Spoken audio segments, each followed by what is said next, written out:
operationrealness, informing you with no exceptions. Nothing but the facts. Let's get the truth together. We the people. We the voice. We are the news now.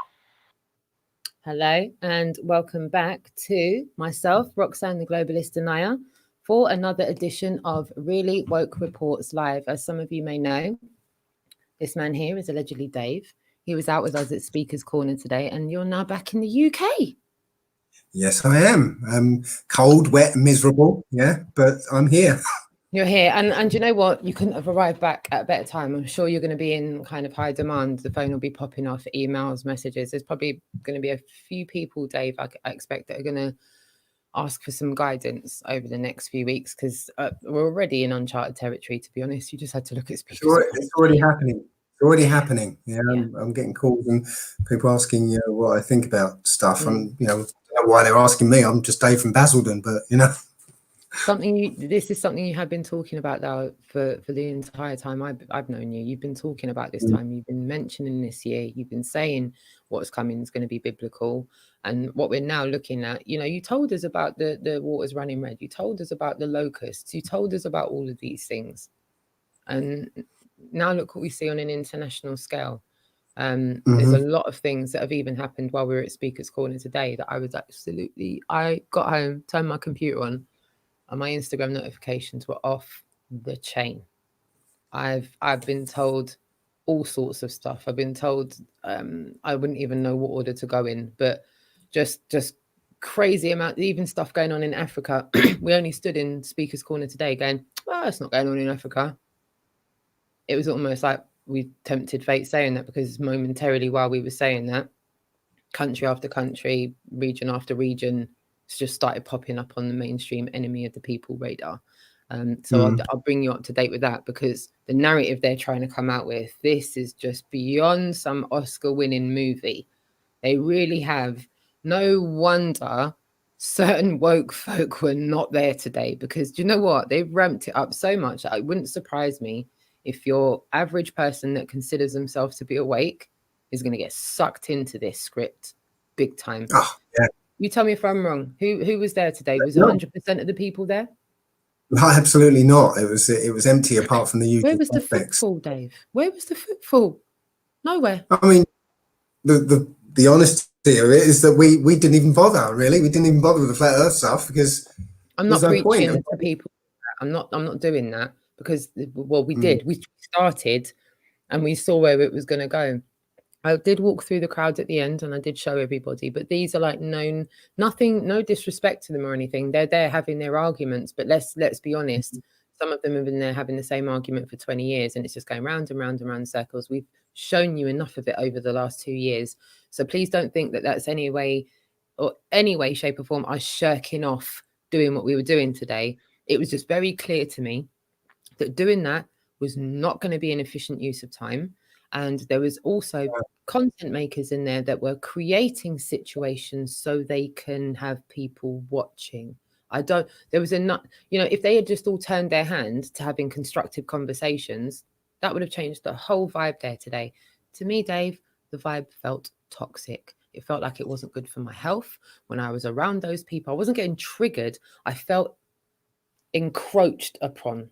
I felt like my whole being was being attacked, and that's why I what was going off on camera I won't repeat, because I'm not here to cause division, and I've got an extremely massive amount of respect for the person. You might not have got triggered, but I certainly did.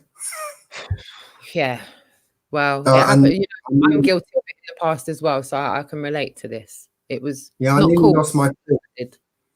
I nearly lost my cool with one guy, a regular.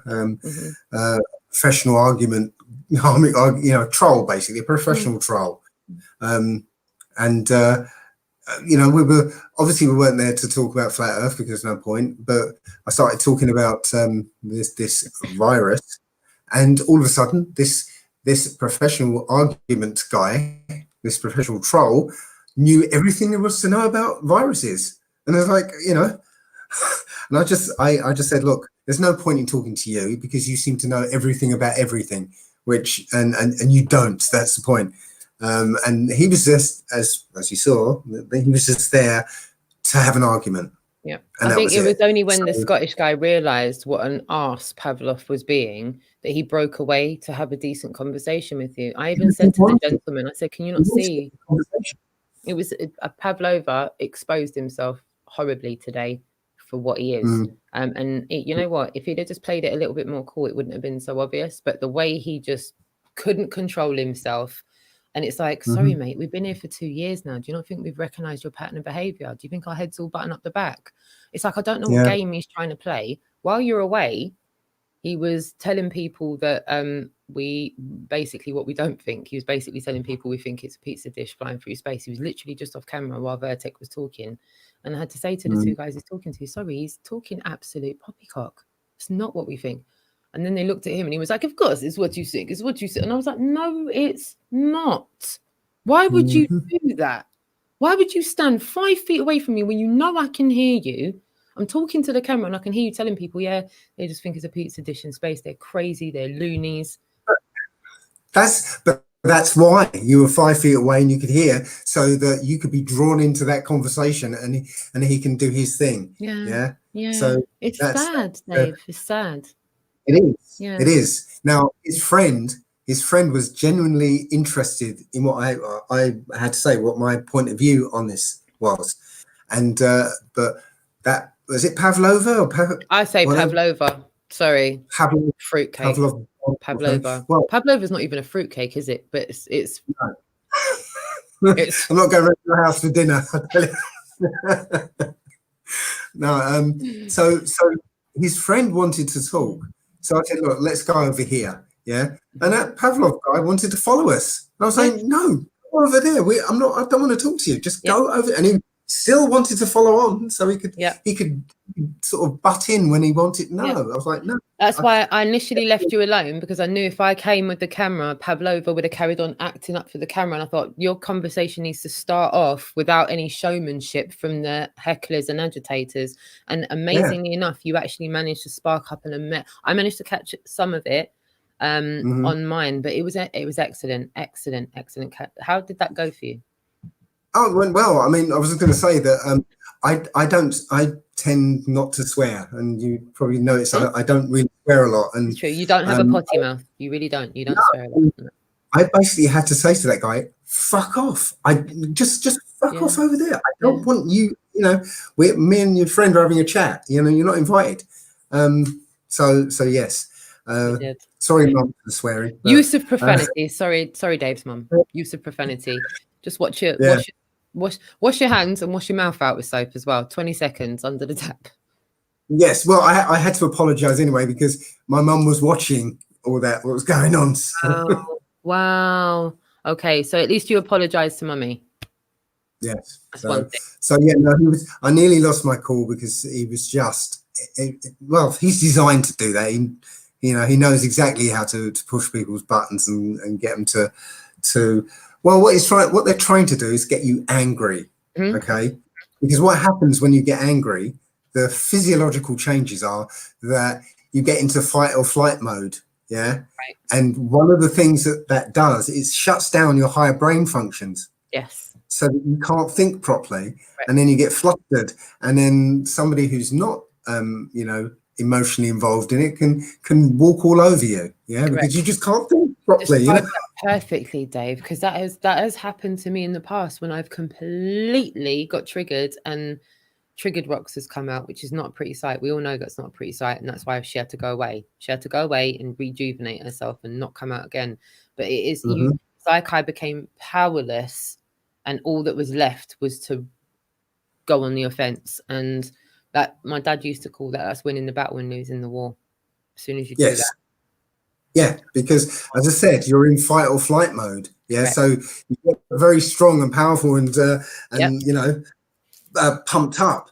But you can't think because in fight or flight mode, you're meant to react and work on instinct rather than intellect. So your high brain function shut down, and now it's the same when you go for an exam. You go for an exam and you get stressed. And you look at the piece of paper and you can't think. It's just like, oh, I don't know what to do. And that's it. You're lost. So yeah.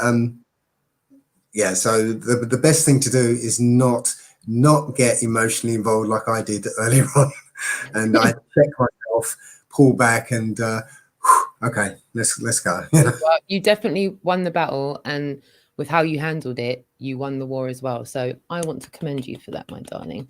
And now I'd like to introduce you to Noel Harry Watson he's from the UK, but he lives in Malta. So I'm going to add him to the stream right now. So chat room, Dave, get ready to say hi to Noel. Here is Noel. Hi, darling. Hello, guys. I hope the audio is okay. I am on a rooftop in Malta, breaking the ban of social gatherings tonight. No, because we have been issued a ban of all social gatherings as of this afternoon. So we are having one. What? Ban social gatherings from this afternoon. No, if you can hear me, I've just lost the connection. Literally just after you delivered that line, they cut the feed there. I can't hear the audio. Your image is it's frozen. So, Noel, if you can hear me, just try and come back on in. So when Noel comes back on in, let me just see if I can. Yeah, so he's going to have to come back in again. He's in Malta just now, and that's something that he said he was going to deliver tonight. He was going to say what the situation was. I just didn't know what the situation was. Now, that's something we're going to get into in a minute. Let's just put I'll tell you what I'm going to do. I'm going to add Noel back to the stream again. Hello, my darling. Sorry about that. I'm just saying to the audience, Noel, that we're even with respect to that, everybody, we're going to remove the COVID-19 to the side. We're just going to remove COVID-19 to the side of this situation just now, because the real situation is that people's lives are being affected with the border lockdown. So despite the COVID-19 thing, let's just move that aside for a second, because as I said, 007's been affected, and now Noel's been affected. Now, you've seen Noel on the stream over the last 7 to 10 days where he's not been affected. He's not been affected. Yesterday, you told us, yeah, maybe a little bit affected, not much people about today. And did they give you any warning? How much warning did you get to this? And can you just tell us exactly what's going on? Oh, I mean, Oh, my gosh. Am I still Sorry. Yep, you're here. You're here. Go ahead, darling. I'm being grabbled. I received the information secondhand from a friend who I was trying to convince to come and meet, a friend who has been taking it very seriously, and he's been on lockdown for an entire week. Wow. I said, come on, let's meet. I mean, it's all nonsense. And he's like, no, I don't want to risk it. And then he sent me a forward of a clipping of a newspaper saying, we're asking all bars to close and discouraging all social interactions. And and I was on my way to a party at the time. So our party has now taken on that exact theme. Wow. So really, there is no notice for this. This is what I'm realizing with certain situations, right? Let me bring you up to speed. I'm having a problem getting hold of 007. I spoke to 007 this morning. I was on my way to Speaker's Corner, and I communicated with him this morning. He was chilled out. Didn't really get an update of whether his gig was on tonight or not. But remember, he was saying to us he's got his gig tonight, and that's his last night. One, yeah. They've pulled the rug on that. They've shut the businesses tonight. He doesn't have his gig tonight. Shout out to Dave Marsh. I don't really want to talk. He's on a holiday just now, so obviously it's not.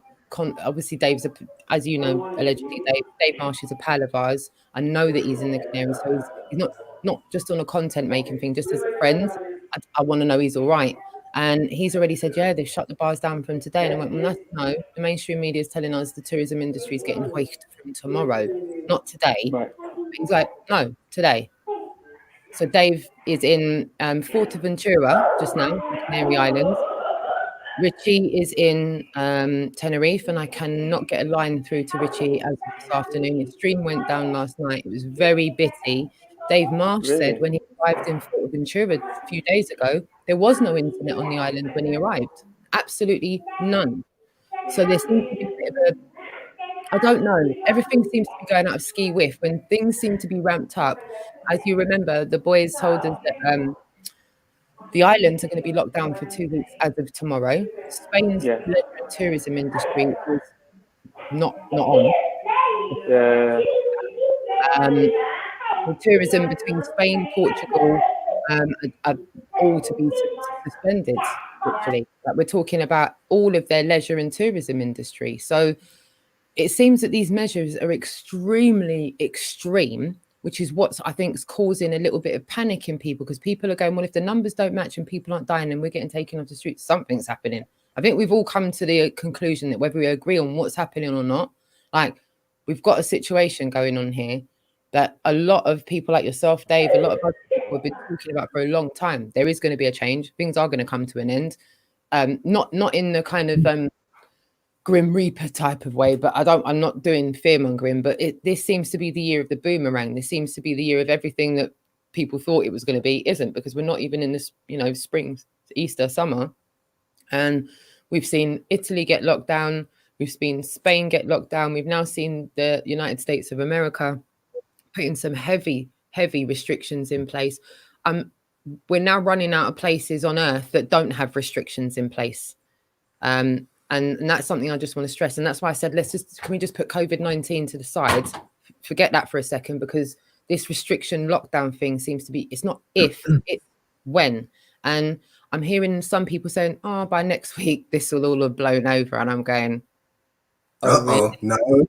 Oh, really? Yeah, this is almost looking biblical to me now. Not till they've got what they want from it, no. Correct. Whatever that is. Seem like the Can I go for it, Dave?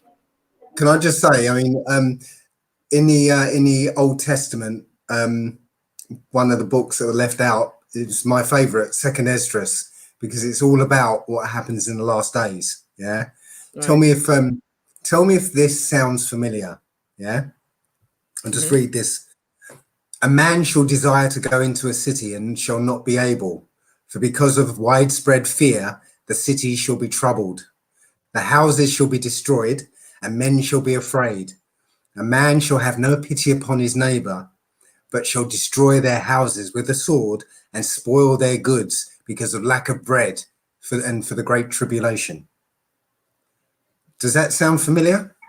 Yeah, it does. That really does. Yeah. Really does. I press 1 in the chat room if that sounds familiar. I press 2 if you've heard that for the first time. I really want some chat room in participation. There's a lot of you in the chat room that have got bits and pieces that you want to put in. There's probably a few in the chat room that are in countries that have got these restrictions in place already. Please, I want as much information and helpful input from people as possible. And I want to stress again, I hope you both concur, this is the time to not cause division. We're here handling this with care. None of us are here with egos right now. This is not my truth. No one's here going, we've heard it first, we're saying it first. This is not about that. If this is biblical, then we need each other more right now. Never needed each other at any other point in our lives. This is not a joke. And I don't mean that as fear-mongering. I mean, are you really paying attention to what's going on around you? Please do not bury your head in the sand and make your doorstep. This is coming for everyone on the face of this earth. And I think it's high time we start taking it seriously and stop buying into the next distraction that's over there. The bread and circuses are coming to a halt. Okay? They're all coming to a halt. Everyone's going to be forced to pay attention to this. And then there's going to be no little conspiracy theory to hide behind when they're knocking at your door. When you're on your street and you're running out of ideas of what this can be. There's no point in thinking and wasting time about ideas now, because we're here. I just went to Speaker's Corner, and after 30 and 40 years of people going there, various wars have been fought, people. We've had military on our streets in 9/11, and Speaker's Corner had hundreds of people in it. Okay, and if we're all going to just buy into the fact that it's just some pandemic and they've got some herd mentality and they want 60% of the people to get it so that we can all get it next year and be all right and everything's going to go away, I don't think that's what's happening, guys. Press 1 in the chat room if you concur. If you disagree, I really want your input, and I will put it on the screen. Noel's there with some people as well, Dave, as well, and we'll get feedback with Noel as well. Dave, you were going to say something. I don't want to talk over you there. I was going to say that, when I got back in, my mum called me and told me, and some people might already know this, but now anyone over 70 has been basically ordered to 4 months, my friend. 4 months. Whitehall has Isolation. already leaked the documents. Whitehall has leaked the documents. The documents are out there. This is not a conspiracy. They're going to be asked to self-isolate for 4 months in the next coming days and weeks. He confirmed today that guy, the guy that does the thing, whatever his job is in the government, he was pushed for an answer. He was pushed again, and then had to admit, okay, I understand you've already seen the document. Yes, it's in the document. She said, will it be implemented in the next days or weeks? And he went, in the coming days and weeks. And she just went, right, I'm going to give up there. You're not going to give me an answer. So all we now know is that our elderly, the most vulnerable people in our communities, for whatever this reason is, I don't need to know what, it's like the global lie. I don't know why they've lied. They've just lied. So I don't know why they're doing this, but they're asking our elderly people to do that. I'm not fearing, I'm telling people to take it seriously, which is why I'm being a bit more adamant about this. I have next door neighbours through that wall. I have next door neighbours 2 or 3 doors down. I know there are elderly people on my street that don't have family because they are serviced by care agencies with normal people like me and you working for them. So when they're asked to self-isolate, we're already being told by our governments. This is what's alarming me. Our governments are telling us to unite. Our governments are telling us to look after our fellow neighbours. Our governments are reminding us to be empathetic to the situation and loving. So when have we ever heard that from our governments before, Dave? When have our governments ever told us to love thy neighbour in not so Never, many? because they don't want us to. They want us all to be isolated. Love our neighbours. Why right now? Why is their remit today? Just before I went live, I've heard them word for word, borderline in not so many words, telling us to love thy neighbour. It doesn't matter because we don't know how to anymore. Right. Is there a way that we can start to learn? Is there a way some of us can make a difference? Is there, because I'm trying with my neighbours. I realise that some of my neighbours are vulnerable. They don't have family that can visit them. When these infrastructures, they're already warning them. Adam was on here yesterday or the day before saying the GP surgeries will be shutting down and you will be forced to come to the pharmacy. We've already been given our PPI. We've already been given the remit. This is how it's going to go. And everyone's going, might not come to my door. I don't live in a city. I live here. And people are going, no, this is, whether it's a test, a drill or not, it's happening. That's what Adam said. Yeah. It's happening, whether you want to believe it's a drill or not, whether you want to buy into this or not, you're going to be affected by this.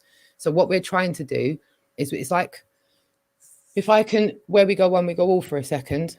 Has anyone seen the movie White Squall? No. Please go and watch it. No, I will. What are you again? Please just go and watch it. Do me a favor. I plead you. You have to repeat. White Squall. White Squall. Rogue wave, like white squall. Yeah? Okay. Please watch it, because this is like, some people, it's not fear mongering. Some people are saying, look, there's a rogue wave coming. Can you just hold on for a second? And some people are going, no, not at all. Not buying into it. And it's like, okay, fine. Like you just said, it's biblical. What are people going to do when there isn't enough? And I'm not saying it literally. I'm saying, please take it analogistically, or whatever the word is. Like you said about the bread, when there's not enough bread, and neighbors aren't going to pity their neighbors. Neighbors are going to just, food perishing and all sorts. Oh no, I think we've lost Noel. Noel, are you there? Are you there? Yeah, sorry. No worries. So I love the fact that you're just doing what you're doing, regardless of what you're being told to do. But yeah, like you said, Dave, it's become somewhat biblical. Thank you so much for all of your input in the chat room as well. I'm loving to see that. Yeah, thank you, Maggie Ray. That's the name of the movie I'm talking about right there. It's called White Squall. It's a Richard Scott film, right, with Jeff Bridges. Yes, that's right. Yes, that's right. Yeah, it's a brilliant movie, and I think it really is an excellent analogy for what's going on just now. It's been shared on 4chan. It's been shared on Aitken. It's an excellent movie, and it really does kind of sum up really where society's at right about now, and where society needs to mentally get to. I've just found it, so I'll get it soon and have a look. Perfect. Yes, well said to Zal. Zal says, this whole nonsense is actually waking a lot of people up.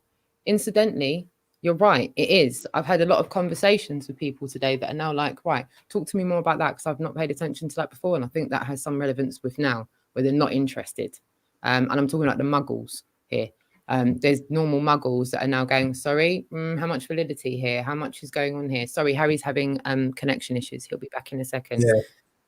But yeah, there's so many people now questioning the validity of this, you know. I wouldn't say they're waking up though, because you know I've been in all when everything's kicking off, and people are saying you know, it's you know, this is all rubbish. This is all rubbish, but they haven't gone in to look. They've got this sense that this is all rubbish, yeah. But they're still in Aldi's trying to buy up as much pasta as they can, you know. Exactly. I want to ask Noel. Noel, have you got anyone that wants to give us their 2 cents worth on what they think? How do you think? No worries. He's just going to ask them now, because he said he I don't know if he's just muted himself. Go. Yeah, just muted himself. No, you're on mute. We can't hear you. We can't hear you. We can't hear you. We can't hear you. Can't hear you. You're on mute. Can you hear us? I can just about hear you. I'm a bit closer. Can you hear me now? Can you hear me now? Almost. Just talk a little bit louder. A little bit louder. All right. Good like this. Good like this. Is it better like this?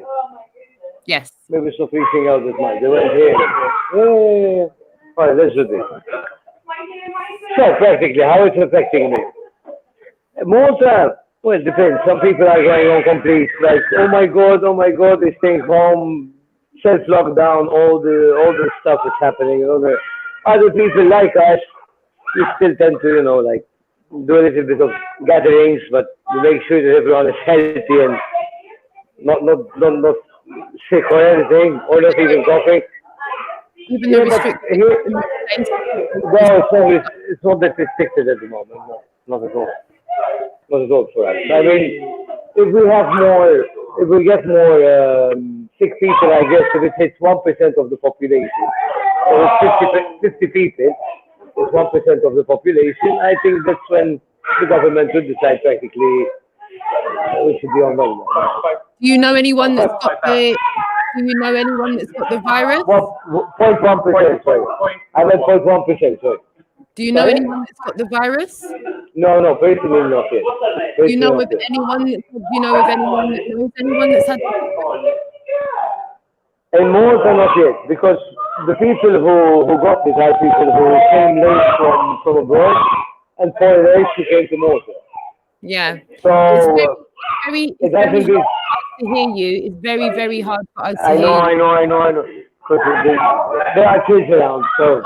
Of course. I really am very grateful for you coming and sharing what you're thinking just now. I mean, why not? Thank so you. Good. I mean, I hope this passes soon, for everyone. I really respect the fact that you're all meeting up still and we are. Yeah. My apologies, the entire room got filled with children as soon as you did that interview. It's all good. Listen, if you've got to stay inside, what can you do? I think this is a wonderful example of maybe how a lot of households are going to be soon, where people are going to have to make the household the fun thing. It's going to be the only place you're going to be able to be. So, Noel, can you just confirm for me, if you can walk somewhere just a bit quiet, if you can just confirm for the chat room, what is the current situation where you are in Malta? We know how Malta is very close to Italy, but what is the current situation? What is the specific rules for what are going on just now? Has movement been restricted completely? So, to my knowledge, there is no transport. No one from Italy is allowed in anymore. If what I'm told is correct, then there will be no transport in or out as of tomorrow. That said, this is what I heard on Friday, and I haven't looked into it again.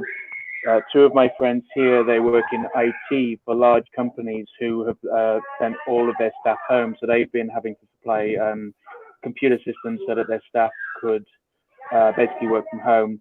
One of the companies didn't have enough laptops, so they've been sending the people home with their workstations from work. so that the companies can continue to work, continue to function whilst everyone is at home. They're shutting all the businesses here. And I don't know if you're aware, Malta is a big tax haven for all of the online gaming industry. So things like BetSon, BetSafe, Unibet, all of the online gambling companies are basically based here for tax reasons. So there's thousands of international people who work here on those very big multi-billion-dollar companies, all being sent home to work from home. Wow. Noel, while you've been speaking, there's some people in the chat room that want to know where you are. Let them know that you're in Malta. Can you just confirm to everyone where you are just now? Yeah, I'm in Malta. We're currently in Melilla, which is a beautiful little seaside town right on the sea, which usually at this time of year has maybe 20, 30,000 tourists, but right now is kind of a ghost town. Wow. Well, that was the case for us at Speaker's Corner as well today. It was a bit of a ghost town when we arrived there. It was just, you could tell. I watched the whole show. It was very entertaining. Oh, bless you. Thank you, my darling. I really appreciate the pair of your different approaches to handling the police was brilliant. Nice one. No, there is a lot of people that are tuning in right now. They're really interested to know what's going on with people instead of listening to the mainstream media. I think, as I said, we've put the corona COVID malarkey to the side for a second. We're just trying to talk about the international, just for a segment, the international situation that's going on right now, because, as I said, there's no use burying our heads in the sand and pretending like it's not happening. It is happening. People's lives are being affected. I'm still waiting. This is how I know something's wrong. All of you in the chat room should know something's wrong as well. Rich has got Wi-Fi in his property. 007 has Wi-Fi. This is why the Wi-Fi has been so brilliant recently, because they've had Wi-Fi plumbed in. I spoke to Rich today. The connection was really iffy.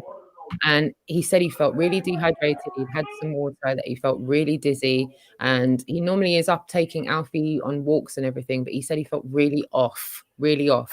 And then after Speaker's Corner, I've not been able to get hold of him since. He's not on Skype. He's not on any social medias. So that tells me his internet's been affected, because you cannot keep 007 on social media.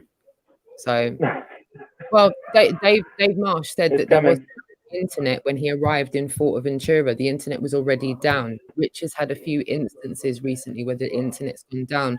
Things are a little bit shoddy on the Canary Islands. Richard's attested to that a few times with the water and the plumbing. But what seems to be, I can't hear you, Dave. I can't hear you. Can you hear me? Yeah, sorry. I was just looking at the chat room, and what happened? One of my big issues is, and we were talking about this today, that even though we've got people who are awake, but they still buy into some of the rubbish.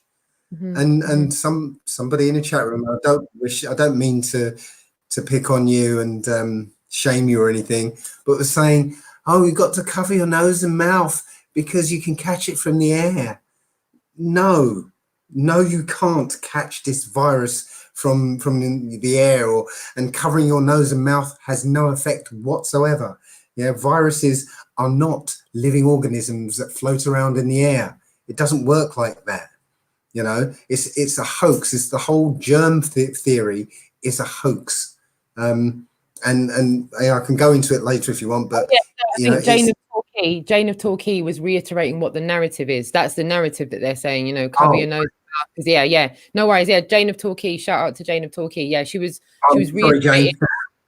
And it's funny she should say that, because at Speaker's Corner today, Galactic Gal, do you remember as we were talking about it, that it's like, hold on, we were all told, if was it sneeze it, catch it, or catch it, sneeze it, or what was that little saying that came up at Speaker's Corner today? And we were all known that forever. You don't normally sneeze over people, do you? When you sneeze, you normally grab a bit of tissue or whatever and sneeze into your hands. So, tell me if we all haven't been raised to wash our hands, sneeze, and cover your mouth when you're coughing.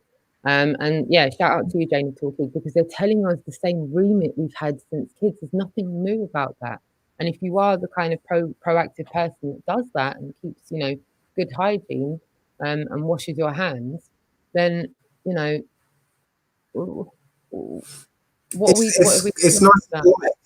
Good hygiene is good. Yeah, it's great. But But as far as the spread of disease, yeah, you know, it's not the culprit. Yeah. Yeah. As we were saying off camera, the human body is a sealed unit. Yeah. Yes. There is no direct route. Carry on talking. Just keep going. But I just need to let Kenny out in the back garden. I know it's terribly naff for me to walk off screen, but I can still hear you. Please keep talking. I just need to take Kenny out because he's going nuts off camera. But I can hear you. Carry on talking, darling. Yeah, I was just saying that there is no direct route from the outside to the inside of your body. Yeah. I always use the analogy of the donut. Yeah. So when you look at a donut, wherever you look at that donut, you're looking at the outside of the donut. Even if you're looking at down the hole, it's still the outside of the donut. Yeah. And literally, if you stretch that donut out a long tube, even if you look down the hole, down the middle, you're still looking at the outside of the donut. Yeah. So when you put teeth on one side and a bum hole on the other, well, that's you. Food doesn't go inside you; it goes through you. Yeah, it doesn't go inside. Yeah. So there's no route to the inside through your mouth, through your nose, through your ears, through your eyes. Yeah. And literally, if you do punch yourself, your blood actually seals it up as soon as possible, so that nothing comes in. Yeah. So this idea that you catch a virus is rubbish, because you've already got all the viruses and bacteria that you could ever catch inside you, because you've manufactured. So that's what I'm saying. Is they've put out this false narrative and built up this medical system around this falsehood, and they've been putting out films and TV programs showing, you know, viral contagion and everything, so that you believe it. And you know, it's all bullshit.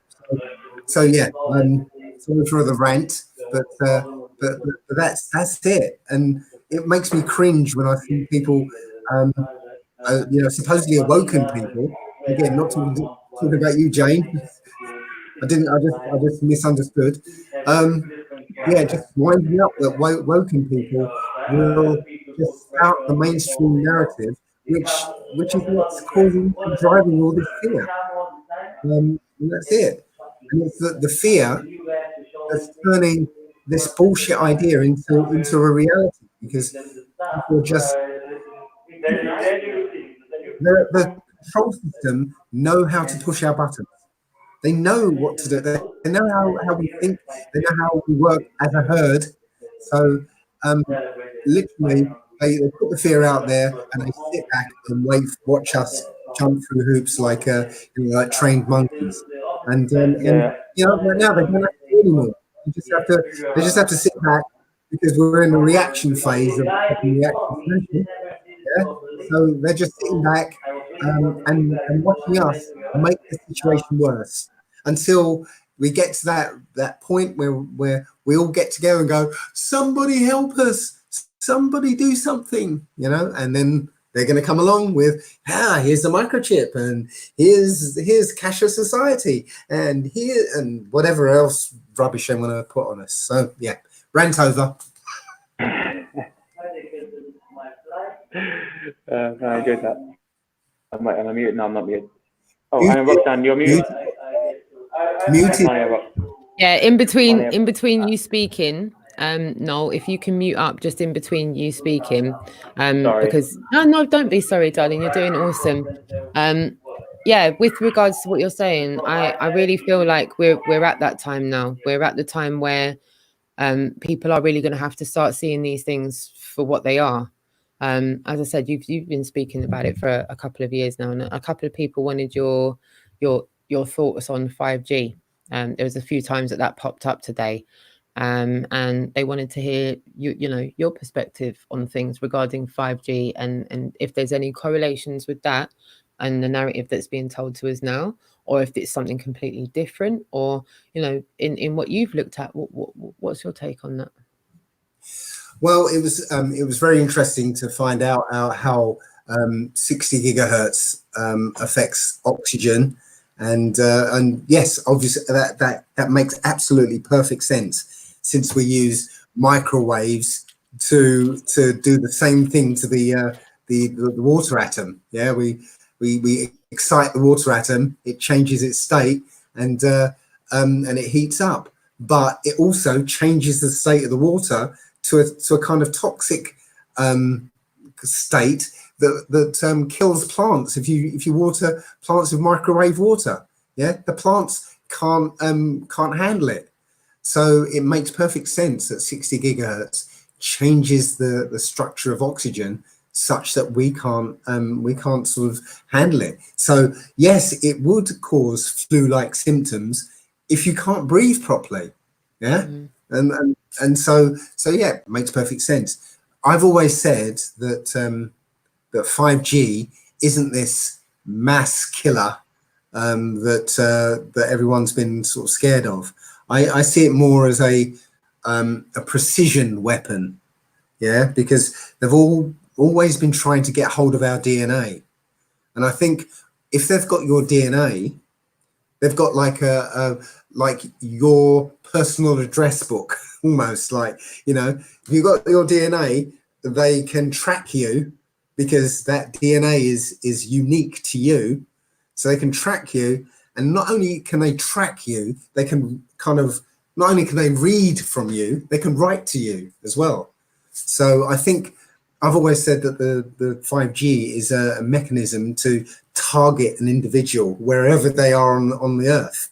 And that's rather than the other way around, where it's, you know, it's 5G towers are broadcasting death to everybody. No, you know. Yeah.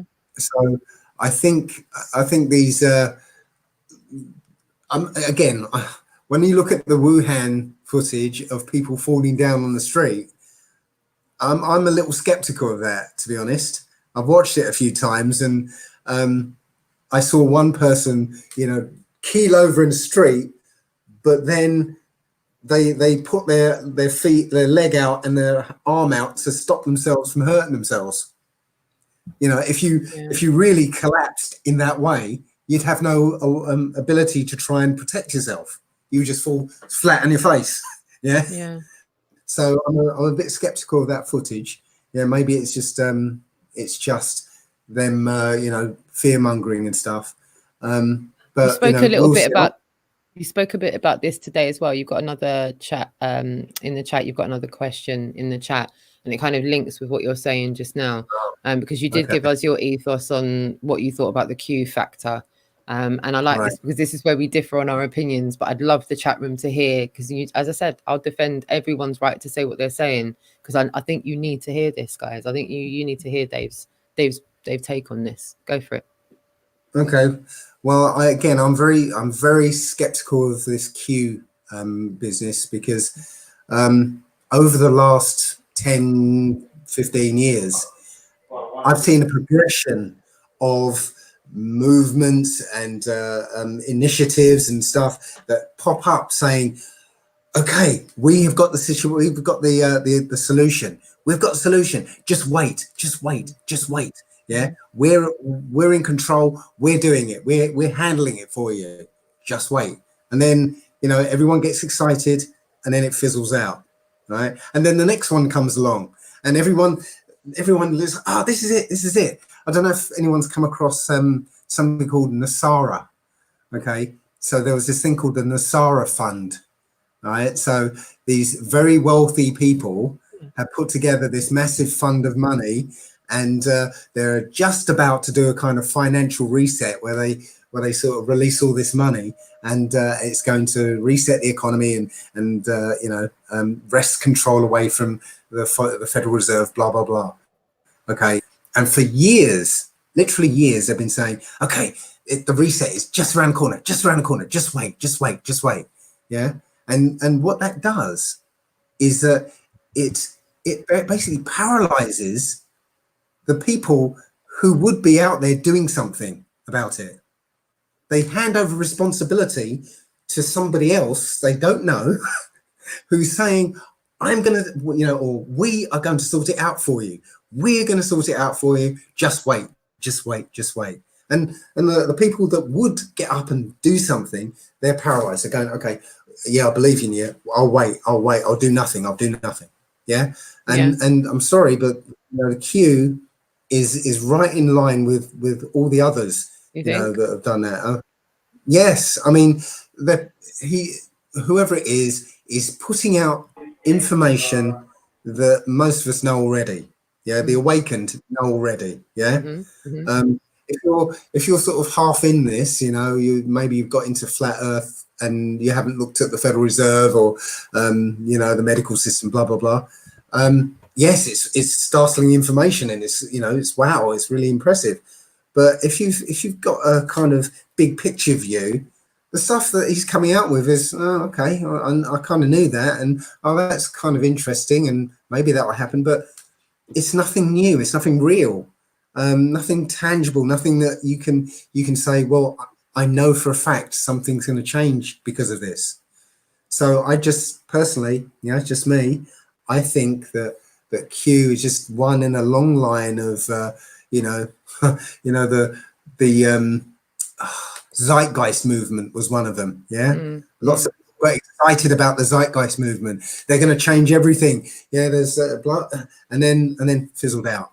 Yeah, but what it did was, for 2 or 3 years, yeah, it had lots of people who were really sort of excited and wanting to make changes. Yeah, paralyzed, waiting for somebody else to do things for them.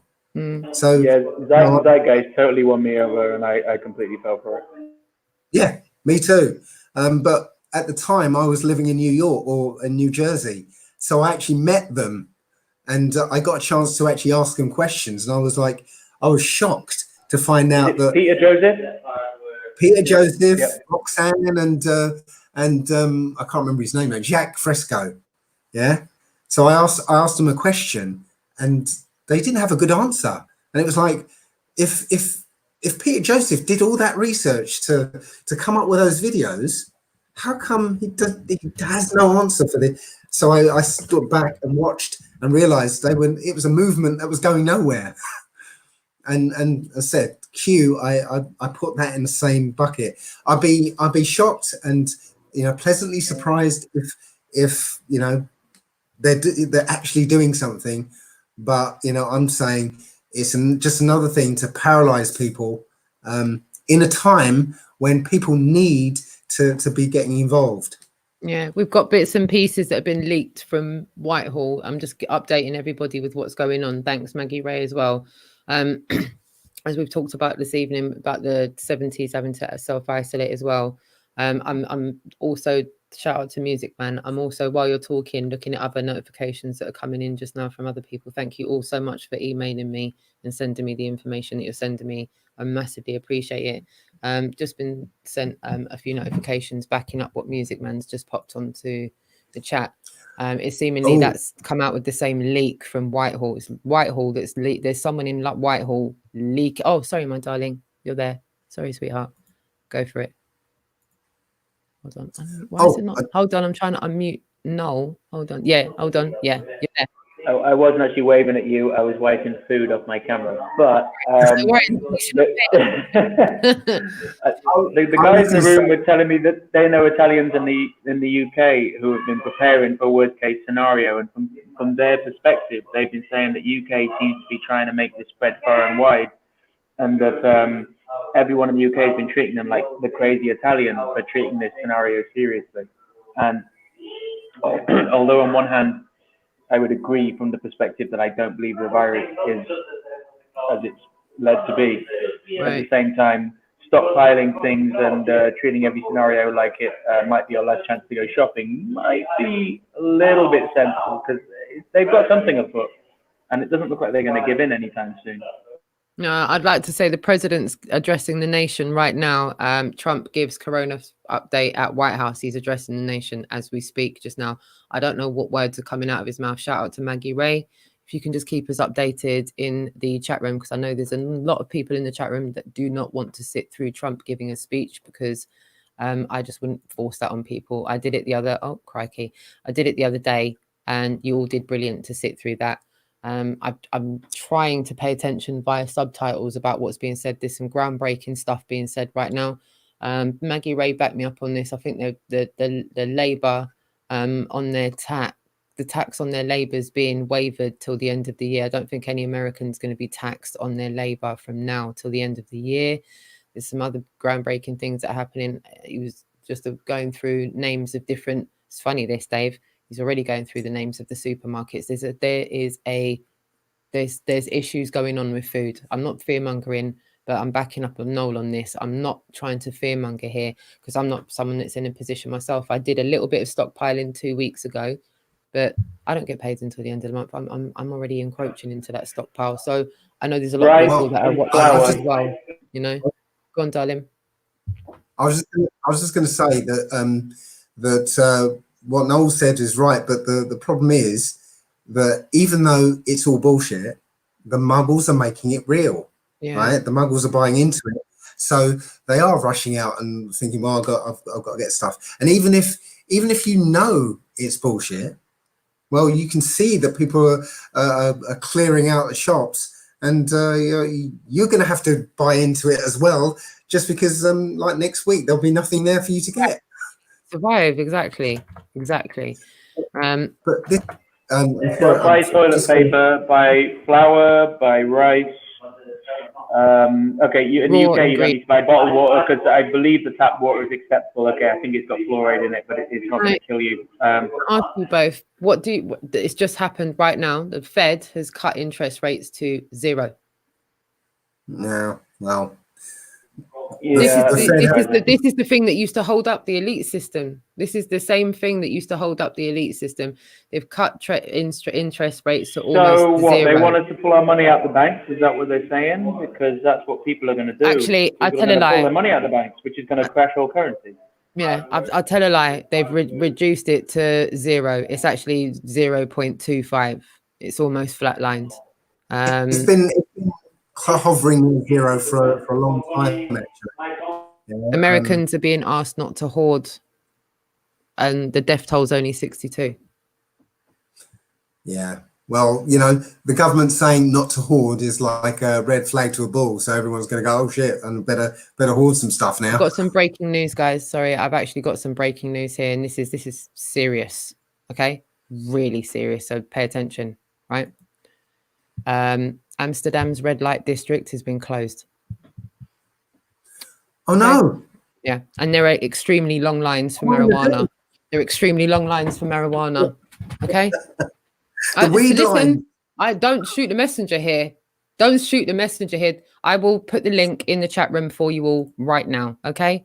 I need to give you the source material on this. This is too good. So yeah, just in the last 2 minutes, they've shut down sex clubs in Amsterdam's red light district were told to close down, and long lines formed at marijuana coffee shops on Sunday as the Netherlands imposed tight restrictions to prevent the spread of coronavirus. The government ordered all restaurants, cafes and schools to shut down until at least April the 6th. The measure included the famous Dutch bars selling hashish and cannabis and strip clubs. So the neighborhood draws millions of visitors, as you all know, to the dance shows and adult clubs, and so lots of people aren't making any money anymore. I'm just saying this and putting into the conversation right now. What red light district? We've got Formula One, and no, like what is, my mind is bending right now. I'm like, are you joking me? We're heading up to martial law by stealth. Yeah, they're not going to call it martial law. Yeah, they're literally going to call it self-isolation. They're going to make us ask for it.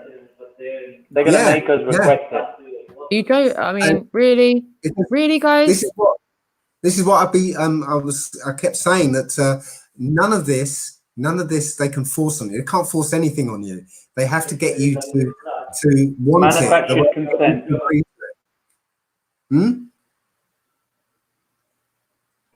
It's manufactured consent. Manufactured consent. Cool. Exactly. Yeah. They have to get you to voluntarily accept it, so they can make it uncomfortable or inconvenient for you, so that you'll accept it because for an easy life. But they can't force anything on you. So this is why they play all these games, because they've got to get your consent. Yeah, we've got Nike and Under Armour to close all US stores as of now. Every Nike store, every Under Armour store, we've got sports shops shutting down now. over it. Apple 4 On shut any down. different day, most of these things would be good news to us. Bill Gates has walked away from his job.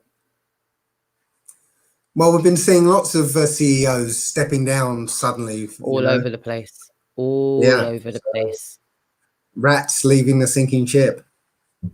That's what it feels like. It's just all of the resignations, walkaways, and hand-ins. You know, it's almost like, oh, right, I'm just gonna hand it up. I'm done. I'm walking away. Where are they walking away to? To go and self-quarantine? They're going to South America and New Zealand. Oh, buying up land.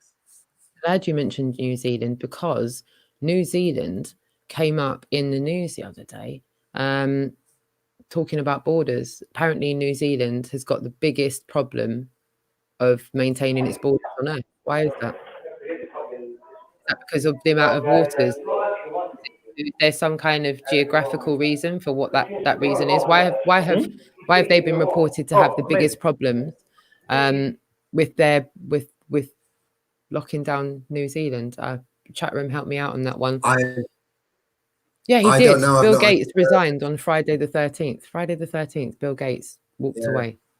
There's a lot of bits in the chat room. I'll get to you in a minute. Go on, Dave. Somebody in the chat room said Nike can afford it. The thing is that we've all got to remember is that the people who own all these corporations do not care about money. They do not care if every single one of these corporations shut down tomorrow. They don't care about money. Yeah, it's about driving us in certain directions, controlling us in these ways. And if they can use their corporations to do it, if they can shut down all the supermarkets, to incite fear, they'll do it. They don't care about losing money. They've got all the money. What's happening with Noel's internet right now is reminding me of 007 this morning. It's just looking really, really familiar. He's in a house right now where they've got Wi-Fi. He shouldn't be having these connection issues. And this is what I was dealing with 007 this morning. It might not even be his Wi-Fi. One possibility, and I'm not saying this is what's going on, is that, the internet is like a physical hardline connection, between countries. And if you start cutting those connections, right, there's less paths for the signal to get through from one node to another. So internet will kind of slowly degrade as so they could be shutting down the internet slowly, a line at a time. Again, I'm not trying to generate fear, but I'm just saying as well, and the chat room as well, because this is something that's coming up a lot at the moment, and I really want to try and get some helpful conversation going on here. Noel will come back if he can get his connection.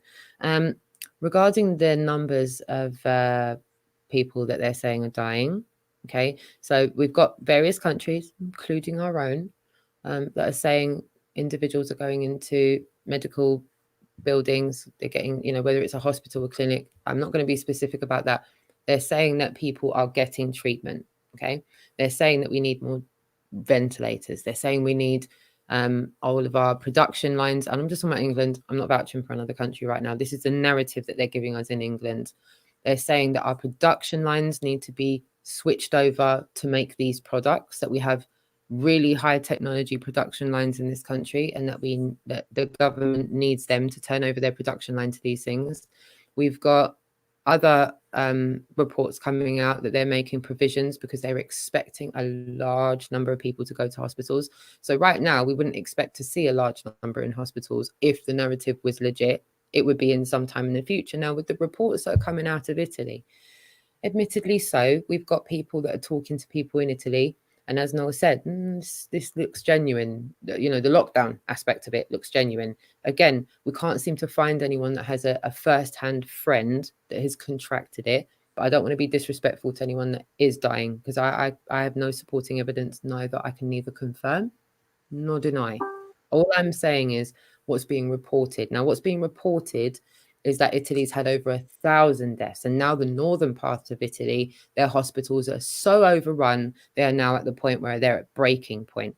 I want to ask you in the chat room, and you, Dave, What is your take on the deaths that are being reported? Is there any validity to those deaths that are being reported? Are people dying? I'm not going to give my point of view on this. I'm just merely asking a question. Are people that are being reported dying of this illness actually dying? I'd like to know everybody's view on that. Press 1 for a quick answer. Like, press 1 if you think people are dying of this, press 2 if you don't. I just want to gauge what everyone's thinking. I'm not going to push my own opinion here. I'm just merely exploring it. And shout out to everyone that's watching. Me and Dave will get to you in the chat room shortly. And we do really appreciate all of your comments in there. Some of you are really giving your 2 cents worth, which is what we want. We want everyone interacting, you know, civilly, but let's have a conversation about this. So yeah, what's your take on those numbers that are being reported as dying? Personally, I think, you know, if people are dying, those people who are dying would be the ones who would die from the seasonal flu anyway. Yeah, we're only seeing the sick and the elderly who seem to be dying. May I ask a question? May I ask just where you've mentioned flu? Asita, big love to you, my darling girl. Thank you for helping me learn on the uni wheel today. She mentioned something brilliant, and if you were watching in the car, you would have heard her ask me. She said, one thing I find really interesting is she said, in my whole life, I'd never been to a funeral or been told a family or friends died from flu. So is flu an underlying condition with something else? So when they say people reportedly die from flu, my gran, she passed away before her time. She didn't die of flu. She died of renal failure. Is that, can they squeeze the flu into all of that as well and class it? Is that, what is the definition of dying from the flu? Because everyone's spouting off these flu death numbers.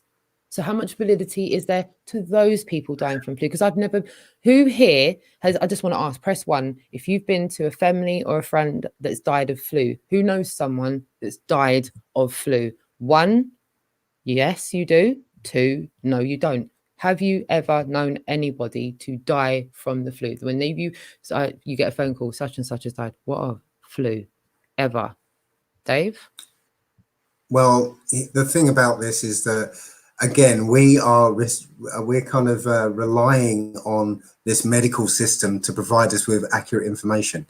We know that they don't provide us accurate information. They skew the numbers. They do all sorts of tricks so that the numbers tell their story. Right. So, you know, we're flying blind. We're relying on them. I've got a chat room full of people, Dave, that don't know anyone that's died of flu, by the way. Just thought I'd put that out there. Yeah. Go on. So that's what I'm saying. They're telling us these things, and we're having to accept them because we don't know any better. We're not the ones collecting the information and collating it, and you know. Clues in the question: Who have we been taught to trust the most? Who? Clues in the question, guys. Answers on the ThinkPad now. Who have we been to? When you were little and you hurt yourself and your mum couldn't fix you, who did she take you to? Who? Yeah. I just want to stress that real quick. They don't profit from cure, Dave. You've been saying that for a long time. And I did say about the word doctor. Yeah, it's again not what we think it is. If you look at the etymology of the word doctor, right? Well, what do if you doctor food? Well, you poison it. Yeah. What do you do if you doctor a document? You falsify it. Yes. So a doctor is a lying poisoner. Can we call them the flat map folk? I prefer that name, the flat map folk. You know, the flat map folk. You know, the Who, not the band, the organisation that uses the what's the name of that map? The azimuthal equidistant map. I love that name, the azimuthal. Sounds really cool. The azimuthal. Yeah, that crew, the Who, not the band. Yeah, they say trust the experts. Dave, do you trust the experts? I don't trust them as far as I can throw them. Why? Because they're liars. They don't know what they're talking about. And it's not their fault. It's because of what they've been taught, yeah? And what they've been forced to regurgitate. Same as the education system, right? Same as the teachers that taught as a national curriculum. I put a post on Facebook, you know, explaining what I know about viruses. And I've got this particular woman who's a truther, but she was an ex-nurse. Oh, Go on. was that? No, go on. No, go on. Oh, okay. It's So gone black. yeah, so she's an ex-nurse. She's an ex-nurse, and she's so indoctrinated with her, with her knowledge, that she cannot see past it. She's awake in other areas. You talk about chemtrails, she's right on it. But you talked about anything medical, right? No, her knowledge is key. Makes her an expert on the subject, and she won't entertain anything else because of it. Because that's what they do to you. They sort of fill your mind up with useless information and make you believe that useless information makes you an expert in something. It's not her fault.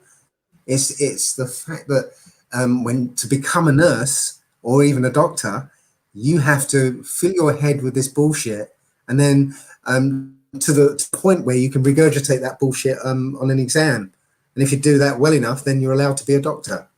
Yeah. So you literally have to be indoctrinated in order to become a doctor. If you're awake, you don't get there. Yeah, I just want to say what Riley's mum said, if that's all right. He said to check my Noel's having connection issues, so we'll just leave that there for a second. And shout out, I've tried to put as many on the screen as possible. I'm just going to read this, and this is I do want to make this point very clear. Anthony, just before I read this out, I'm just going to make my own disclaimer as well. I will get actually, this is a good idea because it again, it kind of backs up what I'm saying. Whatever this white squall, and I will stress white squall, whatever this rogue wave of madness that's about to ensue is, they are perpetuating that they are going to need these hospital beds for something, right? Whether we want to believe it or not, they're stipulating they want these hospital beds for something. We just had Adam Meakin on yesterday. He is a chemist, all right? He gave me a picture of the PPI they're expecting him and his colleague to wear. He said, see, when everything else shuts down, I'm expected to go and deal with whatever this is. So I genuinely, not inciting fear, but out of respect to one of our pals like Adam Meakin, when we're all told to stay in our home, he will be expected to go to his place of work and stand at the counter and deal with people that are borderline hysterical at his counter because they can't go to their doctors anymore. And I respect Adam for doing that, because what he did was he told us there's a storm coming, in a sense. He told us eventually you're not going to be able to go to your doctor's surgery. And we need, my mum always used to say, forewarned, darling, is forearmed. As soon as you've been forewarned about something, it's not such a shock when it happens. And at the moment, I'm seeing certain truth seekers in the community getting shot down in a blaze of glory because they're informing people of what's to come. Adam's already been briefed on this, Dave. He's already been briefed on the protocols that he's supposed to follow. And that's why Adam said, listen, whether this is a drill or not, it's happening. And I know that's something that you've concurred. Mwah, my darling, if you've got to shoot, we're still here, but big love to you. Thank you for joining. All right, cool. No, see you in a minute. 5 minutes. I'm just heading 5 there, minutes. Right? Cool. All right, darling. Like Adam said, whether this is a drill or not, this is happening to us all. And I really want to give some respect to Adam Meakin for kind of sharing that with us and letting us know. There's my broski. I don't even want to get emotional. I can see Rich, right? So I can tell something's definitely going on. Yeah, go for it, Dave. I think somebody in the chat room said some doctors are heroes. Yeah. Now, some doctors might be genuinely in it to save lives and do all this stuff, but let's imagine if firefighters were taught that the best way to deal with a fire is fill a hose with petrol and spray it on the fire. Yeah, that's what they've been taught. And they go to house fires and they bravely battle this fire by spraying petrol on it. Yeah, you can call them heroes because of what they're doing, but they're doing the wrong thing. They're not helping. Yeah, it's true. It's almost like it's not the solution. It's not the solution. And right now we need some solutions. As I told you earlier on, I've had issues getting hold of 007 all day. So I cannot tell you how relieved I am. And when I spoke to him earlier on, you were really out of sorts Rich. So while you're sorting out your mic and everything, the viewers have been concerned about you today. They were watching your live stream last night. Dave Marsh actually said when he arrived in Fuerteventura, there was no internet and there was none anywhere on the island. So I know the Canaries are having a little bit of issues with connections. I know I've not managed to get my connection to you all day, 007, but if you can sort your mic out, if you can tell us how you're feeling, because he's definitely feeling out of sorts. And I don't know if this is a precursor for what's to come. I really don't know. I don't know, you know, like you said with 5G, Dave, I don't know if 5G is taking effect in that country. And we're not fear-mongering. We're just trying to ascertain what's going on, because I think it's clear that we're not at the stage where we're just going to blindly believe what the mainstream media is telling us. Hello, brother. Yep. As I said, 5G is a precision weapon rather than a mass, mass sort of killer. So I think what they're going to do is let the fear drive it. Yeah. Yes. Because people are going to get the cold and the flu because this is the time of year for the cold and the flu. Yeah. Yeah. So people are going to get it and they're going to be freaking out. Right? Yeah. And that's what's going to drive the acceptance of the vaccine when it appears. Yeah. And when the vaccine appears, that's when the pandemic is going to start. Yes. Because it's injecting foreign material. Funny you should say that. We were saying that the other day. Past the body's natural defenses. Yeah. That's when it's going to happen. Yeah. Rich, how are you doing, darling? You all right? How are you feeling? Not good. I feel like shit. Yeah, that's what you said to me earlier on today. It's very, very strange. But yeah, no worries, Dave. Rich, when I spoke to you earlier on, you really genuinely seemed out of sorts, like I am when I'm unwell. And I know I've not seen you online, and I knew something was up when I didn't see you in the chat this afternoon. Too tough. I thought, you know what? Let me phone you. And then I phoned you and I couldn't get a connection through to you. As I said, Dave Marsh said that there was no connection in Fuerteventura when he arrived there. By the way, Dave Marsh told me tonight that they've shut the bars down tonight. They were going to do it tomorrow and they just shut it down tonight. Are you not working tonight, Rich? They did it last night. What? They shut the bars down. They shut everything down last night. Why didn't you get to go? Hold on. Tonight was supposed to be your last gig, Rich. What's going on? No. So last night was my last night. Dave, just so you can hear in the background, just while you're sitting there, Rich, I just want to bring Dave up to speed, and anyone who's in the chat room right now. This isn't about a content making thing. This is about straight up friends being concerned for each other, right? You've seen us all talking about this over the last couple of weeks. 00 is supposed to have his last gig tonight. Yeah, 00's made certain provisions. Okay. He's a single bachelor living in his flat, right? You went out the other day and bought extra tobacco, water, bits and pieces. You smashed it the other day, right? But you had 2 days of making money left. This is what I'm trying to stress here. Like we're all trying to survive. And Dave, I want you to chime in a little bit after this as well. And everyone in the chat room, like they've pulled the rug from beneath your feet where you are, because they pulled the plug last night. You're not able to earn tonight. Like, if you can, without giving yourself worse of a headache, and I'm saying this as a friend, and I appreciate you being here because we could have had this conversation offline. I know you feel like crap. I can see it. I was gutted. I've just woken up. I know you're out of sorts. He doesn't do this, guys. This is not him. This is not how 00 is. He's out of sorts. I can tell you're out of sorts, bro. Did I speak to you today? Yes, you did. Yes, you did, for about half an hour on the way while I was in traffic on the way to Speaker's Corner. And this is why I'm saying this could happen. I just want to I'm documenting this for me as well as you guys. I need to ascertain what's going on. Everything seems to have turned on its head for you within 24 hours, Rich. Everything was hunky-dory the other day. Now you're at home sick. They pulled the plug on you. You're not doing your gigs. What's going on, brother? I've got no fucking money. I had to give all my money. I was working day to day, and so I've just been paying people money while I've got it. And then the last night's money was going to be for food for the next 2 weeks, or whatever. And I think this is the first domino of a lot. You know, this is just a precursor for what's to come. And if we're being told I've still been paying my bills, I've still got to pay the people that I owe the money to, because they're in the same fucking situation as we are. Yeah. Don't worry, brother. You're not on your own. Yeah, you're not on your own. We're all in this together, and we will find a way through this, one way or the other. We'll find a way through this. What have you heard about your ability to move around, Rich? Are you able to leave your house if you want to? I need to go to the supermarket or to the doctor's or to the hospital Is or that the it? pharmacy. That's it.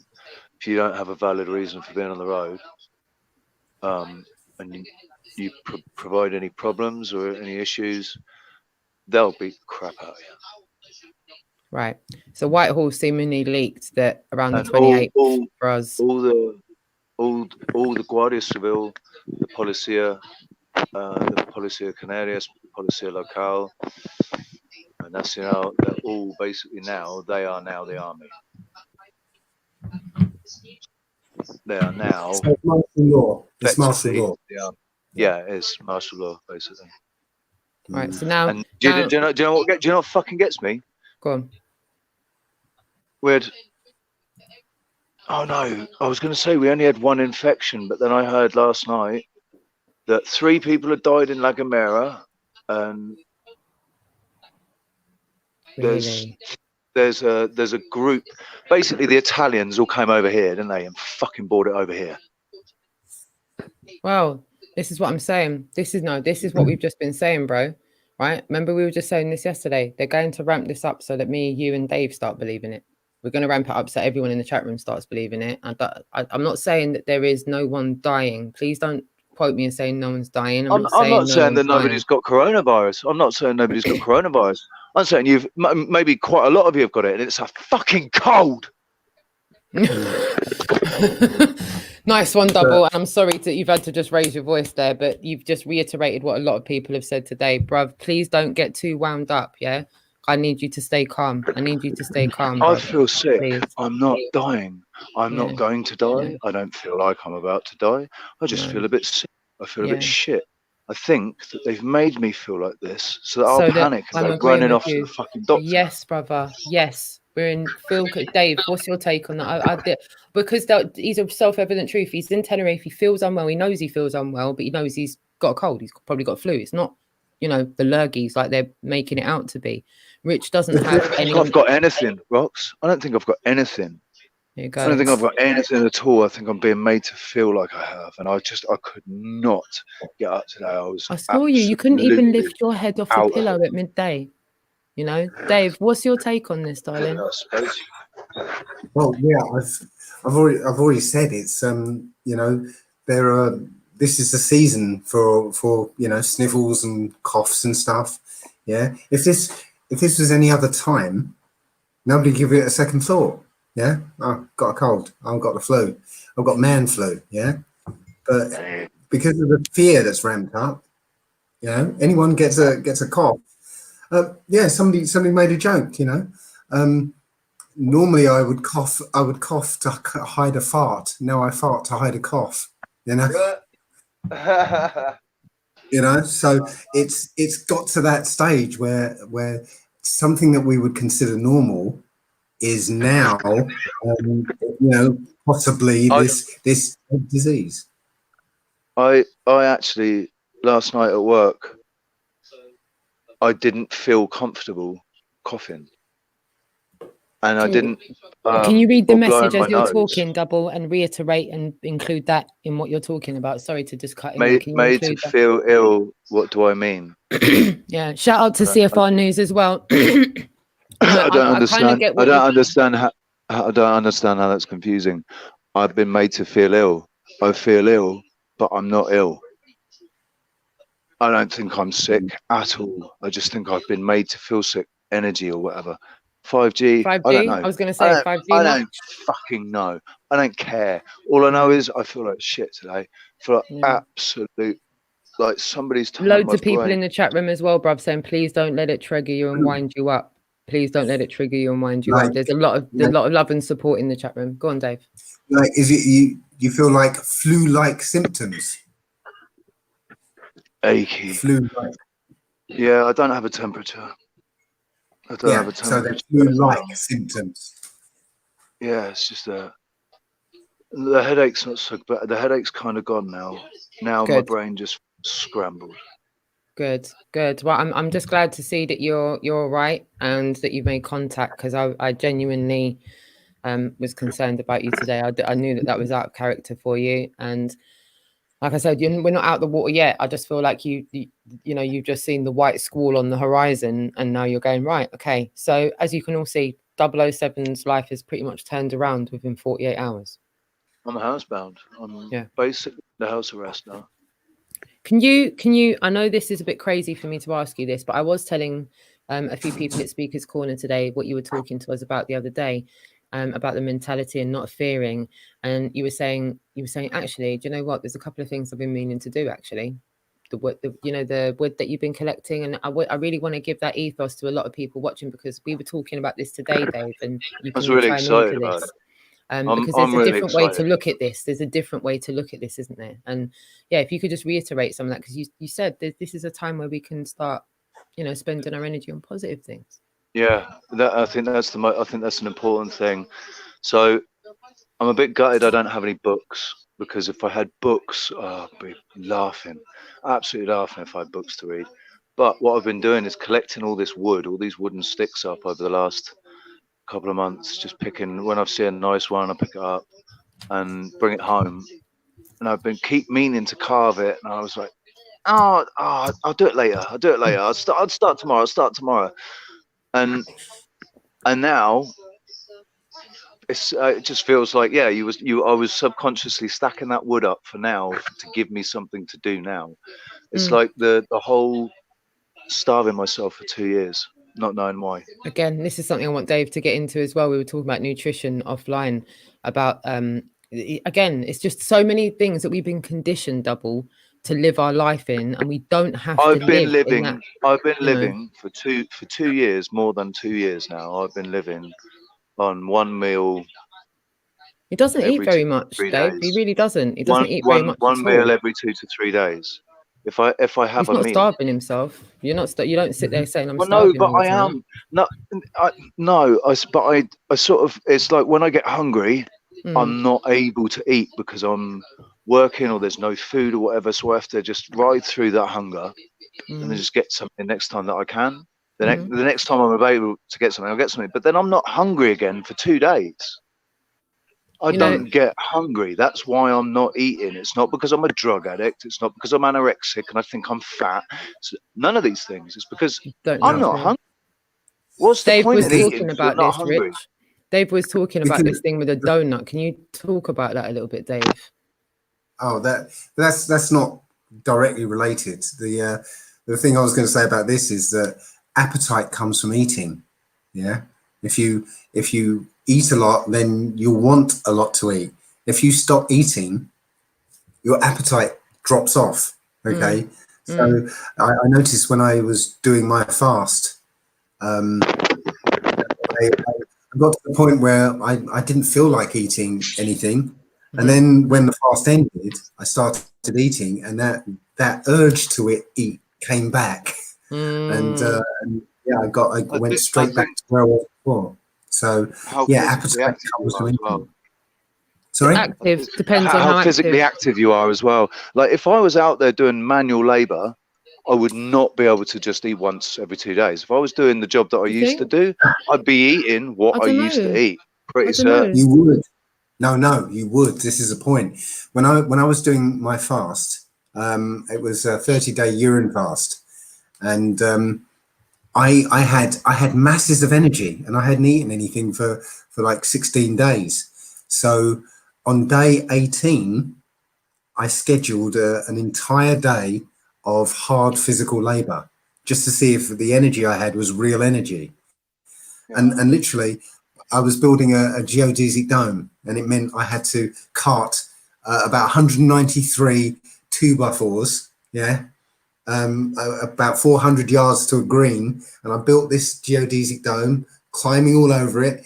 Then I took it apart and carried it all back in. It took me all day. Yeah, I had masses of energy that night.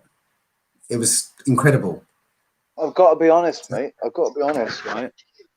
This is what I was saying. I don't need to eat because I'm getting my energy from the ether or something. I'm full of energy. I'm not hungry, but but I'm full of energy. Like I'm sucking the energy out of the air or something. And the only detrimental thing that I've seen has just been my appearance, because I've lost a lot of weight. My eyes have sunken. I'm black under my eyes, you know. So I do look malnourished. But energy-wise and emotional and mental state and everything is fine. Sharp. Absolutely fine. Sharp as. Right. So what you're experiencing, right, and what you could be experiencing with these flu-like symptoms is called a healing crisis. Yeah. Right. So that's what's going to happen if you're fasting. If you're fasting on doing any detox, the toxins that are in you have to actually get forced out of you, and they have to find some way to come out of you. So usually they come out through the path of least resistance. So if you're used to having asthma or some illness, that's the path it will take out, and you'll get symptoms.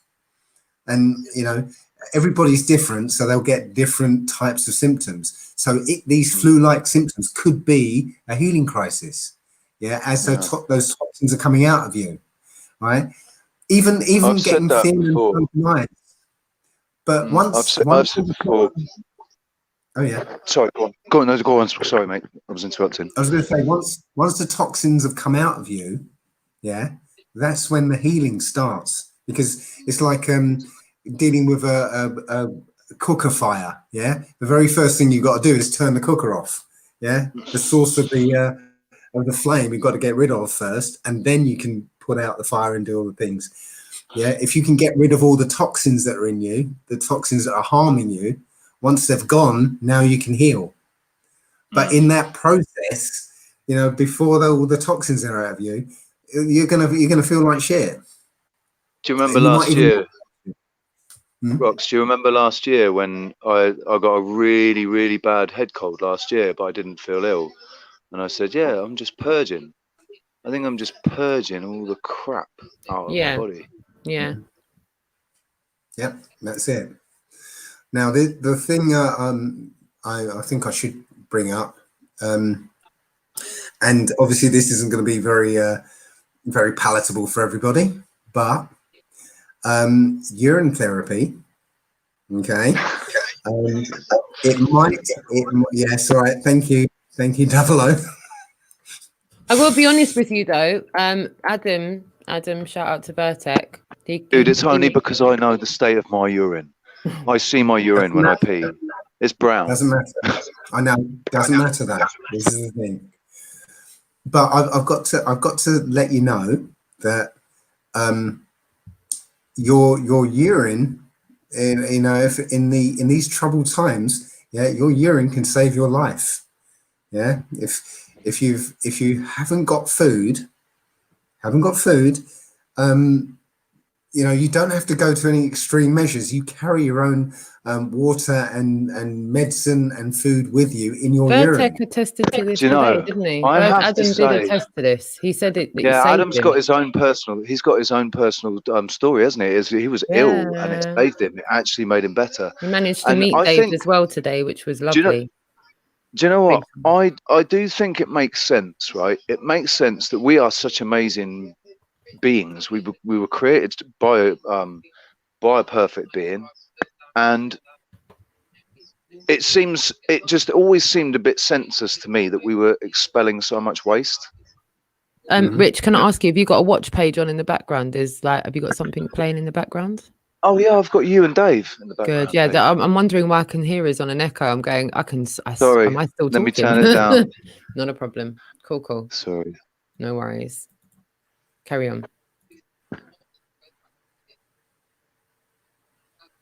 You might need to mute it, brother. You might need to mute it because it's still echoing. You might need to actually. Yeah, I know. That's what I'm going to do. Cool. Yeah, I know. That's what I'm trying to do. I've got to go into. Darling.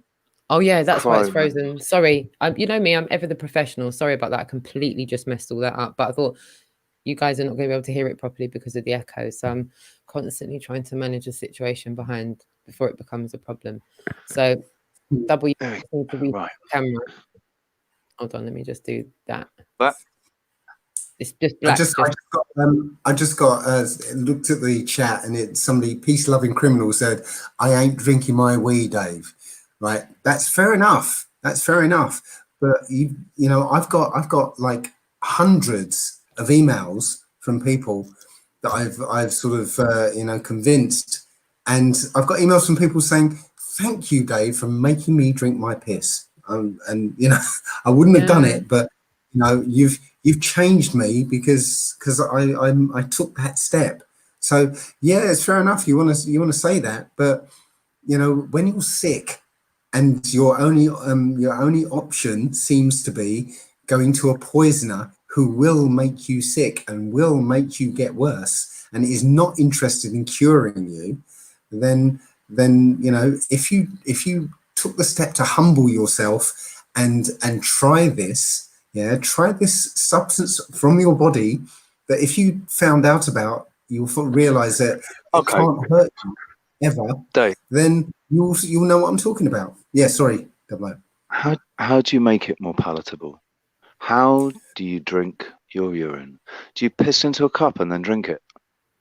Well, I do, and but the point is, if your urine is strong, right, and you know, and very unpalatable, it means that your body is dealing with a lot of stuff. Yeah, it's literally like if you drank a poison, okay, your urine would be very strong because your body's having to deal with that poison, so it's creating lots of substances to deal with that poison.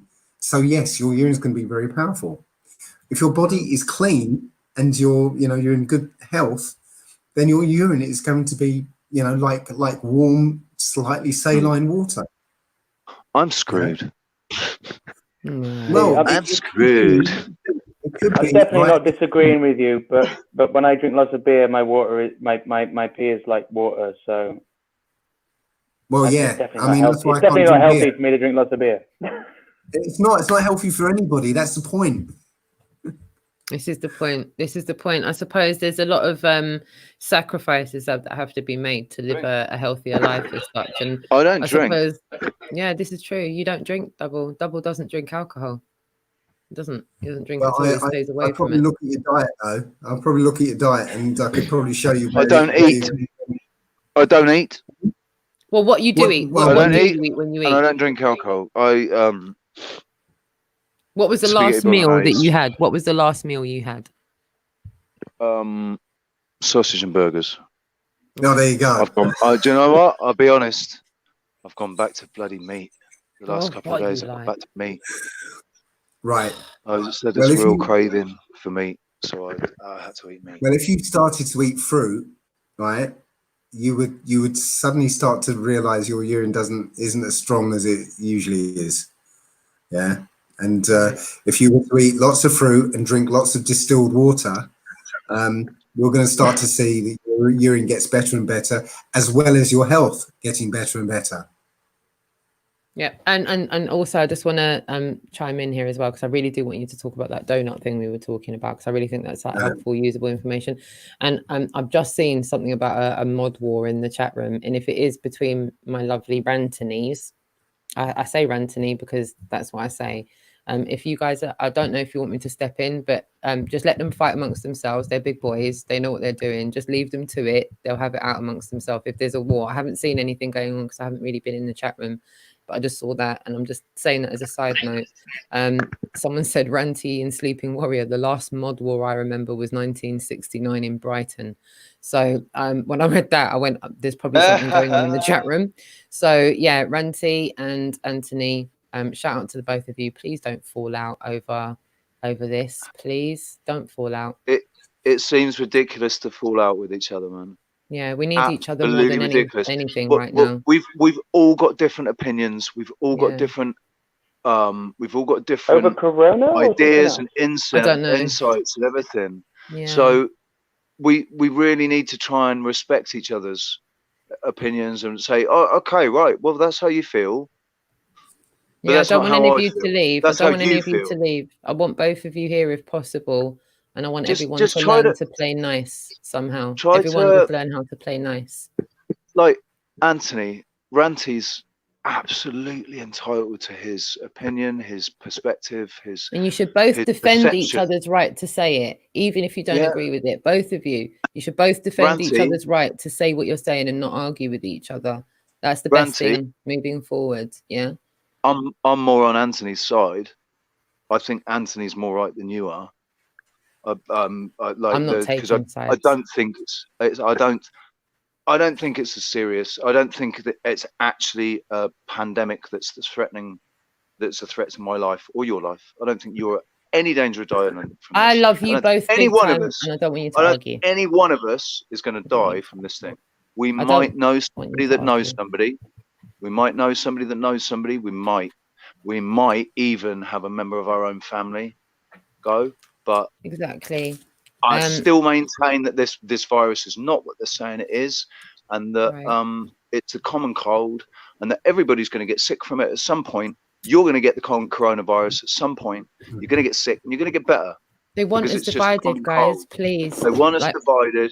They want us scared more than anything. They want us scared, and they want civil unrest. And Trump and Boris are doing their best to stop that, to stop civil unrest, to try and create a situation where people don't panic. Here, they're not closing everything down. We can still go to the shops. We can still go to the supermarket. The last 2 days, apparently, I didn't realize, the last 2 days, the big Mercadona and the Hyperdino were emptied. Like people panic buying. Either way, this is not the time to be falling out. This is a time to be uniting. Even if we have differences of opinion, we should defend each other's right to say it, even if we don't agree with it. Because as I said, we need each other more now than ever before, because nothing can stop what's coming, guys. It's coming. It's not if, it's when. I mean, we're going to have differences of opinion. Yeah. We only have bad information. We only have bad information, and we're trying to sift our way through it. We're going to have differences of opinion. Yeah, I love that point. We've got bad information as well. And that's why we need each other, Dave.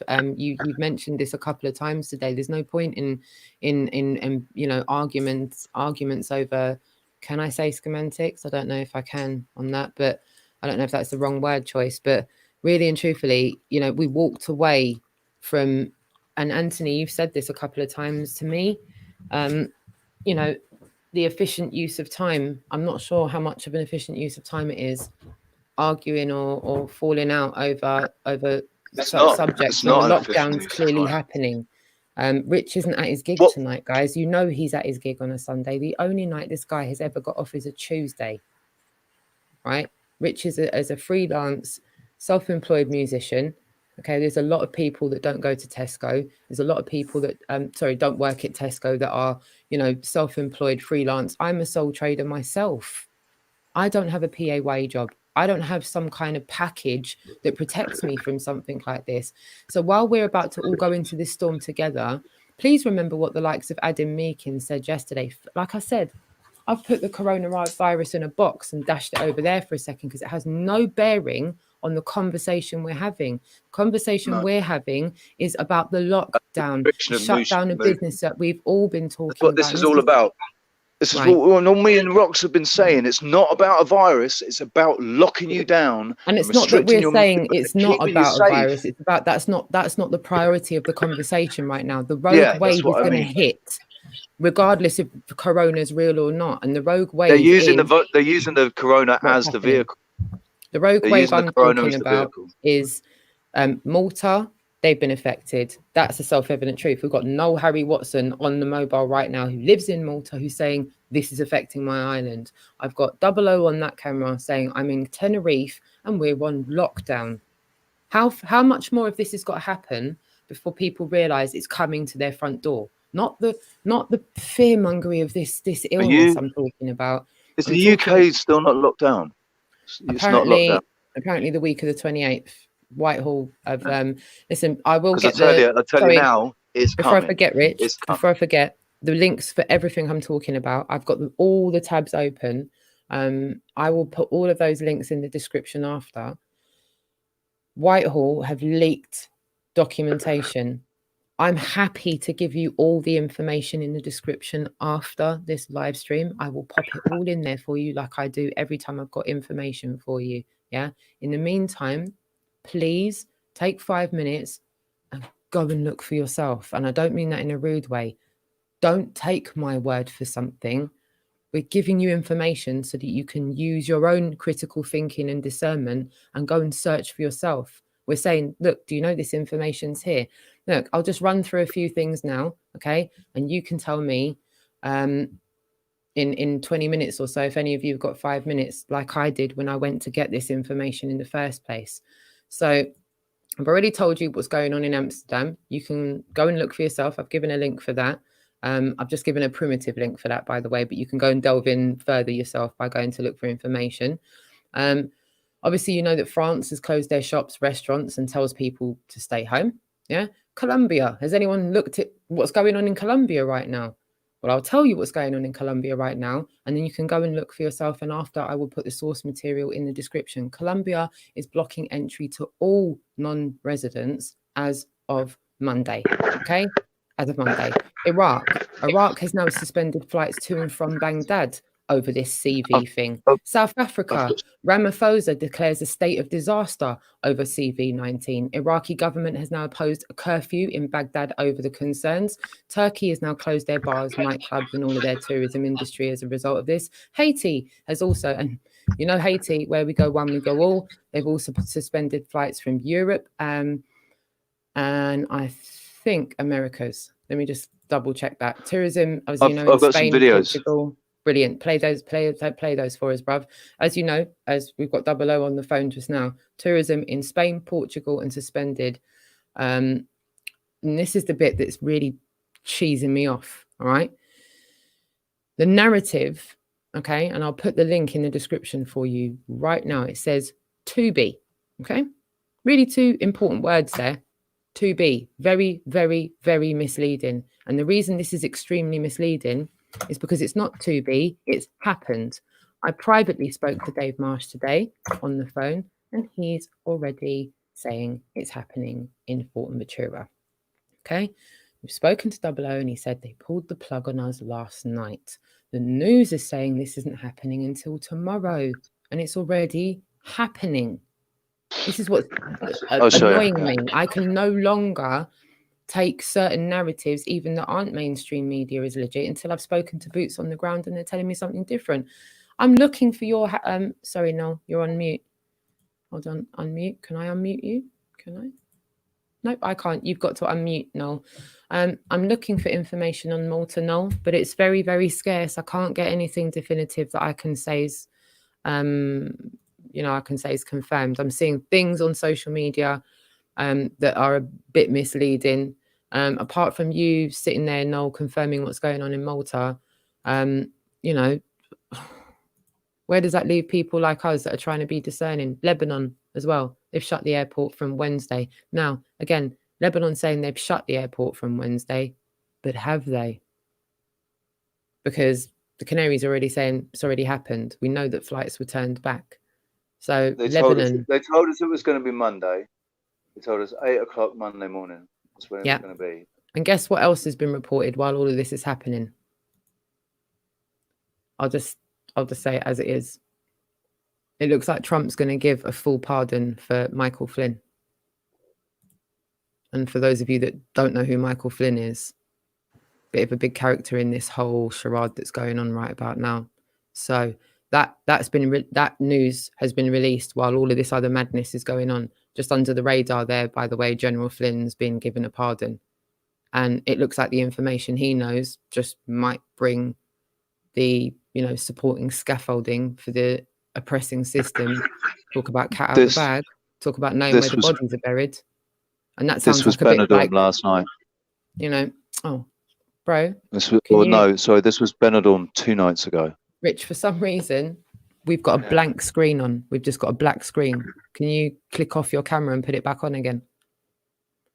Lovely. I don't know what the cheeky monkey's doing, and I didn't mean to take over the mic for so long. And I'm not saying there's anything to be scared about. There's no need for anyone in the chat room to say no one is scared. We're not trying to give you any fear mongering at all.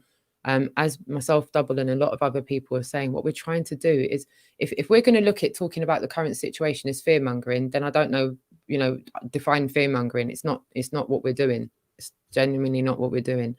00. Let me just. What we're looking at? What is that we're looking at? Can you tell us what we're looking at?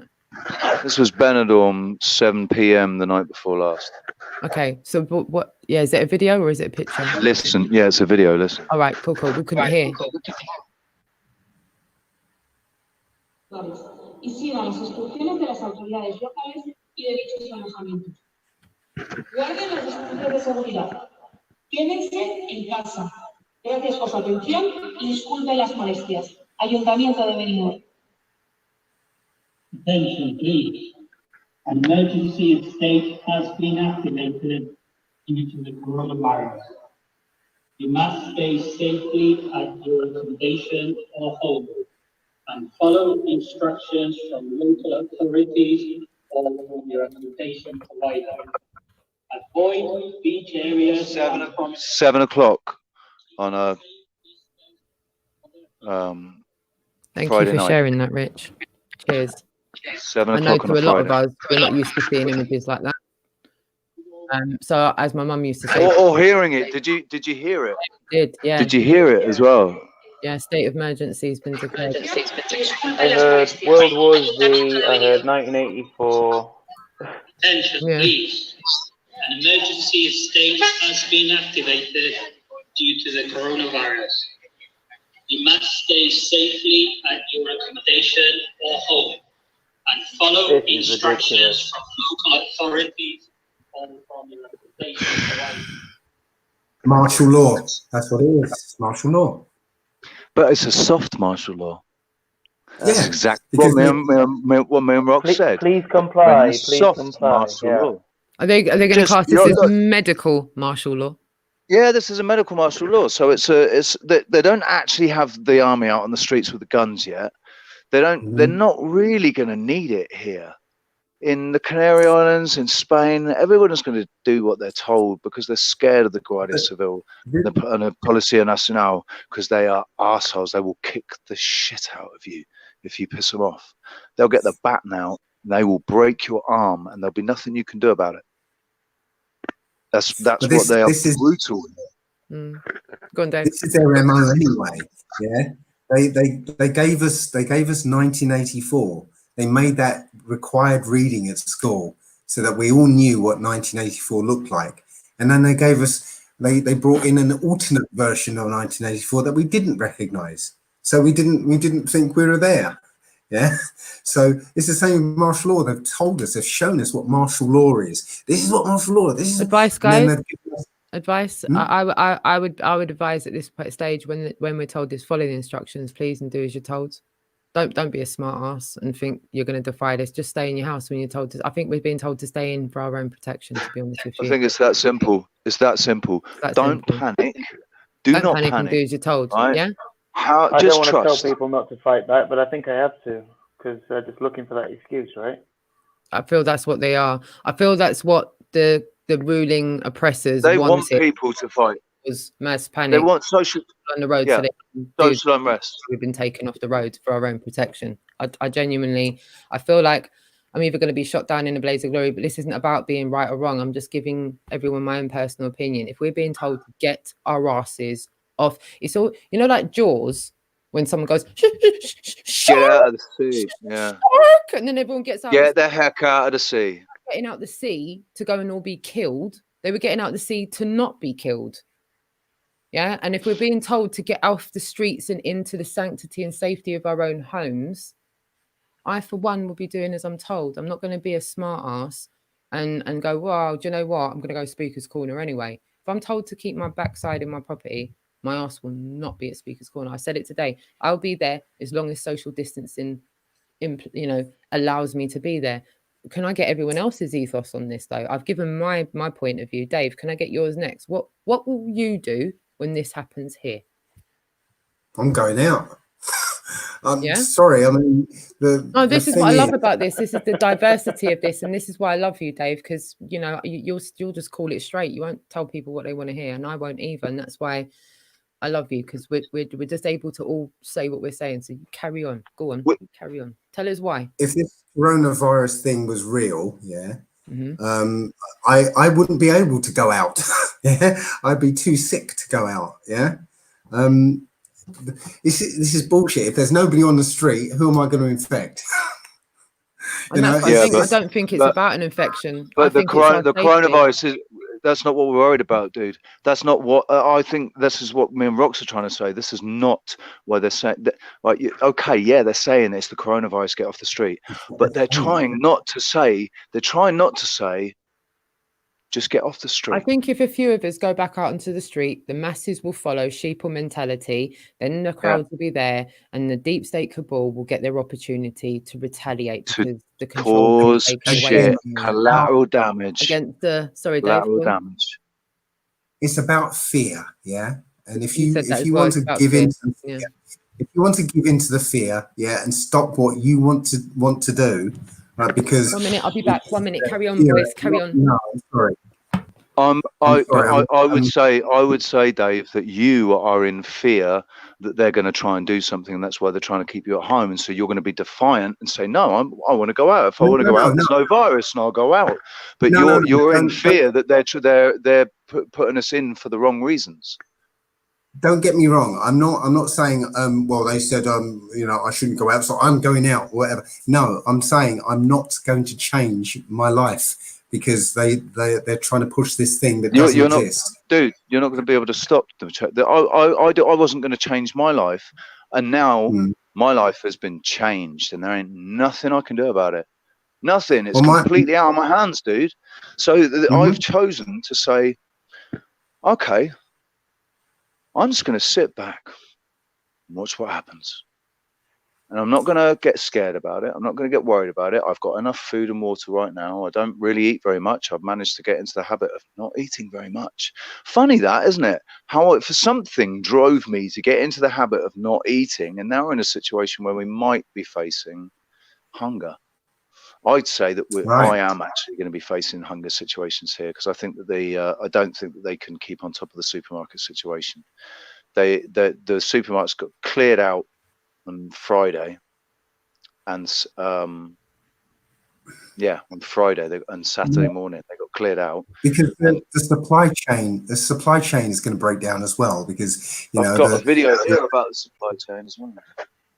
Yeah, I don't know what it says, but he talks about the supply chain. Sorry, go on. Yeah, I was just going to say that the truck drivers are going to end up staying at home as well, and the whole supply chain will break down. There won't be any food in the shops, in the store. The difference between your situation and mine is that for years now I've been removing myself from dependence on the system. Right, so I don't have any dependence on the system. I have no dependence on the system whatsoever. I've got private healthcare. I've got that's it, and I don't do anything. I don't need to be policed. I don't go to the doctors. Never go to the doctor. Never go to the hospital. I just use the pharmacy where I pay full whack for the drugs because I don't get them prescribed. And if anything, I'm helping their system already. Just by doing that, I don't use their system for anything because I don't trust it. So then there shouldn't be anything for you to worry about. That's what I'm trying to say. If you're dependent on the system, this is going to be devastating, because you don't know anything else. I'm dependent on the supermarket system. Yeah, I am dependent on the supermarket system for my water, my cigarettes, and my, my food. Leche. Right. But well, other than that, I don't go out drinking anyway, so I'm not really going to miss the bars. They have said that we're not allowed to walk our dogs. We're not even allowed to walk our dogs. And I've said, yeah, suck that, mate, because I'm going to wait until you've all gone, and I'm going to walk my dog, and ain't going to be fuck all you can do about it. And anybody who wants to come and grasp me up, find out who you are, and I'll come and see you after. How's that different from what I just said, Double O? Because I just said I'm not going to be driven by fear and stop what I want to do. And you've just said exactly that. I'm going to walk my dog. They're not going to stop me from walking my dog. But what I would say is that where I am, I'm in a little tiny village.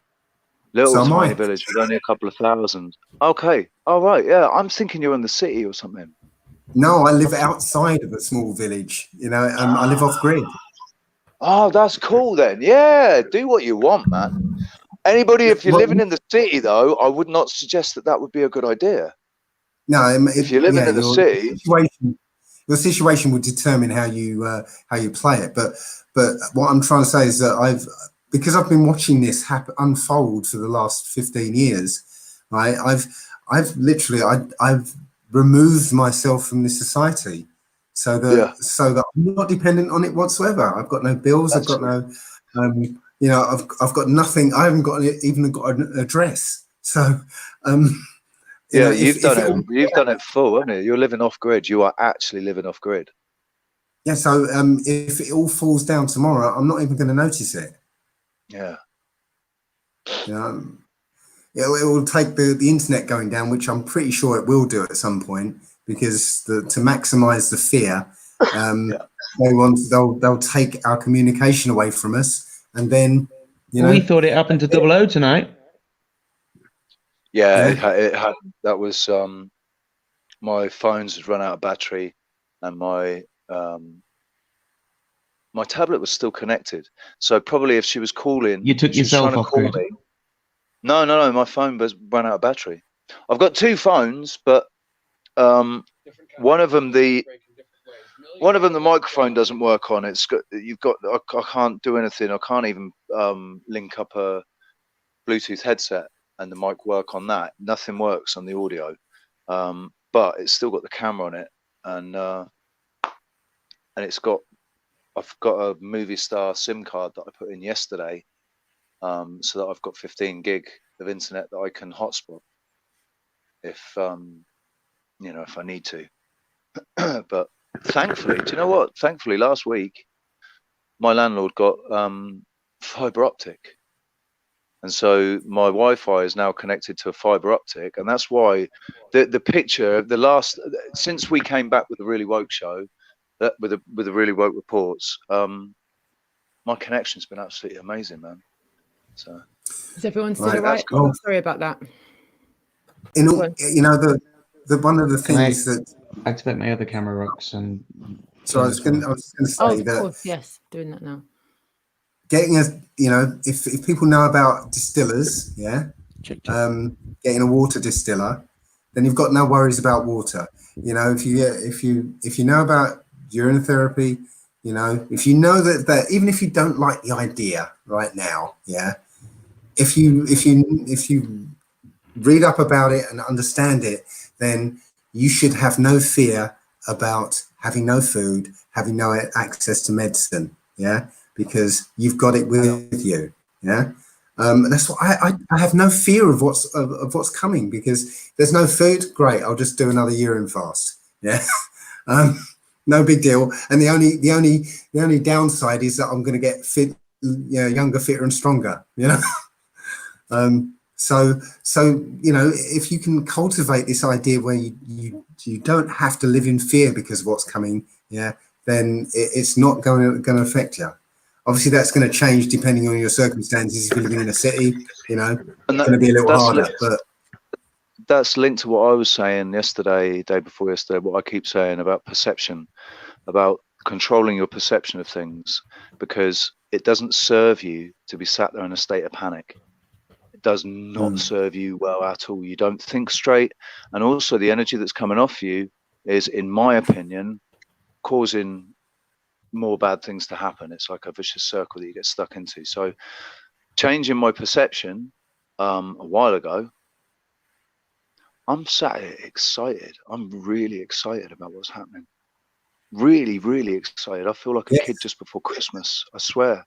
It's crazy. I feel like a kid before Christmas, and I know we're going to go through some hard times, and I know that there's probably going to come a time where I don't have any food or water maybe for a couple of days, and I'm going to be like, rah.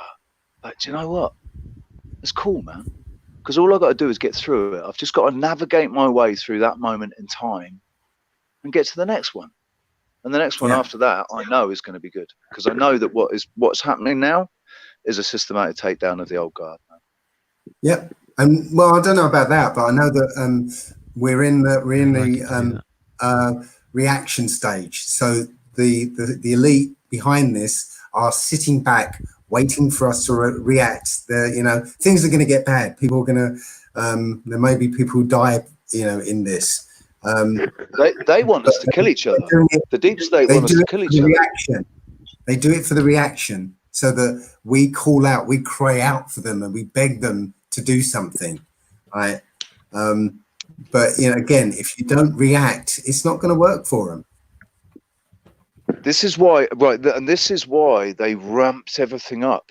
Everything accelerated exponentially, didn't it? Because it was like, oh, there have been 0 to 100. The sixth woman to die, and then 2 days later, the 9th woman to die, and then a day later, 40 people have died, and then another 70 people have died, and now suddenly, how many is it? It's gone. That's how. How many? Another 209 died the next day. Italy's It's like got over because people weren't died now. People weren't panicking in England enough. People weren't panicking. They wanted more panic. But what you've got to the way that I'm dealing with this is because I think that, like Rox says, the scare tactic is necessary. You're not going to listen. I'm not going to listen. Well, none of us are going to listen unless we actually think something's happening, right? If we think something's happening, we need to control our perception of what's happening. And just deal and not project into the future, not sit there thinking, oh my God, this is what's happening. So next it's going to be this, and then we're going to go this, and then it's going to be the mark of the beast. And see, like that video you showed. See the video you showed where they're saying blah blah blah martial law, blah blah blah martial law. That's they all want us to get to the point. But what I'm trying to say is, see, when it gets to that point where you go, why am I starting to? It's about identifying that and not succumbing to it. But yet, if you're told to stay in your property, then like David said before, like Richard said, even like Noel has said, there's no point in turning it into a fearful situation. It's about flipping that on its head and turning it into a proactive, productive, useful situation. Think of all the cleaning that you can do. This is what I've been thinking. Like, I haven't cleaned my apartment for 2 years. Now I can clean it. No, I like that because I'm the optimist, and I think this is like a time for us to think, how can we think optimistically about this? If I'm told to stay in my property and I've got to be on lockdown, I'm not going to lie, I'm going to just put myself on blast for a minute here, and I hope I don't cheese a lot of people off of this. I spoke to Rich offline a couple of weeks ago, and I made a silly joke. A silly joke that was said. It was said on TV. On the news, and me and Rich ripped the backside out of it and really took the PISS with it, and we took it so far that we said people are going to end up getting to the point where they go, I'm quarantined in my house, but do I quarantine my family? Does that mean I have to sit? My loved ones. Do I have to quarantine myself? My love. It felt like that's the not irony of this, but that's how ridiculous this is for people.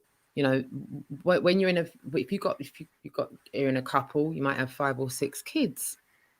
Does the person that's got it be told to sit in another room and be away from everyone? Because I'll remind you all, the mainstream media was prepared. And this is what made us laugh, because there was this couple that were on the mainstream media, and they said something about, well, it's okay because we've got 2 bathrooms. So we don't have to use the same bathroom. We sleep in separate bedrooms. And we went, wait a minute, hold on. We got to quarantine yourselves from each other in your house.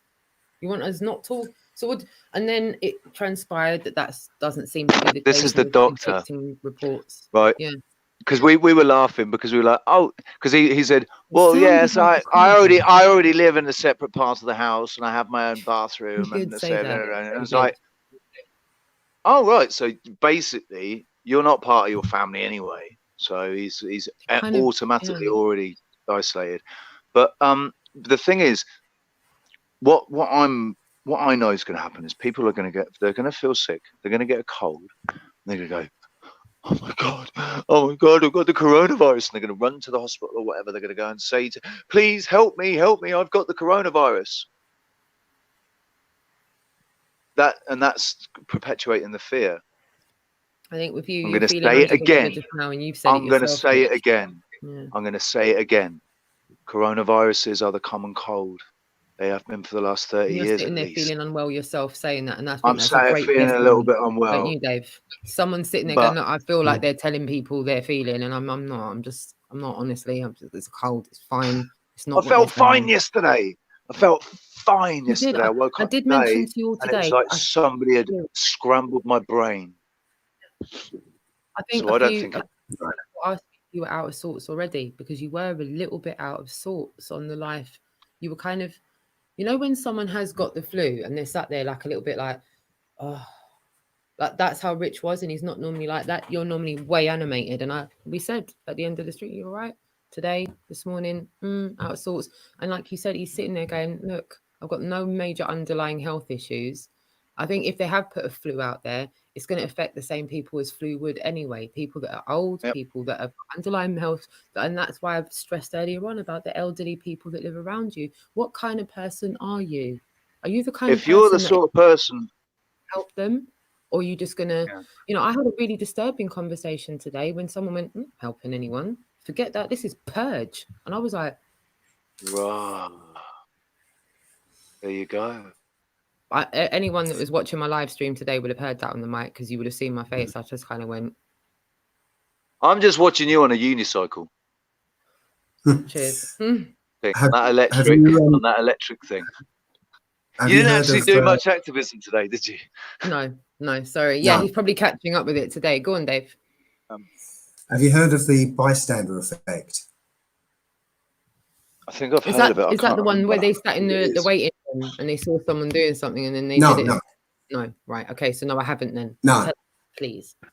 The bystander effect is when somebody is, say, injured or something, somebody's lying on the floor, you'll get people walking past and not doing anything. Literally, they'll just walk past this person who obviously needs help, and they'll continue to walk past until somebody stops and says, "Are you all right, mate?" And then, and only then, the people join in and say, "Oh, let's help. Let me help." Yeah. Until that person stops and takes an interest, people are going to walk past. Okay. Now that translates into this situation.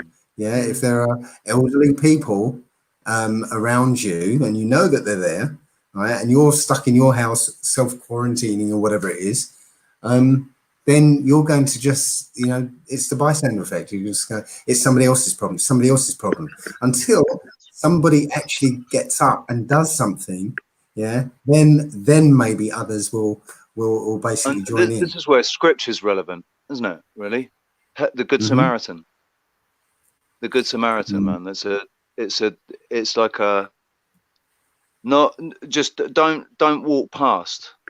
If you see somebody that needs help, don't walk past. I've seen it, man. Doesn't that turn into our moral compass, though? Really, I don't even know if we need scriptures for that, because that just comes down to boiling down to doing, you know, moral compass. Yeah, well, it's in the Old Testament to do that, you know, to be good to your neighbours and stuff. So, you know, you don't even need a good Samaritan. It should be part of your morality anyway. Yeah, your moral compass. I agree. May I interject? Yes, please. Go on, darling. Yes. There has been a conscious effort to negate this aspect of our moral compass. So, let me think of an example. If I use something like the Me Too movement, but what was coming before the Me Too movement, where there were many situations where men were getting involved, protecting women from strange men, they would end up in some kind of altercation, and then the man who got involved protecting the woman would then end up in prison as a result of instigating a scenario.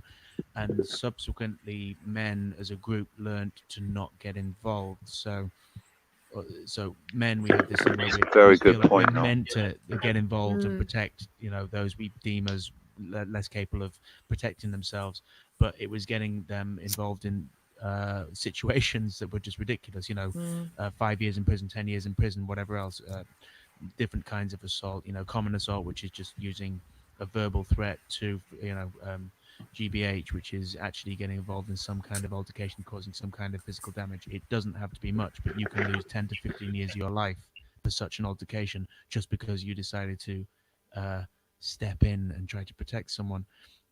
These moral things which we have been turned back to front by the society in which we live in. Wow. And that's the society that has been for the last, who knows how long. Wow. I'm not sure how long. It's been very deep state run. It's been deep state controlled, and they're the ones that have been basically they're trying to turn everybody into sociopaths. That's what they want, is a entire earth full of sociopaths. Yeah, if they had it their way, they would have us all like that, wouldn't they, Dave? Right. That's got to tell you something. Because the bad guys want that. Why would you want that? Yeah, good point. Why would you want to play into their schemes to get us all hating and not trusting each other and being sociopathic? Mm. But this is the point of the experiments that they ran in the 60s and 50s. Yeah, the Stanley Milgram experiment shows that they can turn somebody into a sociopath without them even knowing they are. Yeah. So and this is it. This society is run by this bloodline that is psychopathic, and you want everybody else to be psychopathic as well. This society rewards psychopathy. You know, the CEOs of companies have to be psychopaths to get to that position. It's folk in the chat room saying we need to bring common law back, Dave. But I mean, I think it's important to point out psychopaths are born. Psychopaths are born. You're a born psychopath. Yes, Rich, I think no, it's all right. I think there might be a delay. Actually, there might actually be a delay because that was out of sync. Okay. Yeah, that was completely out of sync. That. I think there might be a bit of a delay. No, it's all right. I think we just might need to be aware of it moving forward. That's all. I think the cheeky monkeys are on the screen, the stream. It's all good. I'm going to keep an eye on it. But go on, darling. Because as we're talking about psychopaths and sociopaths, I think it's really important, right? Psychopaths are born, sociopaths are made, and just because you're a sociopath or a psychopath doesn't mean that you're evil. Doesn't mean that you're evil. It means you could be good or evil and it wouldn't matter to you. You could do the right thing or the wrong thing and you've got no moral compass or you've do we all agree on that? In the sociopathic sense, you've started to ignore your conscience. Chat room, vote us on this as well. Let us know if you agree. In the psychopathic sense, you have no conscience. So yes, it's the people that are even psychopaths. I know some psychopaths, man, and they're not evil. They're just completely self-centered. Totally, they don't see anything past the end of their nose, and everything is about them. Everything is about them because they're all narcissistic. They're evil in the respect they don't have the guidance of the commandments that are written in our hearts. You know, don't hurt people, don't lie to people. It's they're meaningless. Basic principles. Why are we calling them commandments when they're basic bloody principles of life, aren't they? Just don't be nasty. Yes. Don't be a wanker. Which is why they're commandments, you know. Because they're rules to live by to make a harmonious world. Yeah, imagine the world, what it would be like if everybody followed the commandments. It would be a totally different world. It would be so different, so different, really different. It wouldn't be anything like this. If you understood the Old Testament, I mean, one of the things that was part of the law as such was what's known as the Jubilees. Yeah, so that every 7 years there's a year of release. So and every 50 years there's a Jubilee where all property gets returned to its original owners. All debts are extinguished. All everything gets reset. Right, and that's it. It's literally you can live your life as recklessly as you like, almost. With taking risks and doing stuff, because at the end of the day, at some point, everything gets reset, and everyone's back on the same footing again. I mean, what a world that would be! That would be great. I'd love to live in that world, and I hope I do get to live in that world. Can I just jump in a sec, Rox? Sorry, because I've just seen my emails. And I had 3 messages from PayPal. I've received money. Oh wow! Oh, that's so sweet of everyone. Thank you. Wow. Oh, seriously, man. There's two guys that I don't know. I don't really recognise the names. I'm not sure who you are on YouTube, and I don't know if you want to be. I don't know if you want to stay anonymous, so I won't say who you guys are. But Ricardo, dude, mate, I love you, man. That's really, really lovely. As I said, double O's gigs have been. I'm getting a mug. Yeah, and we weren't doing an appeal for donations or anything. People genuinely asked in the chat room, and that's not. I wasn't, man. I didn't ask anybody, man. This is going to happen a lot. I didn't ask anybody for anybody. Thank you so much. Yeah, and the one thing we want to stress as well is this is going to happen a lot. This is just, I feel like. I don't know how to put this in words. Like I said it to Dave Marsh as well. I said, trust you, Dave, to land 2 days before this kicks off in the Canaries.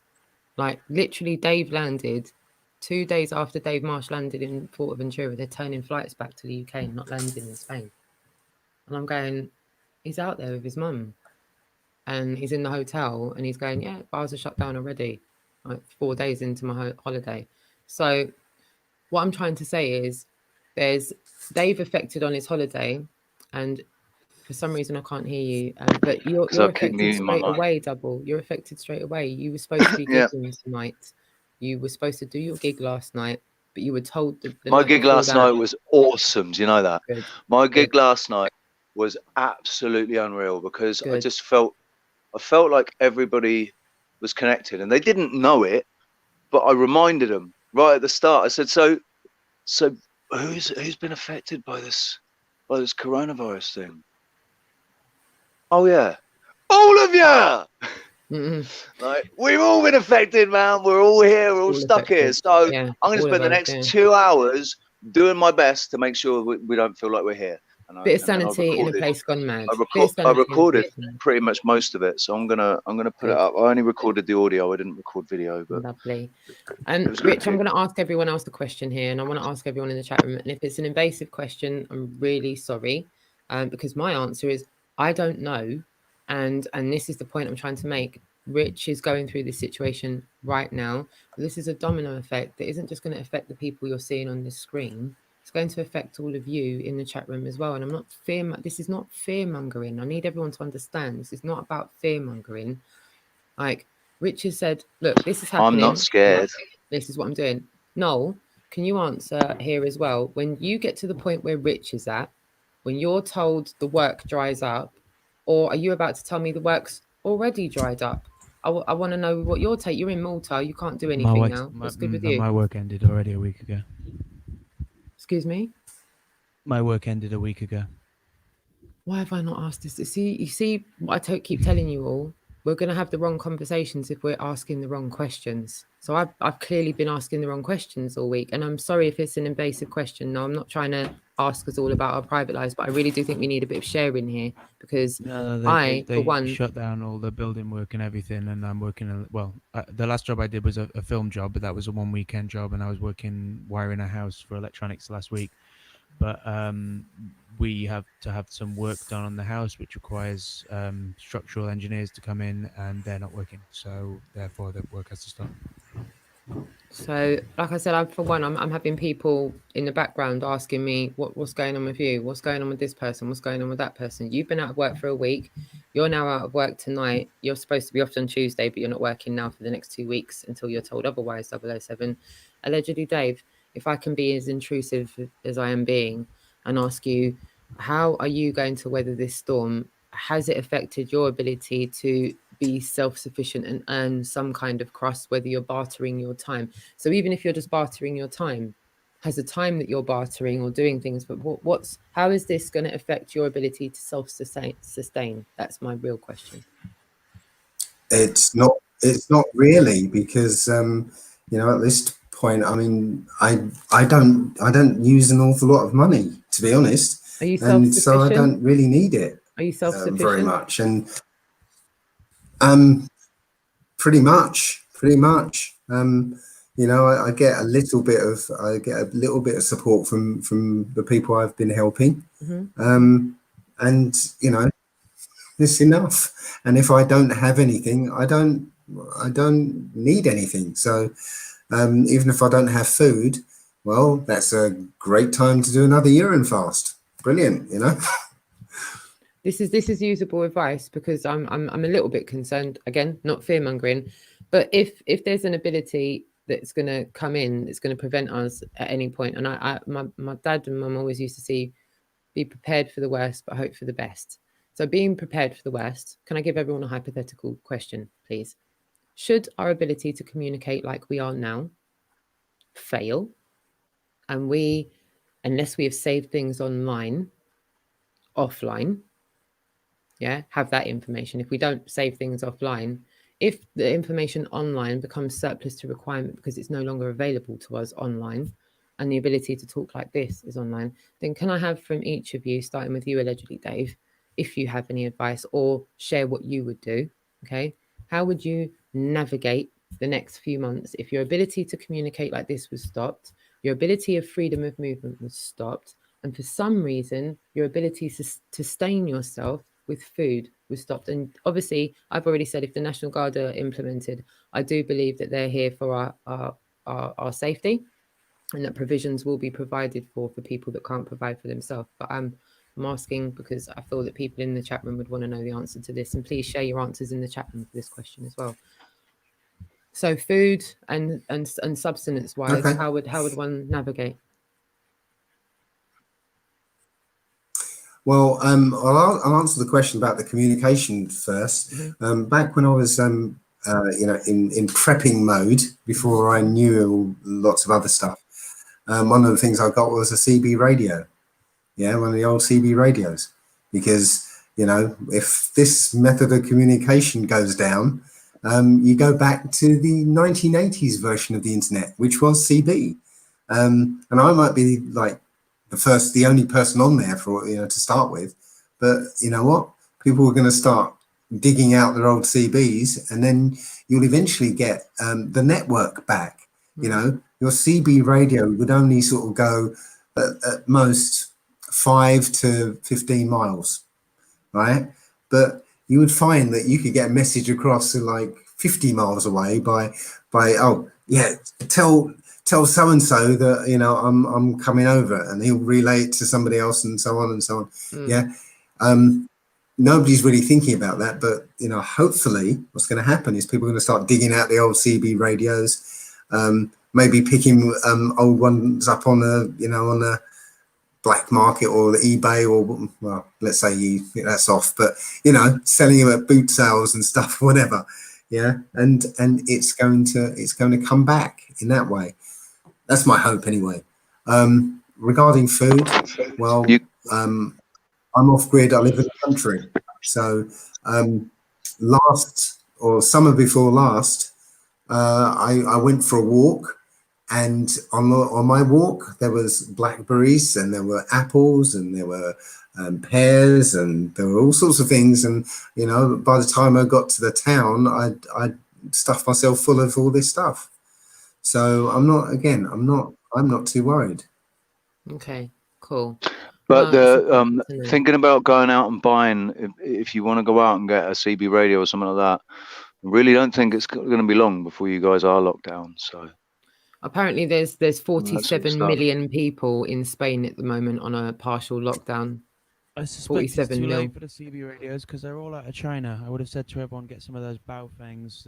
They got about 5 to 15K dependent on the terrain around you, and they were very cheap, and they handled UHF and VHF. Just, your volume's a little bit low. Sorry, just a little bit low. Louder. Good. Okay. Yep. I was going to say it might be a little bit late because all of those things come from China. But what I would have said 4 months ago was get some either Baofeng or something like that. There are UHF and VHF CB radios, multi-channel.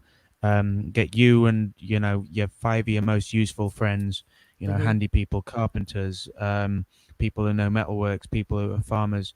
These are the kind of people you want to make friends with. These are people you want to make yourself useful to. and set up a community. And then once you've got some kind of community, everyone becomes useful because everyone else becomes labor, and you need labor. You might not be able to get radios now as easily as you could, but there's still stuff available on eBay. I think eBay is still functioning. There is still a mail system. We don't know for how much longer. I don't want to make it sound like this is the end of the world scenario. It might get to the point where mail isn't moving. It's the end of the world as we know it. It's the No, but it's usable end information, and there's people backing you up in the chat room. There's someone that just said, "Don't forget that CB will skip off the clouds." They're a very prophetic band. Is that that legit?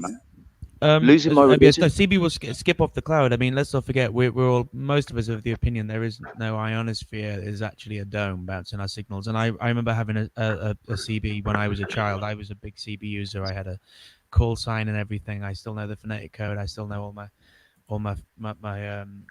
call sign. The way I used to address things. I used to set up my antenna. I used to have to tune my antenna when I was trying to speak to different areas, and sometimes you would get way into Europe sometimes. And so at night time you get a lot further because the radios drop their they have to drop the power of their frequencies down, because at night time I think the air is more humid and you get better conductivity. Okay. I can't remember the reason for it, but you can transmit much further at night time than you can during the day. But we called it. I think it is because of the humidity. What did you call it? Sorry. We called it atmospherics because I was speaking to somebody in Texas from Basildon at one point, and just certain atmospherics were right to make it bounce off the dome and basically, yeah. But I said just got done. Rox just got done by the police. Sorry, yeah, he's watching today's stream in the background. Yeah, no, I didn't get done. Don't worry, bro. Oh no, I thought that's why you went away for a bit then. Sorry. I wrote down a Did few you get things because no, you got. I saw they'd made up some law about you can't have electric vehicles or whatever. That nonsense. Like we're all about green stuff. Well, not that electrics are necessarily about green, but let's not get into the technicalities of that. Everyone is now riding these green vehicles around, and they're like, no, you gotta pay your money. No, carry on, brother. Anyway, CB radios. Obviously, like I said, most of those are coming from China. The problem is that all of that export from China is pretty much stopped now. Now Italy, I think, have a lot of stuff, but they are. I know, but there's a good second-hand market. The second-hand market was mentioned eBay, yeah, and in the UK you've got Gumtree, and that's it. That said, things like that are going to be held on to and go up in price when people figure out how valuable they are. Obviously, with the home-based CBs, you need a decent antenna, and you need to figure out how to tune it. That's going to take a little bit of reading. You want to get yourself some books on electronics, books on basic wiring, basic home maintenance, DIY, books on gardening, books on food care, even the books I don't necessarily like but are very good, things on really good old advice, health remedies, how to make what do they call it when you boil what do you call it when you boil greens and you make I can't remember what it's called, but it's like a thing you put it on a wound. There's a word I can't think of. Never mind. Poultices and stuff. That's the one. Yes. Seeds. Things like gardening methods such as urine therapy, which you're the man to speak to because I know nothing about that. This is still, I'm eyes wide open to this. If you don't have a plot of land, how to make a space where you can grow something that produces something. Most things don't produce in the first year, so it might be too late for all of that. Things like hydroponics, very useful for soft greens. If you have roof space, make use of that. If you have access to solar, great. If you don't have access to solar, maybe get access to solar just because it might give you enough electricity for what you do need. Things like Kindles. Let's assuming the internet's down, perhaps all the PDFs you've downloaded are only accessible when you have electricity. This is why books are better. Also, books can also be burnt in the worst case scenario. Community people with skills I already mentioned, and hone your own skill and make sure that your skill is available to people with skills that you don't have. The community is very important. And tools, old tools, new tools. Just get tools, have useful tools, because if you have tools but no skills, you will develop skills when you have tools. You're absolutely right. That's really, really good. This is another reason why I'm excited, man, because I have carpentry skills, I have bricklaying, labouring and all that. I don't have any electrical skills, but I'm a musician. So to provide one of the most important things to people, in that, like, to make, but what do people do? And they, in the times of war and stuff, they used to sing. They used to get together and sing and make music, and so I like that because it sounds optimistic. I like the optimism here because I feel that we do need to kind of be optimistic about this, and not fear what's happening, and become self-empowered and actually be proactive about it and turn the situation around for ourselves. Do you guys have any thoughts on that, about, you know, turning this around and doing something proactive with your life regarding it? Yeah, I'm going to clean my apartment. Yeah, he's going to clean his apartment. What are you going to do, I've been Dave? bleaching all day. Bleach. I'm working on my book still.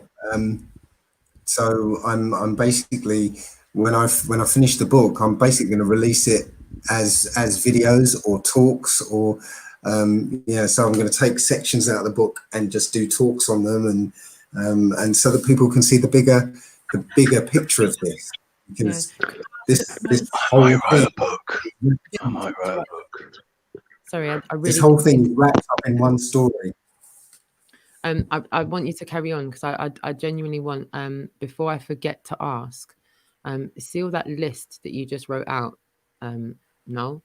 Could you maybe voice type it into a message for me so that I can copy and paste it and put it into the description? Because I think it's really helpful, usable information. And Dave, if there's any helpful or usable information that you think would be a good idea, because I'm going to put the link for your book, I'm going to put the link for your website in the chat, in the description as well.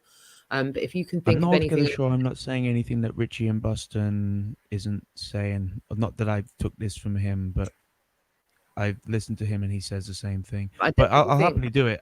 This isn't very useful. This was just cues for me. This is just lots of short, abbreviated letters, poorly written. There's a lot of people resonating in the chat room now, and that's okay, I think this is the point that I'm going to try and make with all of you here. Is I really think is much helpful information that we can all keep sharing and resharing and resharing and resharing. Hopefully, it will reach enough people so that when the time comes for people to stick or twist and go with fear or stay firm, they'll have enough information forearmed with that they'll be able to help themselves. Well, I feel strongly that community is the most important part, because only a few people in any community have skills useful for that community, but they need more than themselves to do those skills, so they pass them on. And then as the community, you together make what the community requires. So say, I don't know, you need furniture. One guy knows how to make furniture. He has to teach it to 10 people so that you can make enough furniture for everyone in the community. I'm not saying it's going to get to that point. I'm just making a bad example of. It's a good mentality. Can I just respond to Dagon?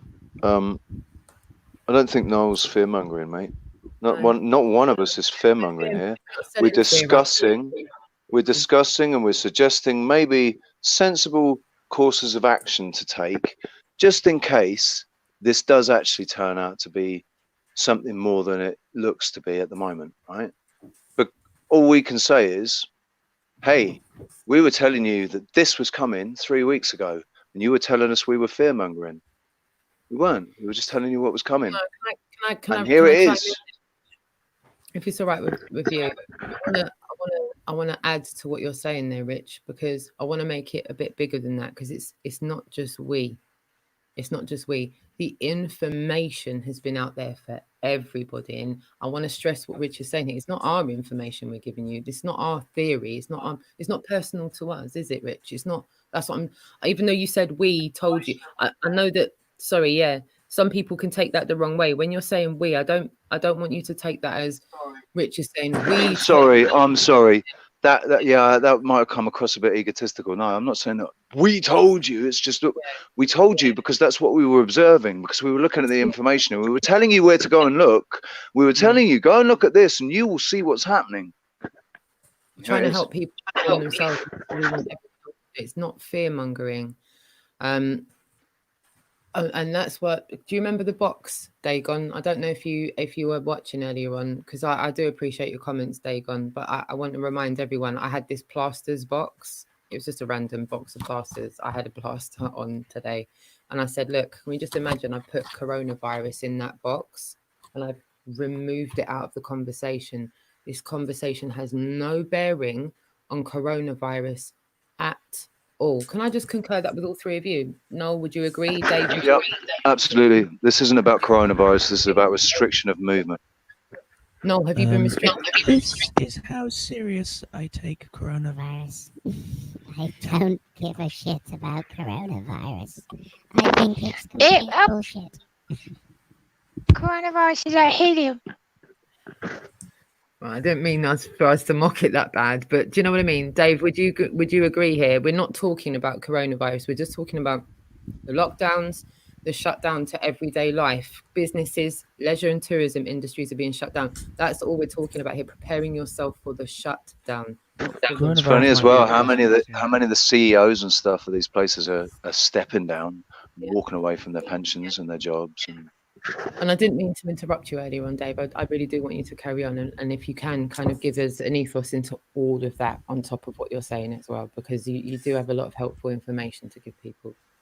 I've forgotten what I was saying now, to be honest. So, yeah, even if you can compare that, we're not talking about the coronavirus here, are we? We're not bringing the coronavirus to this conversation. We're actually just talking about the things around this supposed, viral infection. As I said, there is no such thing as a viral infection per se. Yeah, viruses are not living organisms. Yeah, this is what they're trying to push on us. This idea that these viruses are living demonic things that are floating in the air, waiting to, for us to breathe them in, or for them to come into us somehow and cause disease. I've got a brilliant video for you to watch. I don't know if you've seen it. Are you subscribed to, or do you know Robert Sepper? Because he did one about plague doctors, and he's talking about where they said that the diseases were coming from back in the olden days. And it was all about it's coming from the air, it's coming from the gases, from the earth, and all this stuff. If the air was damp, that was meant to carry disease. If the air was damp back in the, the days of the plague and stuff. And he makes a funny. There's this short animated piece in the middle with this plague doctor, but the plague doctor's just a murderer. He's just going around murdering people. You see? Yeah. You see? Well, one of the things that the medical establishment tries to tell us is that, before their way, it was just primitive ignorance. Okay. But no, that's not the case. If you find some books from, the 1700s and the 1800s, all they had was a different viewpoint of what was going on. I'm looking. There's a book, and I've spoken about this book before. It's called Man's Higher Consciousness, and it's basically this guy who was involved in the occult, or not the occult, the esoteric, groups and stuff, and he was going around finding out what they knew, and basically he tells you how the body really works. And it doesn't work the way you think it does, the way they've told us it does. And when you apply the knowledge in this book, and I've said this before, it took me 6 months to read this book, because it was so, I read a paragraph, and it was like I had to shut the book and go, wow, oh, wow. Because it's just amazing, there's the different perspective you can have on it. And since I read that book and then started to research the information around it, and I've helped lots of people with this knowledge, and people have seen it work for them. So, sorry, I'm getting probably off topic here. I'm sorry. Would you tell me the name of that one more time so I can write it down, please? It's called Man's Higher Consciousness by Hilton Hotema. Now, if you can go on my website, do you mind spelling the surname? Can you spell it? Do you mind? Hilton, Hotema. So is it on your website? I've got a PDF on my website, and I'll post it in the chat.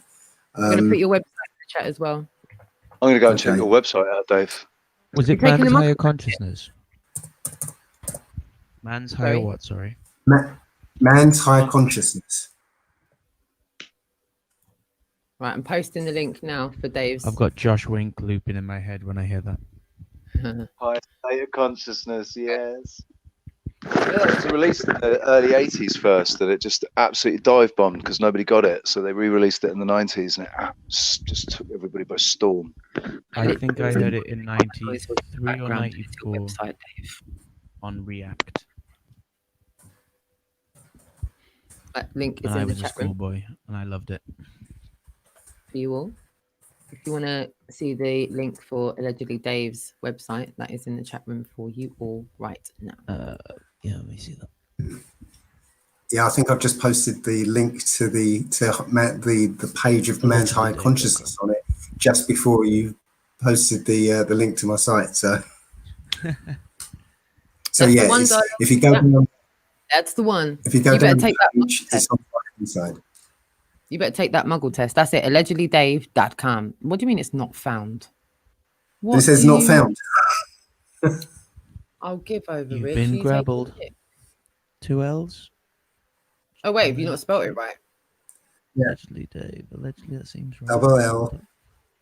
EGED. LYDAV.com. That's not a problem. Thank you so much for thanking us. It's not a problem, Doc Michael. You're more than welcome. Thank you so much for the link. Please, if you haven't been to Dave's website, go and familiarize yourself and go and take the muggle test. I didn't score full points. I got a couple wrong, actually. I got 2 wrong. 2. I got 2 wrong. 2. Yeah, but this is a muggle test. The link's not working for me.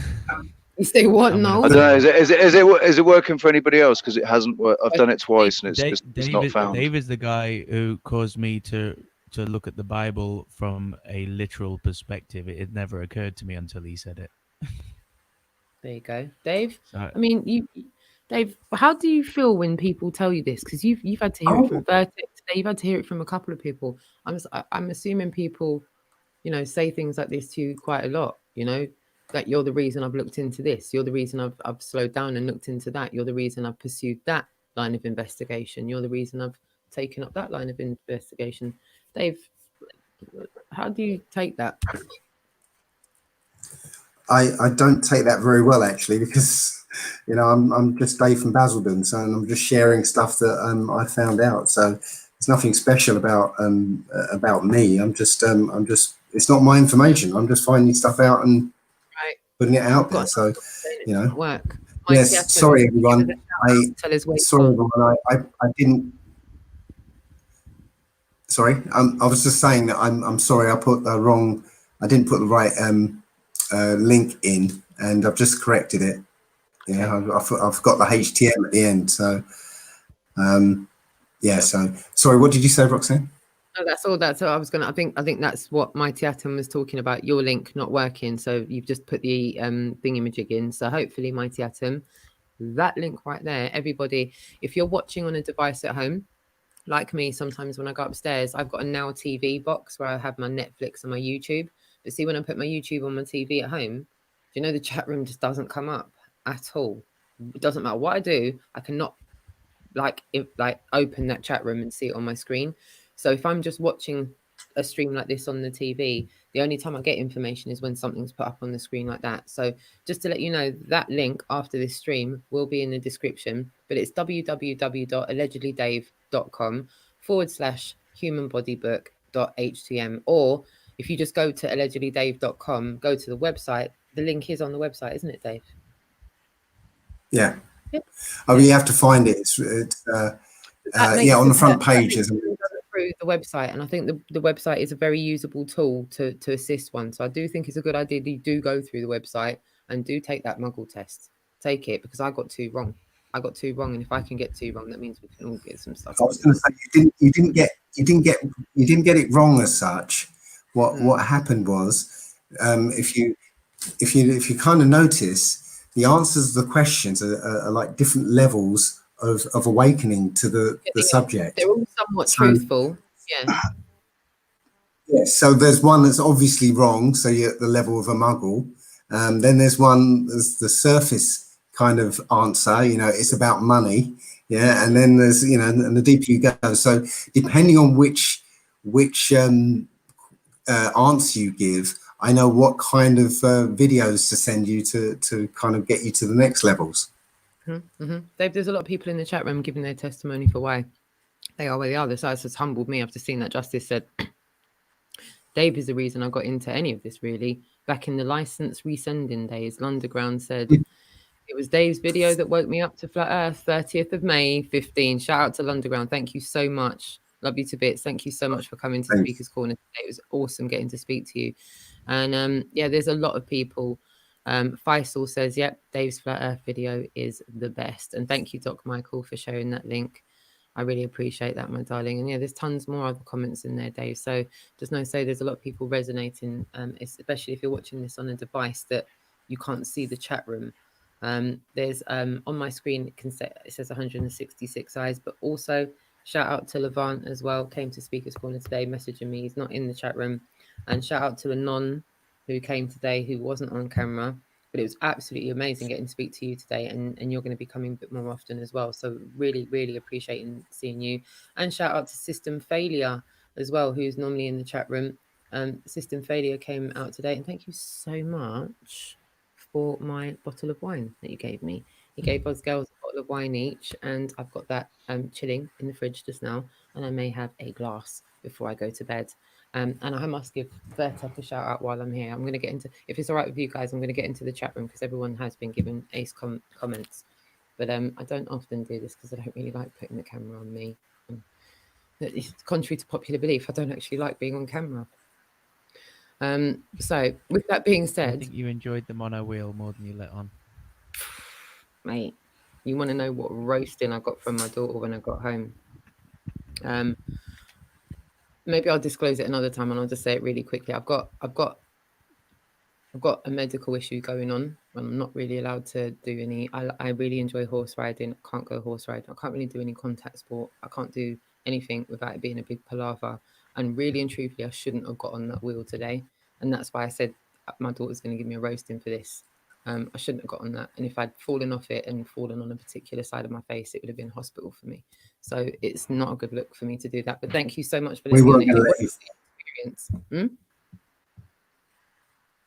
to let you fall. Do you know what? You took the words right out of my mouth. I was in safe hands, and I really didn't feel like I was in any danger at any point. And do you know what I love? There, guys, I really wish Steve had been there, because if Steve had been there, I reckon I would have got further with my lesson. Guys, shout out to the Druid police officer, Steve. Yeah, he wasn't there. He got us out of a bit of a bind the other time when we had to tell the other officer, look, give Steve a bell and he'll put you straight. Well, I was going to go there with those two officers today, but one of those really didn't look like he wanted to be tickled left or right. He looked like if I said one more word, he was popping Aussie, me right? in. He was Aussie. Did I Was he? hear that right? He didn't sound. Turn up, no. Turn up. Sorry. No worries. Was he Australian? Did he have an accent? I don't know. He had an accent. He sounded Australian, that police officer. Australian. Maybe they've drafted in police officers from other nations. So I decided to take Dave's advice and just turn it back down to gas mark 1. Yeah. When he started pushing me up, I was like, yeah, I'm out. I'm peace. I'm out. I'm not trying to get wheeled up by a police officer today. Not when the place is a ghost town. Trust the place to be a ghost town, and I get noised up by a police officer because I can't shut my mouth. Go on, Dave. Say. I'm going to have to kind of drop off at the moment because it's you know, I'm at a friend's house, and I've been a really bad kind of guest. So, Crikey. Can you please thank your friends for allowing us to have you here with us? Because I can't tell you how much me and everyone here on the panel and in the chat room loves and appreciates the fact you're here. We're really glad that you're back in the UK. I'm so sorry that you've come back to this godforsaken situation. But you're here, and I'm really glad that you're here, to be honest with you. I'm really chuffed that you've come in and you're in the stream, man. I'm really happy that you're here, Dave. Thank you. See, thank you. Love from Dave. We love you to bits. Hopefully we can do this again sometime. And if you do come down, Rox, we'll do our pursuit of truthiness again.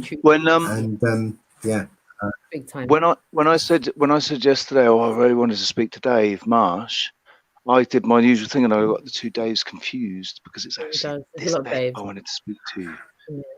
Allegedly, Dave will speak to you. He's got a lot of questions and a lot of advice. I want to speak to you, dude. Seriously, I'd like to speak to you in private at some point if I can. I bet you have a waiting list. Feel free. We'll set something up, right? Perfect. Okay. Thank you, Dave. Lots of love. So yeah, I better be a good guest and. The chat room all saying goodbye and that they love you to bits. Is it your friend? Your friend is that the she was on the other unicycle thing, one wheel thing? No. No, we'll explain that to you I'm after, Rich. house. Different ones. Oh right. Because that one, I think she was after you got done and you were wheeling your thing. I love to see she got back up on it. Like she was like, yeah, stuff it. I'm still going. Say bye to Dave as well now. At some point, hopefully, I'll get to explain what my thinking about what was going on there. But yeah, not another long story. All right, so I better say I'm out. So I'll catch you guys later. Take care, my darling. Right. Speak to you soon. Thank you so much for being with us. Right. How awesome was that to have Dave with us tonight, guys? Really, really awesome advice from Dave. And as you heard, he'll be back again, and I will do some more Pursuit of Truthiness, and he'll come back on Really Woke Reports. Guys, we're in a situation where while we've been talking, like lots more stuff's been happening. Like lots more stuff. Surprise, surprise. I don't know what to say. Come on, tell us.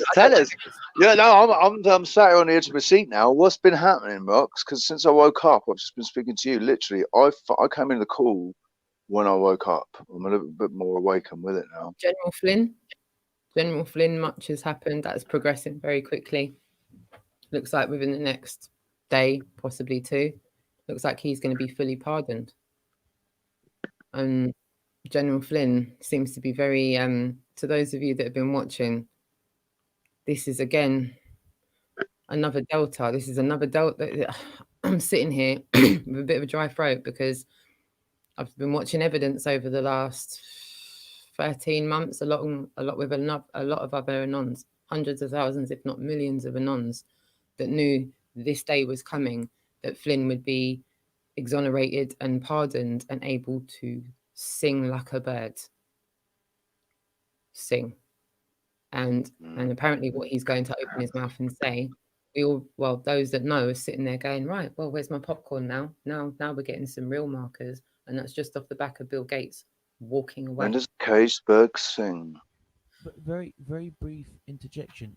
Can you hear Turn me? Turn it up. Very, very brief interjection. What's your opinion on Epstein still being alive and Wiener's laptop? Because these are huge stacks of evidence that a large amount of people think that Epstein might still be alive because, let's be honest, the body they showed wasn't him, right? And then Wiener's laptop was seized, and they keep on hearing all these stories about the content made everyone sick. Just turn up a little bit more. Just turn up a little bit more. You can't hear me. I'm sorry. Is that better?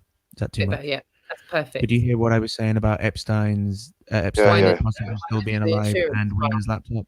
Yeah, I bring this only up because if they were alive, it would be the best evidence ever. And I keep on occasionally getting these little drip feeds of information that this stuff is coming. But do you think this is just bait for us to keep us thinking that we don't have to do anything? Oh, this is what I'm saying. It's not like I guarantee you look on any mainstream source outlet, they're not going to be reporting on Flynn's pardon. And if they are, what they've done is they've gone, here's the news, and behind it is pardon. But yeah, look there. Do not look over here. Keep looking there. That's it. Good. Right. Okay. Moving along. They don't want anyone looking where they're supposed to be looking. It's like they keep going, look over there, everyone. Lots of fireworks over there. Ooh, lovely. Right. Look over there, but definitely don't look behind you. Do not look. It's like as soon as someone tells you don't press the red button, as soon as you want to press it, you want to look. So obviously the information's not readily available. It's almost like the disinformation about flat earth on YouTube. You have to just sift through the first bit of disinformation and get to the crux of what is being hidden. You have to know that it's disinformation to know that you have to look past it. Yeah. Otherwise, right. you just go, "Oh, it's bullshit," and then you walk away. Yeah, you have to accept it. You have to accept that you're going to get a lot of disinformation, and some of that disinformation isn't actually coming from a malevolent, you know, from a deceptive, malevolently deceptive standpoint. It's actually because pretty much most of the people out there, if you told them what really happened, they'd break down, man. Their entire reality would crumble, and they'd possibly lose their minds. There'd be a danger to themselves. There'd be a danger to other people, because their entire paradigm would be actually shattered. If they even accepted it, they probably wouldn't even be able to accept it. They'd probably sit there and go, "Yeah, nah, it's not. It's a fake, isn't it?" Can I add something in, because we've mentioned Africa a couple of times this evening and said, yep, Africa's unscathed. So what you said about that, shout out to Dolly. I'll get to that notification in a second, my darling. Nairobi, several African governments, where my sister was born. Really? Wow. We'll see. Several African governments today have closed their borders, they've cancelled flights, and they've imposed strict entry and quarantine requirements to contain the spread of that. It has a foothold in at least 26 countries on the continent, apparently, as the cases keep rising. South African President Cyril Ramaphosa declared a national state of disaster and warned the outbreak could have a potentially lasting impact on the continent's most developed economy, which already is in recession. Measures to be taken there include barring travel to and from countries such as Italy, Germany, China, United States, the list goes on. Any foreign national who has visited a high-risk country in that said list in the past 20 days will be denied a visa, adding that the South Africans who visited targeted countries would now be subject to testing and quarantine when returning home. South Africa apparently has recorded 61 cases, and will also prohibit gatherings of more than 100 people. So any groups more than 100 people, it's a no-no.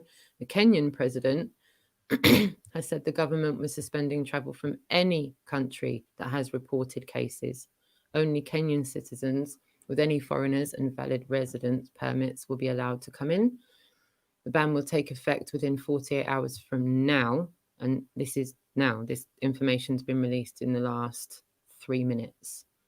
It will take into effect 48 hours from now and remain in place for at least, it says, at least 30 days.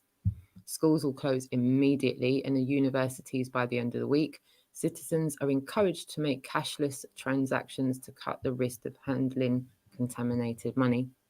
Kenya and Ethiopia have now recorded 3 and 4 cases retrospectively. Authorities in each nation said Sunday, 2 days after they both reported their first cases. In West Africa, Ghana will now ban entry from Tuesday to anyone that's been to a country with more than 200 coronavirus cases in the past 14 days, unless they are an official resident of a Ghanaian national. Ghana has recorded 6 cases. President Nana Addo said in a televised Sunday evening address that universities and schools will be closed from Monday until further notice. Public gatherings will be banned for a month, he said. Through private burials are allowed only for groups of less than 25 people. In Southern Africa, Namibia recorded schools to close for a month. Other nations have also shut schools down, cancelled religious festivals and sporting events to minimise the risk of transmission. And apparently that's going to be ongoing until further notice. So can I have thoughts in the chat room? I'm not really interested in that. Like I said, COVID-19's in the box over there. We were talking about Africa not being affected, but now the lockdown's affected Africa, 26 countries apparently. So what do we say? Thoughts on a postcard, please. Who wants to start? Africa can handle it.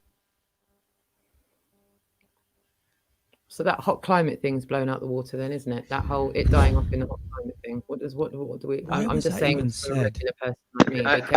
Actually, I think that confirms to us that the thing that's killing people is this narrative is complete bullshit, man, because the coronaviruses are the common cold. I'm going to say it again. So instead of saying Oh, coronavirus. Can we just call it what it is? The cold, the common cold. It's the common cold. It's COVID-19 that's killing people. COVID-19 is the one that kills people. Everywhere else, they're talking about the common cold. So anywhere that they're saying is locked down with COVID-19, think a little bit what country it is that's been locked down with COVID-19, who's dying of COVID-19 and who's testing positive for coronavirus. Because nobody, well, no, there are still people. There's a very, very, very, very tiny minority of people that die from the coronavirus or from the flu. I don't think the common cold actually kills anybody. I don't think the common cold Maybe has they fall a death asleep because they mortality took rate. too much medicine, too much cough medicine or something. Can I ask a question again to anyone that's new to the chat, and Rich and Noel? I just want to reiterate this question, and it's not to be an arse about anything. I just want to know: has anyone ever personally known anybody in their lifetime, and they've gone through the motions, and someone's passed away from the flu? Has anyone ever been told such and such has died? How? The flu? No. Sorry, can I ask how old everyone? No. How old is everyone here? Nearly 40? I'm 43. No. I'm 43. There you go. So it's how old are you, Noel? I like that. Oi, women are funny about their age, mate. Men are proud of it. No, come on. That wasn't me. I'm 37. 37, so you're nearly 40 as well. So none of us in our life have heard chat room. No. No one I've ever known. No. And there's no. Plenty from cancer. Plenty from Alzheimer's and Parkinson's, because I'm from an old family. No one from a flu. What does that make for all of the numbers that everyone's been? It's a bit like radius of Earth, isn't it? Everyone calculates the numbers. So we're given these numbers of people that have died from flu, right? And everyone goes, look, compared to the rate of people that died from flu last year, this is nothing. And I'm going, wait a minute, who died from flu ever about last year? Ever? Even when I was at school, I've never heard of anyone dying of I had the flu last year. I had the flu last year for 3 weeks. I was sick with the flu last year. I've had the flu. No, have you had the flu? I have. I love these voice sounds. I've got many. And I don't mean to. I'm laughing at that voice sound, not the subject. I'm just saying, has anyone ever died of the flu? Ever? I lost 2 stone. I didn't eat for a week. And I lost 2 stone. Yeah, you lose Can everyone lose give weight. their experience of the flu in the chat room, please? Yeah, I mean, right, Adam, I'm so glad you're in the chat room. If you want me to send you a link, I'll pop you on, right? What's up, bro? If you're up, please do come on, because I'd love your expert advice in this. Like everybody I've ever been notified of about their death, I'm talking about like someone in my life has died, or my friends, family, work colleagues. In my whole life experience, I've never come across a situation where someone has died of the flu, right? And I'm not saying it doesn't happen, but I asked earlier on, and that's why I'm so glad you're in the chat room, can flu be, because I'm just using my nan as an example, rest in peace, Nan. She died of renal failure and something like some renal failure, because she was in the hospital and then she broke her leg in hospital and then she kind of... Was she on dialysis? No, she didn't have dialysis or anything, but they put renal failure, and like basically they her kidneys failed. On the thing, it was just like her bits are old, innit? They stopped working and they just one by one shut off and she's dead, innit? And that's the end of it. And I just thought, wow, can that be classed as flu? Can they say certain I don't know what they're called. That's why I'm like, big up Adam. Oh, lovely. Yeah, he said, go on then. So so my question is can it be a factor of underlying issues that then can then be classed as what they call the flu? Because where have these numbers come from? So I'll yield the floor to you guys, and I will send Adam a link just now. So yeah, go for it. Yeah, I yield the floor. After you, dude. Go on now. Sorry, I was looking for my buttons. Make noise. Not that one. But I'm one of these people who's a bit weird and has come to the conclusion that I don't even believe that there's as many people on the planet as they say there are, because I've had so many weird experiences where I've bumped into people and I've been like, thank you. I am in India and I'm bumping into someone I know from another part of the world, and I've gone to this place for the first time ever, and at this exact time of day, and this person who's never been here before is here at this exact time of day as well. So either there is some long string of preordained events, which I guess is possible from our perspective, or there's way less people in the world, because statistically I should not have bumped into people this many times in this many countries. I agree. And then they tell you I absolutely agree. I kind of believe there's less than 8 billion people in the world, but I have no proof. I totally agree. How can I ever prove it, right? I totally agree. I think they've been pumping the numbers. They've been pumping the numbers to tell us, oh yeah, the Earth's getting overcrowded. We're gonna have to. We must die. We've got to kill everyone. Yeah, exactly. Yeah. So glad you said that, because I've been thinking the same thing. I think they've just pumped up the numbers. Totally pumped up the numbers. Shout out to Adam Meakin. I've sent you that link as well. So when I say to you, to the chat room or to whoever's watching, they lie to us about everything. Everything. Right? Not just some things, and they told us the truth about some other things. They lied to us about everything. How your body works. About us, to our faces, so they can lie about things that aren't us all day, because we can't check those things out. Ourselves, if they say I've got 6 toes, I can look at my feet and go, no, I haven't. I got 5 toes. But if they say there's 8 billion people in the world, or there's a disease, it's too small for you to look at, but don't worry, we've got it handled. These are things that I cannot investigate myself. These things sound like paranoia. I know, but I think the fact that they sound like paranoia is part of the tool. Yeah, I agree. Thank you for joining us, Adam. It's great to have you here, darling. I feel like you probably heard we've gone through a lot of subjects this evening. Everyone's giving you fist bumps. A lot of love in the chat room for you as well. We've gone through a lot of topics tonight, and as I said, I've put coronavirus not because I'm calling it like a straight up hoax. I just want to remove the confusion out of the conversation for a little bit, because whether, like, I love what you said the other day, whether this is a drill or not, clearly something's happening, because you've got people telling you what to do, should this and that happen, and yeah, if you can give your 2 cents worth on this, because I'd like to know the definition of dying of the flu, because I think is it like a case of I've misunderstood this, and there's other underlying factors that go into someone dying of the flu. That makes sense. Yeah. That's what I said in the chat. It's probably what you mean by your definition of dying of the flu. Yeah.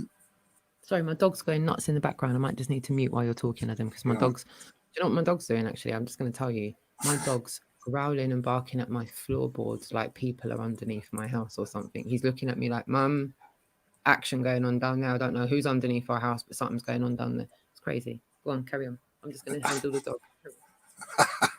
Well, like I said, it depends what you mean by that definition. That's I think the point of contention as to where you would describe whether you've died of the flu or not. It's in of itself. It's not going to cause death. If you think about what Noel described, the symptoms are. Well, sorry, so let's say you get the flu puts you into hospital, and can the flu cause renal failure or something like that? I think that's what Rox was trying to say, is like, can the flu then cause something more dramatic to happen that will kill you, that could kill you? So technically you died of the flu because it was the flu that caused you to move to the next stage that then killed you. And technically they could include those figures in the figures for dying from the flu. So nobody's actually died from the flu, but yeah, it's like if you get shot, you don't die from a gunshot, you die from loss of blood caused by the gunshot. Yeah, exactly. That's probably the best way of putting it. And I think the issue really is how does the medic write it up? And there are often reasons you would write it up like renal failure. Do you know what I mean? And write it up for a family like that. It may have been that the strain of having the flu was so much so that actually the kidney packed up. Yeah. Because your body was struggling. So from family's point of view, what do they want to see on that sheet? Does it matter what you write on that sheet when you're writing it up for the family? No, you're probably going to write it up like you do with renal failure. I'm not going into great detail. It's that's the and it that's also explains. Yeah, you don't it need also a family. explains why when nearly all of the deaths are old people with underlying health conditions. So it makes absolute sense that it's not the flu that's actually killing them; it's their underlying health conditions that have been exacerbated because of the. Certainly, from my point of view, that's the reason we're reacting. There's no confusion there from what we on the front line are being told what we're dealing with and why we're dealing with it. We're not dealing with a killer flesh-eating Ebola or a striking down healthy people disease. We're dealing with something that appears to be difficult in the vulnerable, and a percentage of that.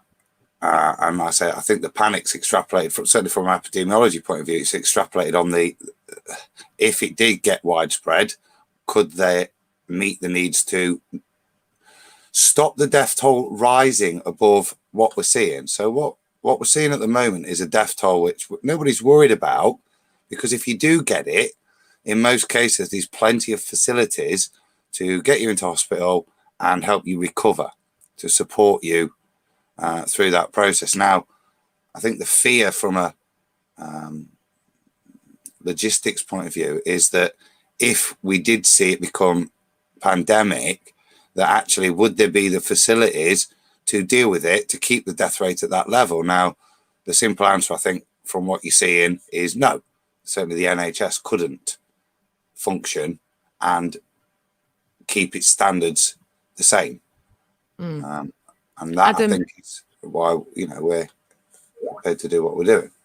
Adam, for anyone that's new that's listening to this, that's not aware of who you are and what you do, because you're a content maker, you're on Iron Realm Media. I think you're. And you are a resident specialist. Oh, you're our resident specialist. Am I no, right? You're a panel of experts. Sorry, you're a panel of experts. Yes, you're the whole panel of experts, Adam.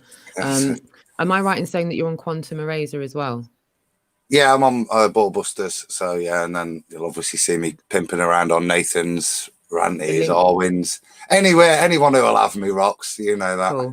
Any of my mods, can you please share the links for Iron Realm Media and Quantum Eraser in the chat room for me as of now? I will also make sure those links, along with all the other links I've told you about this evening, will be in the description afterwards. And that's why I never really put all the links in before, because sometimes me and Rich don't really know how this is going to go, and sometimes we play it by ear. No, let me just be honest with you.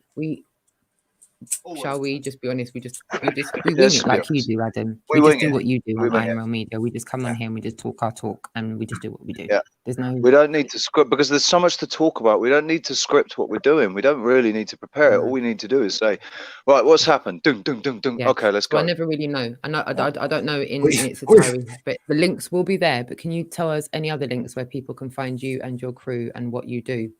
Yeah. So obviously the best place to find us, even though we're having a little break till the new year, which we consider is April Fool's Day. So we're back then, and that's obviously at Iron Realm Media on YouTube. You can also, I'm there sometimes, but every Tuesday and Friday mornings on True Frequency Radio, you've got Josh, Walt, Zach, and often joined by Cammy. That's on the Ironworks at 10 a.m. UK time, or 9 a.m. until the clocks change. Because of the States time, it's off a little bit at the moment. And then you will see me on Ballbusters as well at QE. So, and also for the listeners that are new to listening to this, can you just give us your credentials, please, and why we're asking you these questions? I'm not a doctor, but I'll have a bloody good look. And have you trained? What have you trained in? So yeah, I'm a qualified pharmacist. But you're more than a pharmacist, aren't you? Well, you are now. You are now, because you're going to be the front line, aren't you, Adam? And can you tell the viewers a little bit about that as well, and what they've asked you to do moving forward, please? Because you did say that will be the face of GPs. Yeah. So obviously, surgeries are shutting down in terms of receiving patients. They'll obviously still see people, but via telephone appointments, hopefully most of it. And then appointments, if necessary, you'll be brought in. Now, the consequence of that is it gives no one any real first point of healthcare access. So let me get this straight. So your average Roxanne out there, right? I've got 2 kids. Okay.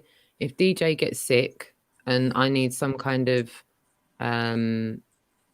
help that I would normally call my doctor for, if I can't get through to my doctor, will I be expected to present myself at the pharmacy? Well, that's the case anyway, isn't it? And you try getting an appointment at your doctor's, you end up at the chemist first anyway, because we're there.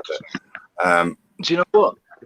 Do you know what? Out here, and when I was in Portugal as well, particularly in Portugal, I never went to the doctor there because the pharmacist was just as good, man. The pharmacist was brilliant. You could go to the pharmacist and say, "Look, I've got a headache. I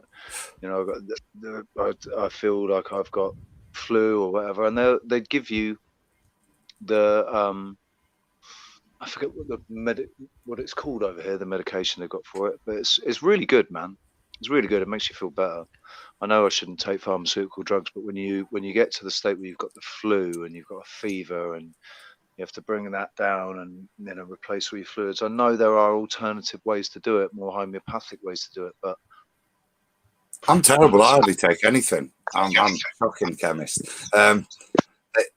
There's a big difference with Big Pharma. If you're looking at how we view treatment of disease now, which is symptomatic control with pharmaceuticals, that's a criticism I hold. There's no way of treating people's health. I'd say, but it should be prevention, shouldn't it? It should be all about prevention. Aspirin's from a willow tree, and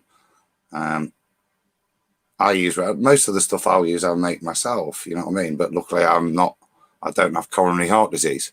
The questions you have to ask, when you as an individual face these issues and how you decide to deal with it, it is what it is, that, isn't it? But so in your go on. Yeah, well, just to get back, so yeah, basically next week, you showed that daft picture, didn't you, Roxanne? I had to. I'm going to have to. If it's okay with you, I do want to show it again because I'm not laughing at the guy because it's just what you've got to wear as well. Sorry.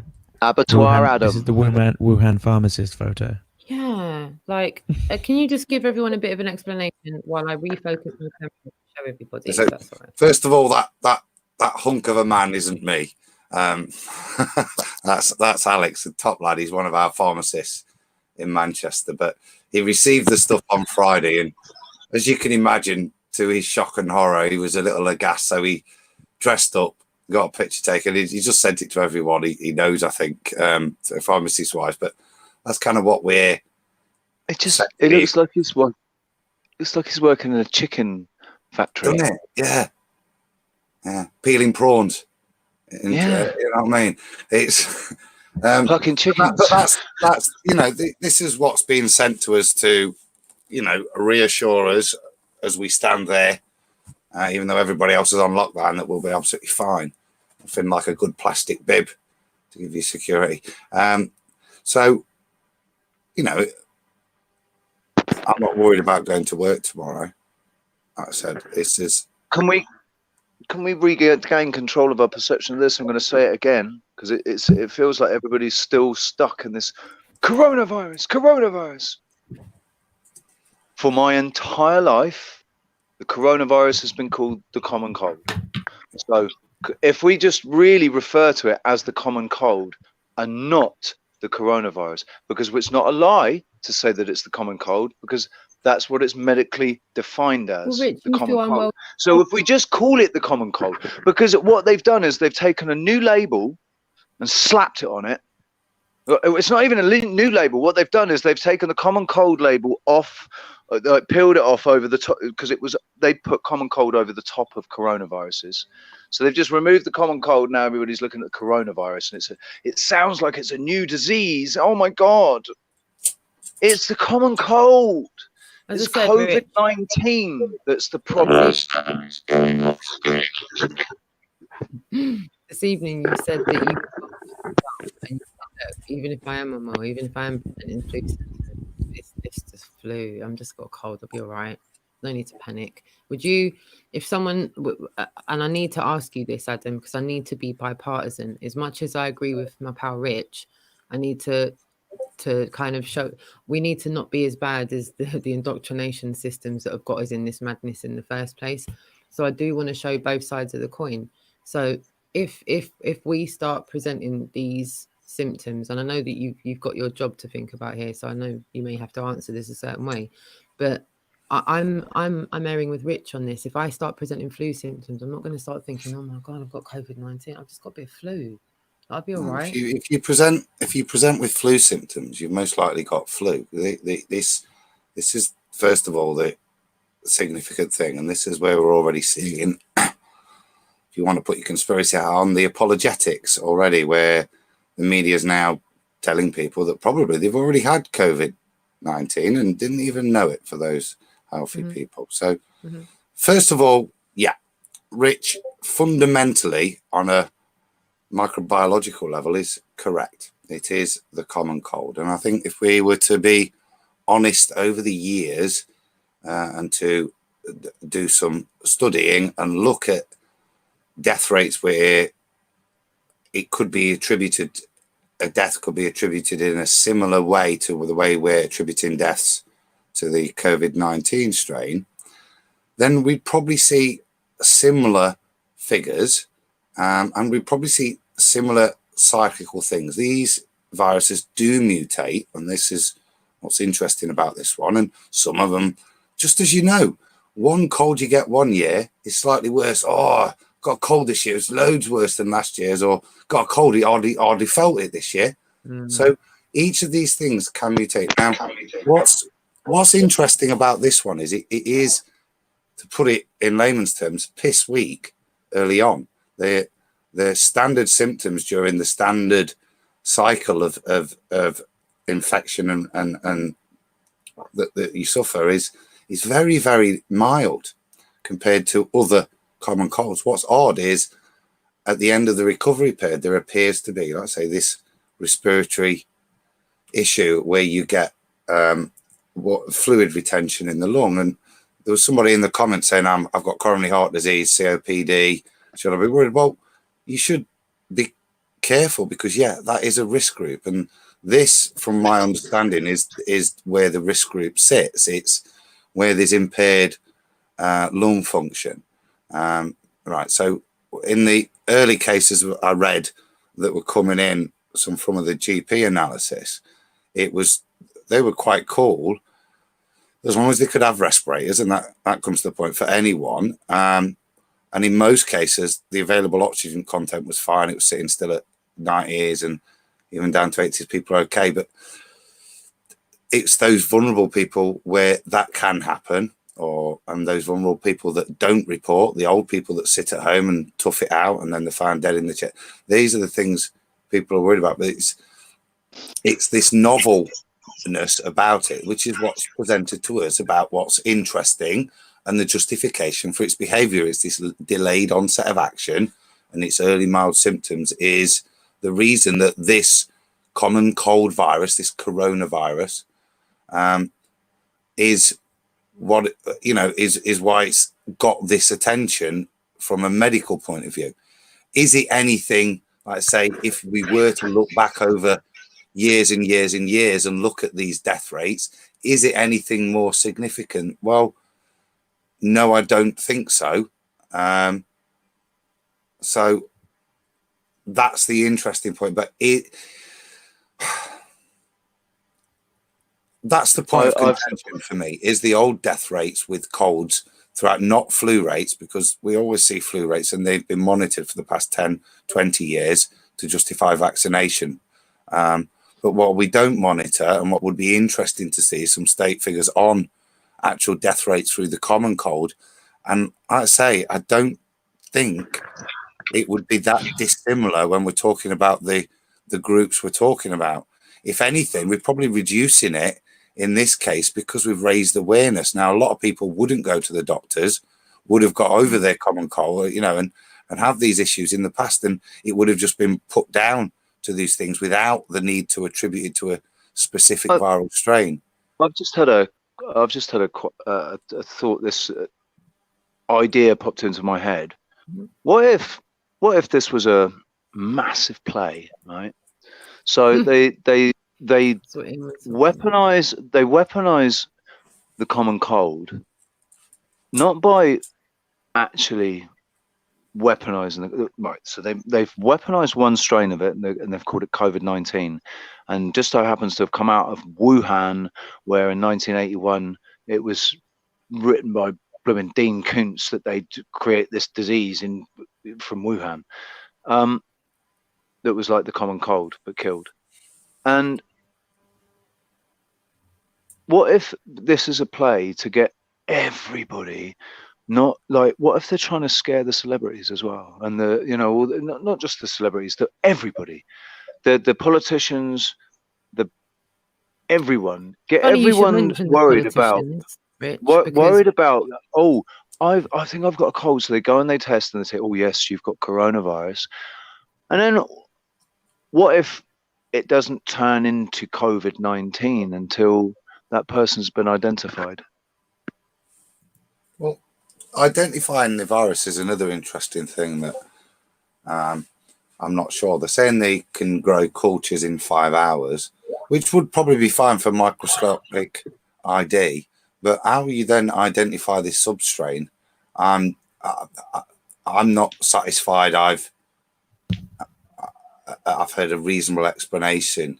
Yeah, it does seem a little swab testy. We've got this amazing miracle thing that we can now test for in this amount of time. Just seems a little bit, yeah, a little bit like, oh, you know, let's have Elon Musk go out and build a submarine and rescue these kids from a cave. It's just kind of one of those nonsense things that we've got it, you know. Why don't we have Elon Musk fly out to Mars and scrape some bacteria up and bring it back and create a cure for the coronavirus?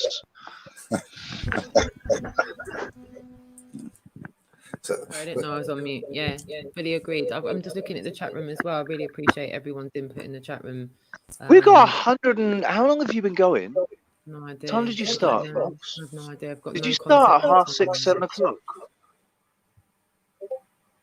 Yeah, yeah, well early. I was watching earlier, went for me tea, watched an episode of Death in Paradise with a wife, come back and she's still rocking. So yeah, it's been a good while. Bless you. I don't know. I have no concept of time because I'm keep on getting notifications from people. I've just had another one now. 134 people in the chat, man. I just got a message from someone. It's all right if I read it out to you because it's quite lengthy, but it's what I'm looking at, and I've just got a really bad twitch in my eye. What I'm looking at here and what I'm reading here kind of starts tallying up. This person has said, we were told years ago that there'd be an event that would quarantine possibly the whole of Earth, and in order to make mass arrests, we were encouraged to stock up food, water supplies. We were also instructed to remain calm. Martial law may be implemented to keep people off the streets while these arrests occur. Schools will be closed, flights grounded, airports closed, etc., etc. Why? Because the people being arrested for participating in corruption and international paedophilia, human trafficking, crimes against humanity, treason, murder, rape, the list goes on. Massive, very massive, and affects every aspect of society. This includes Hollywood, entertainers, NBA, FBL, NFL, athletes and staff, politicians, pastors, banking CEOs, corporate heads, school officials, coaches, educators, some of your doctors, lawyers, judges, college professors, airport workers, pilots, bankers, priests, everyday people that are currently being arrested for their crimes against humanity. A lot of them are involved in nefarious behaviors and secret societies. So the masses have not been privy to their wrongdoings, ritualistic abuse, child sex trafficking, child hunting parties, ritualistic mergers, drug trafficking, involvement in underground activities in the deep underground military bases, DUMs, etc. This is why most of us reported on a notable registration list for 2 years. Many people were on that list under the guise of resignation. We also reported on the military tribunals, which began January 2019. It also goes on to say here, some of us watched military tribunals take place on cvine.com. The corruption is huge. POTUS asked that people not be in crowds. One reason other than catching the virus, and it says that in commas, is because the deep state cabal, corrupt people, could attempt to retaliate. Since they know that they have been involved in a covert operation against them, please be safe. Earth is being cleansed. Coronavirus is a cover. While it's true that the cabal elites created the virus and attempted to infect the masses, Trump and the alliance of co-opted cooperation has used it as a cover to arrest them, including the Pope and the UN royal family, politicians and Hollywood elites. The mainstream media will announce that folks came down with the virus. Actually, they've been arrested. Some of them are already in Guantanamo and have been for a while. Actually, at some point, an announcement actually will be made. Please remain calm and be stocked up. Those people who don't have food and supplies will have the opportunity to get it from the military because troops will likely be on the ground. It says, please keep everyone calm and a curfew in your country may be implemented. And then it goes on to say, we were instructed also that new monetary policies and our new gold back system will be implemented.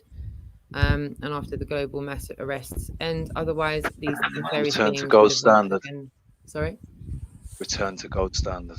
Yeah. Yeah, that's double worrying that they're playing Guys, that card. though, I want to say again. something because it's something I have come up across in the last few minutes in Saudi Arabia. Apparently, Saudi Arabia has detained almost 300 public officials. Those public officials range from government officials, including military and security officers, on charging involving bribery, exploiting public office, etc., said investigators. They would bring charges against them. Sources of the kingdom's economic and political elite were detained. Wait. The police are turning against the monarchy.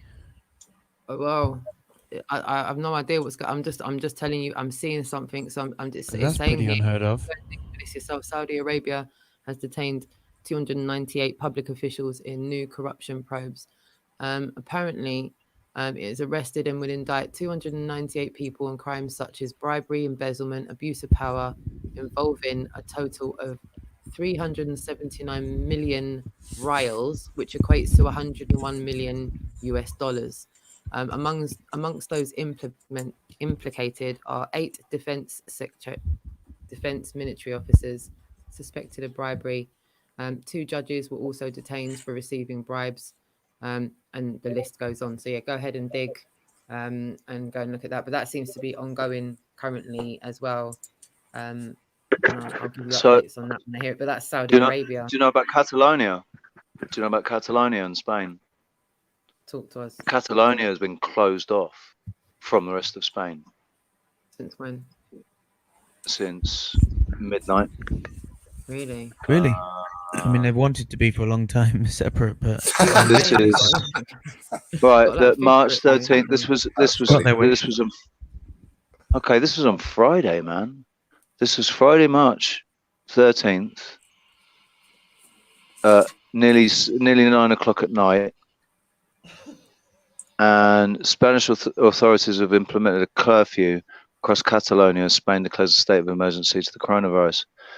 The president of the Generalitat, Quim Torra, ordered the total closure of Catalonia to stop the spread of the virus. As of midnight, no one will be able to enter or leave the region of 7.5 million inhabitants, where 509 people have been infected. Catalonia encompasses the provinces of Girona, Barcelona, Tarragona, and Lleida. As I said, Two it all L's. seems to be happening at the same time. All of this seems to happen. Even the The Federal Reserve. evolution of containers. The evolution of contagion requires us to be more drastic, said Mr. Toro, who appeared at 8:30 p.m. at the Palau de Generalitat to announce this new measure to combat the coronavirus, to combat the common cold. That's all it is at the end of the day. I've got just something to read here, Rox, which I don't think you'll mind me quoting. It says Dr. Zach, who flat earthers will probably know, or know. This is just something that relates to what I've said. We've got a few friends that went to pass their coronavirus test, and they all said the doctors had no gloves on and they only had a little mask on their mouths, and they don't look like they were so afraid of the virus. And one of them went to another place where they supposedly send people who are sick to big hospitals, and he asked them how they know that someone has a virus. And they said that they still have no tools to know if someone has the virus, but the equipment will come in 15 days. So the question was, how do they know that someone has coronavirus? Their answer was they don't. They just check the symptoms and give them the vaccine, like no one has ever had fever or cold in March. And I think that relates to what I'm saying. I'm very intrigued as to how it relates to it. Remember the measles little outburst that we had, where you must get your kids, those unvaccinated ones, making sure our vaccinated kids can get measles, and then suddenly there's these skin rashes coming out, and everything. Every skin rash at that point by the mates was attributed to the measles virus, and the numbers shot up through the roof. And then on reflection and review, suddenly things went down again, because actually a lot of these sorts of diagnoses are based upon symptomatic probabilities of what it is based on the symptoms. And I think that's what we're seeing here with the numbers. I said, I'm yet to see something geeky that explains it. I like that, Adam. Thank you for sharing that with us. There's a few people in the chat room as well that said, yep, I watched Dr. Zach. I think this whole sharing of information, whether we all agree with it or not, I think is incredibly important at this time, because, as I said, I put the virus in a box, because whether there's any authenticity to this or not, whether it's a drill or not, whether it's a cover or not, the lockdown seems to be coming to everybody. So I just feel like it's really good for everyone to be interacting the way they are in the chat room. I want to try and integrate the chat room, as there's so much conversation going on here. It's difficult to bring in what everyone's saying. Someone in the chat room said the elites are not going down without a fight. Lucifer is not going down either, but the Most High will take care of him as he created him. That's from One Walking Life. Kat Scully said the CA government mandated bars, nightclubs, wineries, brew pubs to be closed down in California. Says they are non-essential function and believe it's appropriate under the circumstances. And there's a lot of people that are not buying into the narrative in the chat room as well about the narrative about the virus. There's lots of people screaming no vaccines for me, thank you, in the chat room as well. Again, a lot of people going, yep, Spain's going into a complete lockdown. And there's a lot of people that have been sharing information about other countries that are experiencing the same things, other countries that haven't been so widely reported. And I've given you quite a hefty amount of information today, which is just not, it doesn't seem to be, it's funny how Haiti's popped up quite quickly. They've now suspended flights from Europe to there as well. So there seems to just be everywhere on earth seems to be affected by this lockdown. Rox, I think my sister's in my chat room. Really? Oh, that's so cool if she is. If Richard's sis is here. Big hugs and love and respect to you, man. Kate, are you still there? Is that you? No idea. Katie Willis is my sister. Wow. If it is, that's so cool. Thank you so much. She said, Rich, you need a new screen. Yeah, thanks, Kate. Do you want to buy me a new phone? So yeah, if that is Richard's sister, that's wonderful to see you in the chat room. And yeah, Richard's here with us. I love you, sis. I love you. I know we haven't spoken for ages. We haven't spoken for fucking ages, man. I love you. I hope you're all right. Oh, that's super sweet. Honestly, it's lovely to see family there in the chat room. Got Rich all emotional there. You've got him all emotion. But yeah, we were only just saying earlier on, this time like no other time, I think we all need each other more than we've ever needed each other. And some of us don't even realize it. I think this is the time to kind of drop down the barriers, all of the things that previously kept us divided, and actually just unite as humanity and embrace the squall that's incoming together. Because whether there's any validity to this virus or not, they're very, very serious about this lockdown. Extremely serious. Noel has told us that he's been communicating with friends in Italy. What are you hearing out of Italy, Adam? Yeah, they've taken it on board. The families Marie spoke to have got the household certificates. They're going out, complying, making sure they've got supplies. There's no problems. There's no panic. People are just chilling out at home and then just like enjoying it in terms of getting on with it. That, what would be the phrase, Rox? Kind of that blitz spirit, if you know what I mean. It is what it is. This is how we've got to behave for a bit, and that's kind of what they're doing. They've just got on with it. And can I say something in relation to that? This is one of the reasons why I'm really excited, right? When I heard stories about the Second World War, there was this part of me that was a little bit jealous of the camaraderie and the community that was created by the Second World War. Like the way that England pulled together was monumental. And I was kind of sad that I wasn't ever a part of a movement that big. And it's basically what we've got here is, ladies and gentlemen, this is World War III. In case you didn't realise, this is World War III. We're under martial law. We're under martial law. It's a law on this virus. In my opinion, this virus relates to a real virus that exists in the minds of men and women. And I think that you've only got to worry if you endorse or you enjoy or you take part in anything that crosses that line, you're screwed, man. You're gonna die. I'm sorry, but then I have no sympathy for you because you do these things. I don't think any one of our viewers is one of these people. I don't think any one of these people is watching our channels. I think the people we have are good people, so you don't have to worry, man. I agree. I think the only people that you know how it's been said by a certain world leader, these people are sick. These people are sick.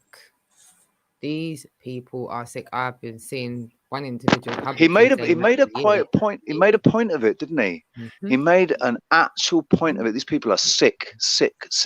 And now what's going on?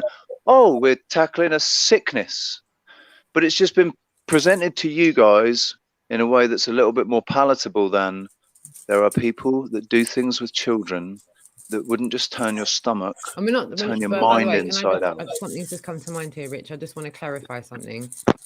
I'm not saying that the numbers that are going to come into hospitals are all sick individuals like that, by the way, because as I've just read out to you. No. That's why they've said the coronavirus, man.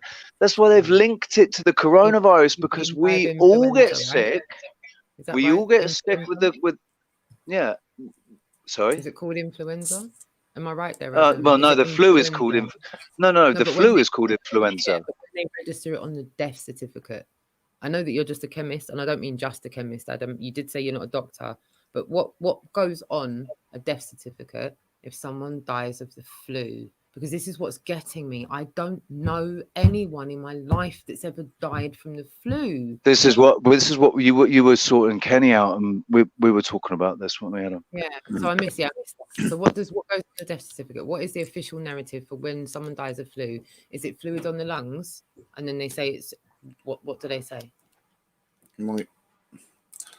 It depends on. It depends on how we know people die of flu. Sorry, I'm just saying that to the chat room. It depends on, like I say, on the nature of the death. And I'm not a coroner, and they would be the person that would name it. But in a lot of cases, that would be under advisement, particularly in a hospital, for what went off. But as I said to Rich, it's probably, you would describe it from the actual physical cause of death. Now, in the case of renal failure, whether that renal failure was brought on by whatever cause or a secondary cause, if you're actually describing why the person ultimately died, then it's sufficient to write renal failure. Maybe as part of a kindness, because what tends to happen is families look for cause for death. And sometimes you are old and you've succumbed to this, and the sensible thing is to write exactly what you died of, which was renal failure. Your kidneys were too old, but you don't need to write too old to cope with the flu or this or the other, because, you know, when it's renal failure, was it definitely the flu that caused it? Was it as a secondary symptom of the flu that caused? It's very hard to go to an underpinning cause of the renal failure. That would require. How do they classify it as flu then, Adam? How do we get these numbers of people that died from flu? Because you attribute it. So in terms of attributing deaths to flu is a new way of, is a way of doing stuff as well, isn't it?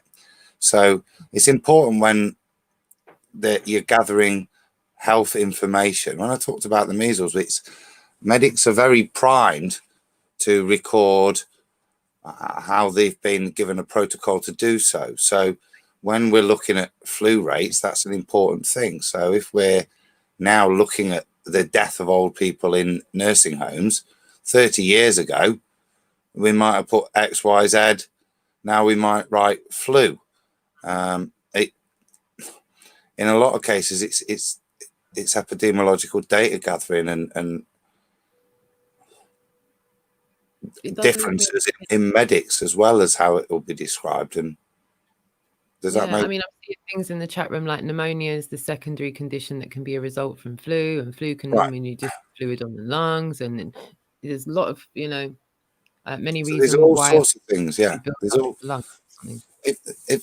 there's all sorts of reasons that could be the ultimate contributor to your death, i.e. renal failure. That was the thing that packed up first, your kidneys, and that's what led to your death.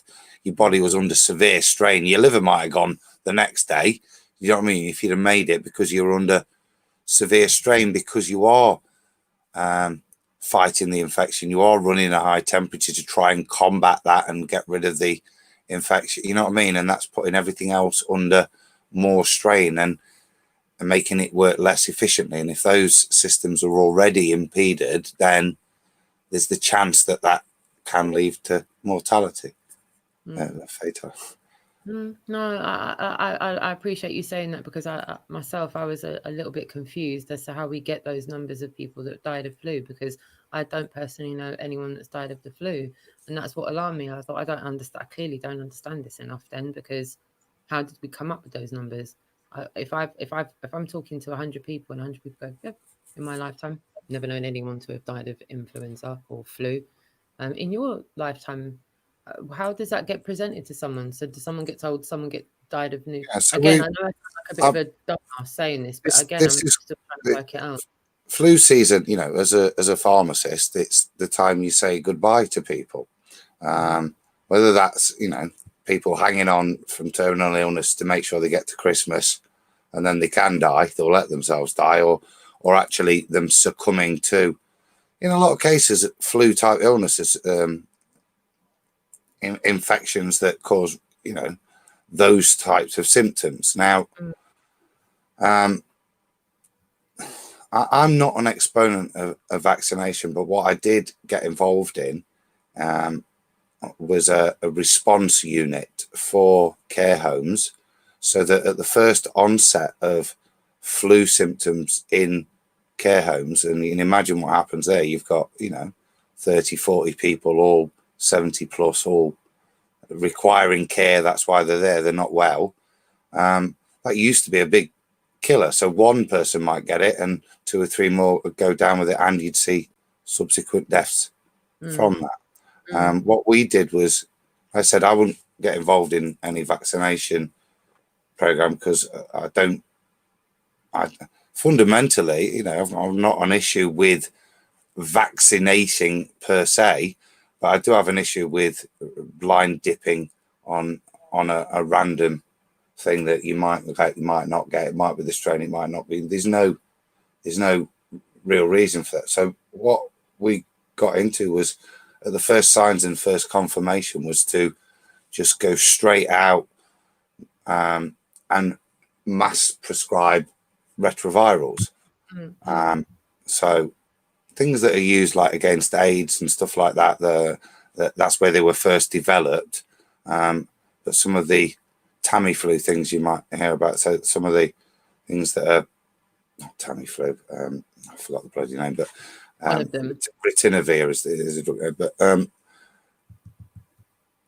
to go straight out and administer the antiviral drugs to just like antibiotics, but antibiotics do not work on the flu or the cold virus because they're viruses.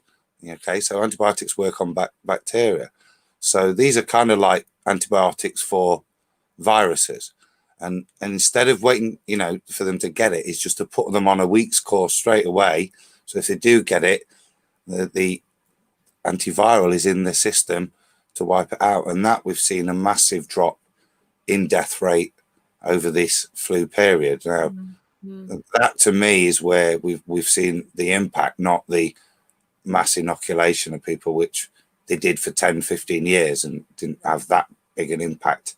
But for me, that's the thing has had an impact on flu death rates, because you can describe it how you want on a death certificate, but I think sometimes you always know that they died of the flu, or it is that it was getting that finished them off, is the simple way.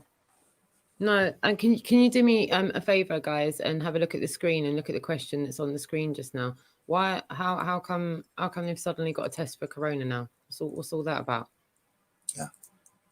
How does that work? How have we got a test for corona now? I mean, Adam is your man, because I've been asking about the test and no one's had any answers. I don't know. Have you got a best guess, Adam? Or have you got? Well, the only information I saw early on was some of the fear mongering where they were talking about some of the protein sequences in this. Then they were highlighting it, linking some of it's got similar things to AIDS, some similar protein markers, and that's what I'm saying. This is how you would identify this novel virus in particular. So I don't know. It depends how novel the virus is, whether it's got this huge novel protein that allows a simple antibody type test, a bit like a pregnancy test, where we could have a culture growth and then see if there's a pickup to some particular surf. This is the thing with viruses, though. They're not as big and not quite as chunky as bacteria to get these things. So, like I said, I'm not a virologist, so I don't know, but you can hopefully appreciate that I'm a little confused as to the rapidness of what it is, and certainly I'm yet to hear the nature of the test, how it's actually derived and how it works. I love your honesty, because there are learned individuals right now on mainstream media causing hysteria, Adam. Right? There are learned individuals that are on the TV that, to try and make a name for themselves, perpetuating this fear-mongery, right, to get themselves seen on the news. All right, and I really appreciate your honesty there. With the training you've had and the career you've had, for you to be honest like that and say, look, even in my position, This is what I think. This is all the people want. We just want to reiterate and transparency. Even if people don't know the answer, Rich, they just want the truth and people to be transparent. If they don't know what's going on, you should tell people. Just to reiterate for anybody that might have come in the last sort of 20 minutes or something and doesn't know, Adam he's got letters after his name, man. He's actually studied, he's applied himself to this subject. So he is hey! Hello, Sleeping Warrior. We can get Rancy in here as well. Hi. Right, well, if he's joining, I'm going to quickly get another glass of wine. So I'll see you in a sec. Yeah, if you guys are joining, I don't have wine, but I'm going to have a glass of water. Yeah, go for it. I'll introduce Sleeping Warrior. You've got the link, darling. Cheers for joining. Do you want to chime in your 2 cents worth on this? And I do mean it. I love you and Rantony. I'm still pals with you both regardless. I've got love for you both. I wouldn't know you, Anthony, if it wasn't for Ranty. So I can't, I just love you both in it. So I'm not going to get caught up into that, but I appreciate you being here to give us your 2 cents worth because you do have a 2 cents worth. And would you mind, there's maybe some viewers, Anthony, that don't know who you are and what you're about and what you do. So if you could just first and foremost, if it's all right, say hi to everyone and let us know who you are, what you do, what you're about online, what's your background and your credentials, please. So I'm assuming you can hear me okay, right? Yeah. Yep. I don't know. For me, I came into the topic because I was researching pyramids. I realised that they weren't tombs, and basically the rest is history. My most interesting topic for me personally is gravity because it's the biggest lie ever. But for me, this corona flu virus thing, I think you've got to look at the actual figures that we're being told. Take them with a pinch of salt and look at what they're telling us compared to what they're actually doing. The mortality rate is between 2 and 3%. The infection rate is between 2 and 3%. They're really, really low numbers. It doesn't really justify what's going on because they don't do this for flu. They don't do this for any of the other seasonal stuff that we get that cause problems. They're calling it a pandemic. If you look at what the most serious and sinister pandemic ever was, to give you a little bit of perspective, it's the bubonic plague. And that killed, well, the numbers are a bit sketchy, but it was somewhere between 60 and 300 million Europeans over a 5-year period. That's somewhat serious. Now, it's the worst example they've got. But for me, when we're talking about figures that are like so small, we need to have a little bit of perspective in this. And at the end of the day, I'm still looking for somebody that knows somebody that's actually got it. Because it's a bit like Where's Wally? We need to find somebody that knows somebody that actually has it. Because we should all know somebody. If you can get to Kevin Bacon within 7 degrees of separation, somebody somewhere must know somebody that has it. Anthony, what do we do when we do know someone that's got it? That's what I want to know. What do we do when that's a self-evident fact and we start sitting here going, yeah, well, actually, my mate's got it now. My mate's just been taken into hospital with it. So then what happens? Well, just talk about it. What happens if I get it? What happens if Noel gets it? What happens if you get it, Anthony? We have to be realistic about. I am honestly happy to be the guinea pig. I'm saying, what happens if we get ill and we take it in? Sorry, Noel, darling. I think most people that actually have it won't know they've got it. It'll just come and go, and you'll not realise that you've actually got it because it doesn't kill most people. It only kills really the elderly and or the infirm. Now, at the end of the day, you and I could get a cold. And that might have been it, and it's come and gone, and we didn't even realise. So you'd have to get tested, wouldn't you? But my mum works in a couple of wards on 2 local hospitals. I don't know about one of them, but I know about the local one to me. And they've got a dedicated corona ward, 15 beds. And I said, how many people have you got in there? She said, none. Yeah. 15 beds are empty at the minute, waiting for a pandemic that isn't here yet. Yeah. Now, if it comes, they're ready. If it doesn't come, then they've got all these beds doing nothing. Now, the reality is, if it was a serious pandemic, the way they're describing it, and okay, they may be prepared for it, you'd think that somebody would have it where I am, and they don't have it yet. People are coming and going, but they're all testing negative. So that just tells you how serious people are taking it, but it also shows how small the numbers are. So what does one do when the numbers start rising and the hospitals start becoming overrun, like they're reporting other countries? I'm not saying, I'm kind of playing devil's advocate. I just want to ask the question so we can promote the the key word you said then was when. For me, it's more a case of if, because if they do this self-quarantine thing, I mean, look at it now. They've got the football's gone, and the cricket and the rugby, they're going to be gone if not already.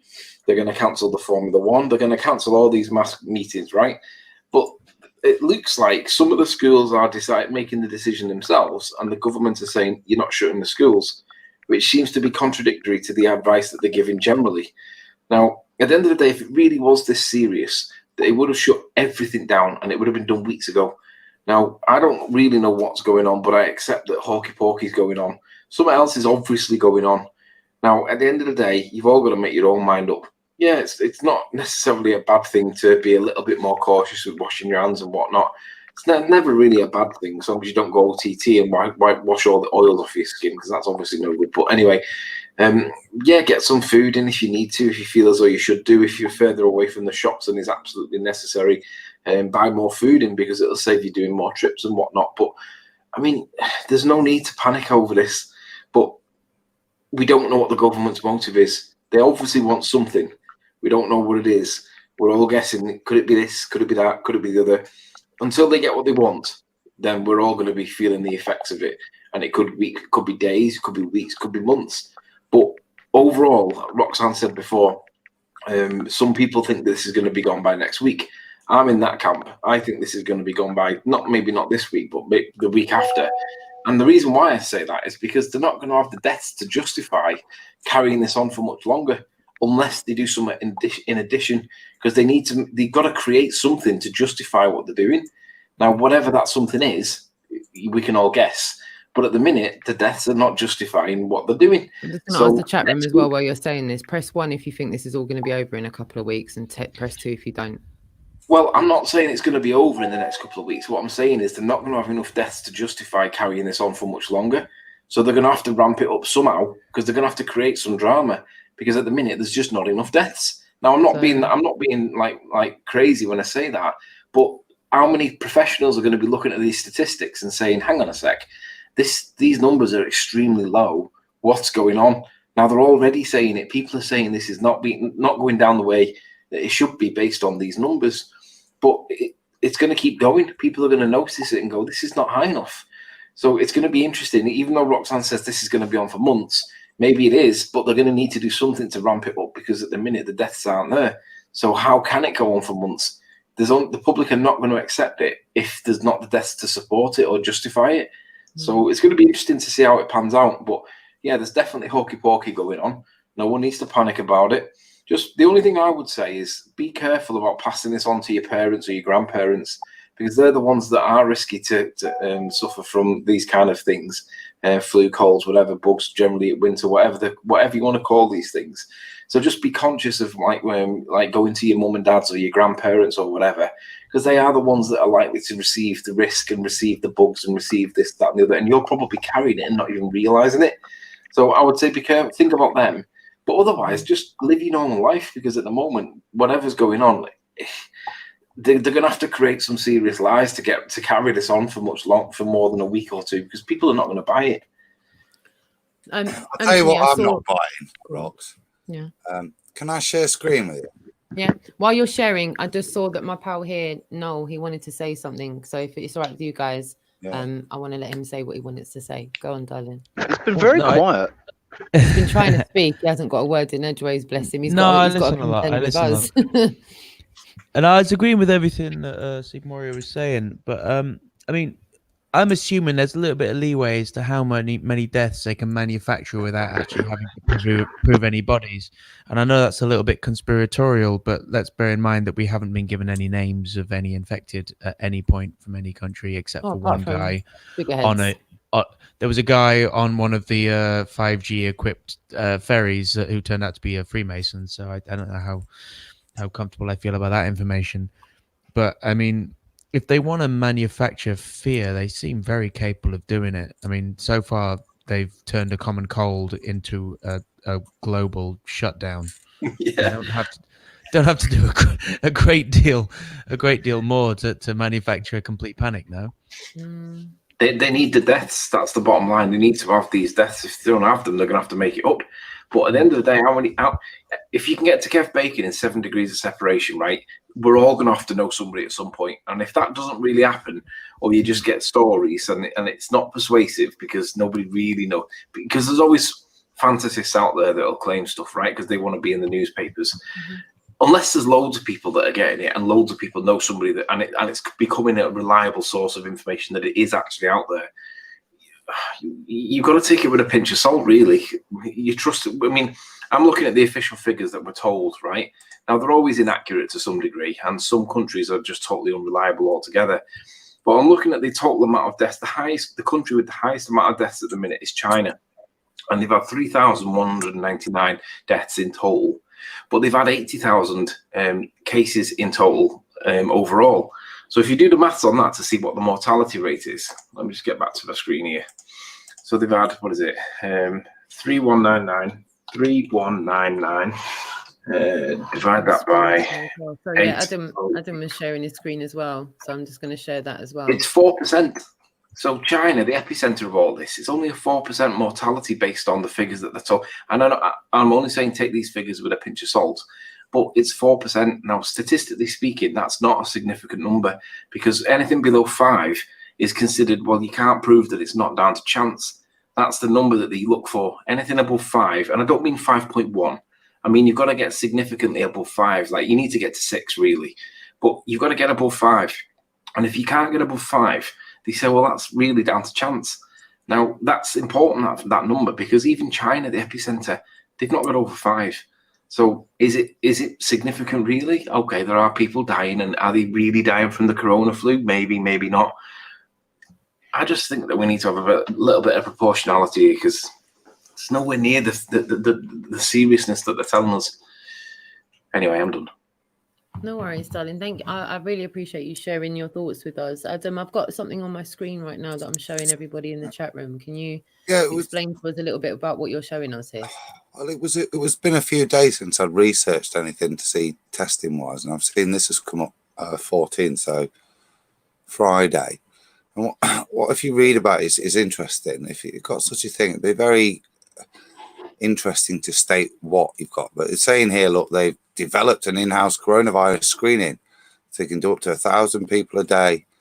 Important. So it's important. It's really important. They did on March the 11th. So they're screaming about this corona test. That's brilliant, because you can do loads of people. Okay. On March the 11th, they were really buzzing because they got up to 85 tests a day that they could do. Yeah.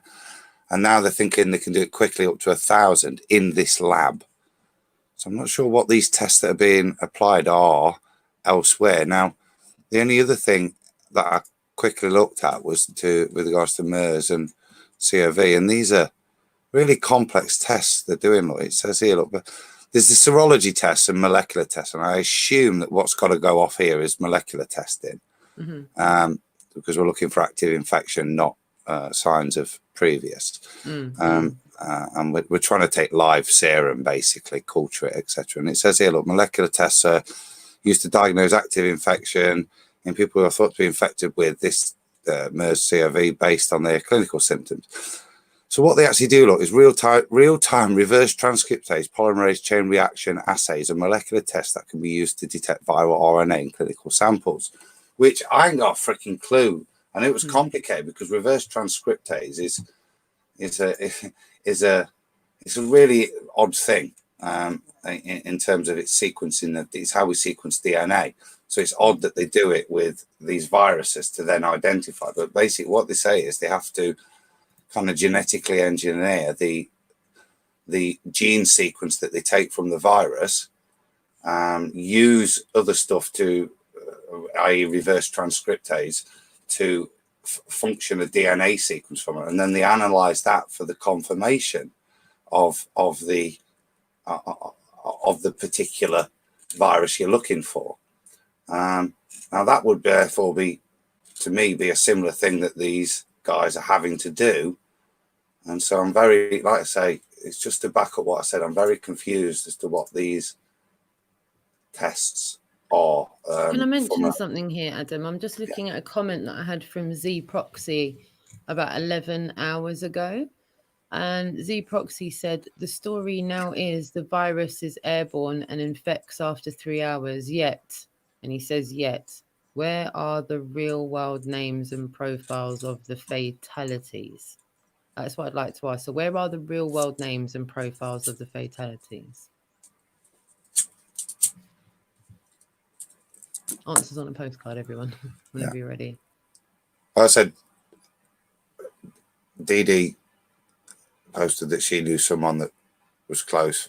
Her dad knew people that had family members who it's been ascribed to. That was 2 people, but yeah, don't forget. My mum works in 2 local hospitals, and there are no infections as far as she's aware to date. Now that might change tomorrow, but as it stands, I sent Roxanne a message from my mum saying that exact thing. Nobody's been infected. Mm-hmm. She gets to see all the sick people, not just the general Joe blogs like you and I. She gets to see all the sick ones, and none of them have been testing positive at the minute. Anthony, if I may introduce you to Noel properly. Noel's over in Malta just now, and his situation has developed quite quickly because just a few days ago, Noel's life was all normal and he was able to just go about his business and do whatever he wanted. And Noel, if you're all right with unmuting and chiming into this, what is the current situation, just for those that are viewing now that weren't viewing earlier? Can you let everyone know what the situation is from Malta where you are just now? You're still on mute, darling. No worries, I think he's doing something there. If you can speak, give me a thumbs up. I can't hear you. Oh, right, yeah. No, maybe he's saying, look at something, message. Yeah, good. Okay. No, can't see.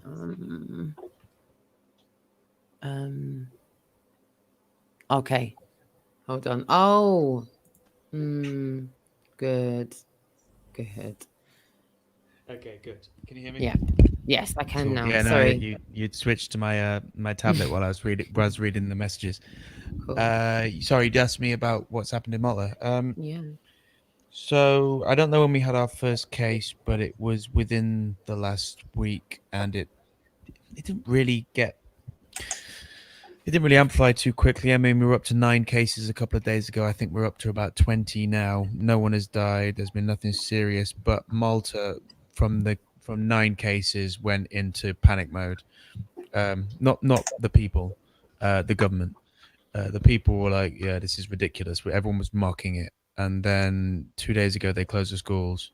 And then tonight they announced no public gatherings, no bars, no nothing. It's literally lockdown now. Tomorrow they're stopping all flights. And we have, less than 50 cases and no casualties. It's ridiculous. It's just bizarre. Same here. It's the same here, dude. Really? Less than 50 cases.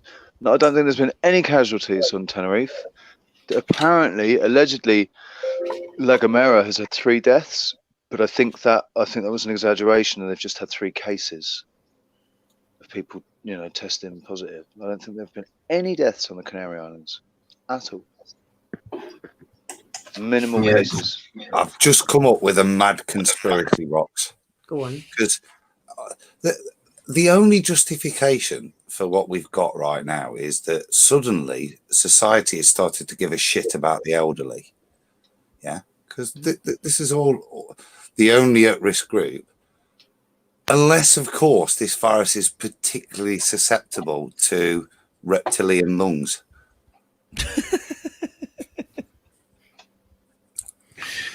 Take out. Do you know what, dude? Me and Rox have got a really good sort of conspiracy theory along those lines. Where's Ike when you need him?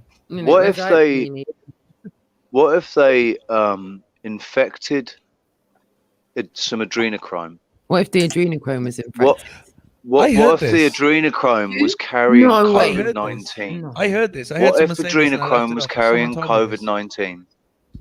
What if adrenochrome's carrying COVID-19 and they've laced all the adrenochrome they've put out, and so it's only killing people that are sick, like the sickest of the sick, getting high off adrenochrome.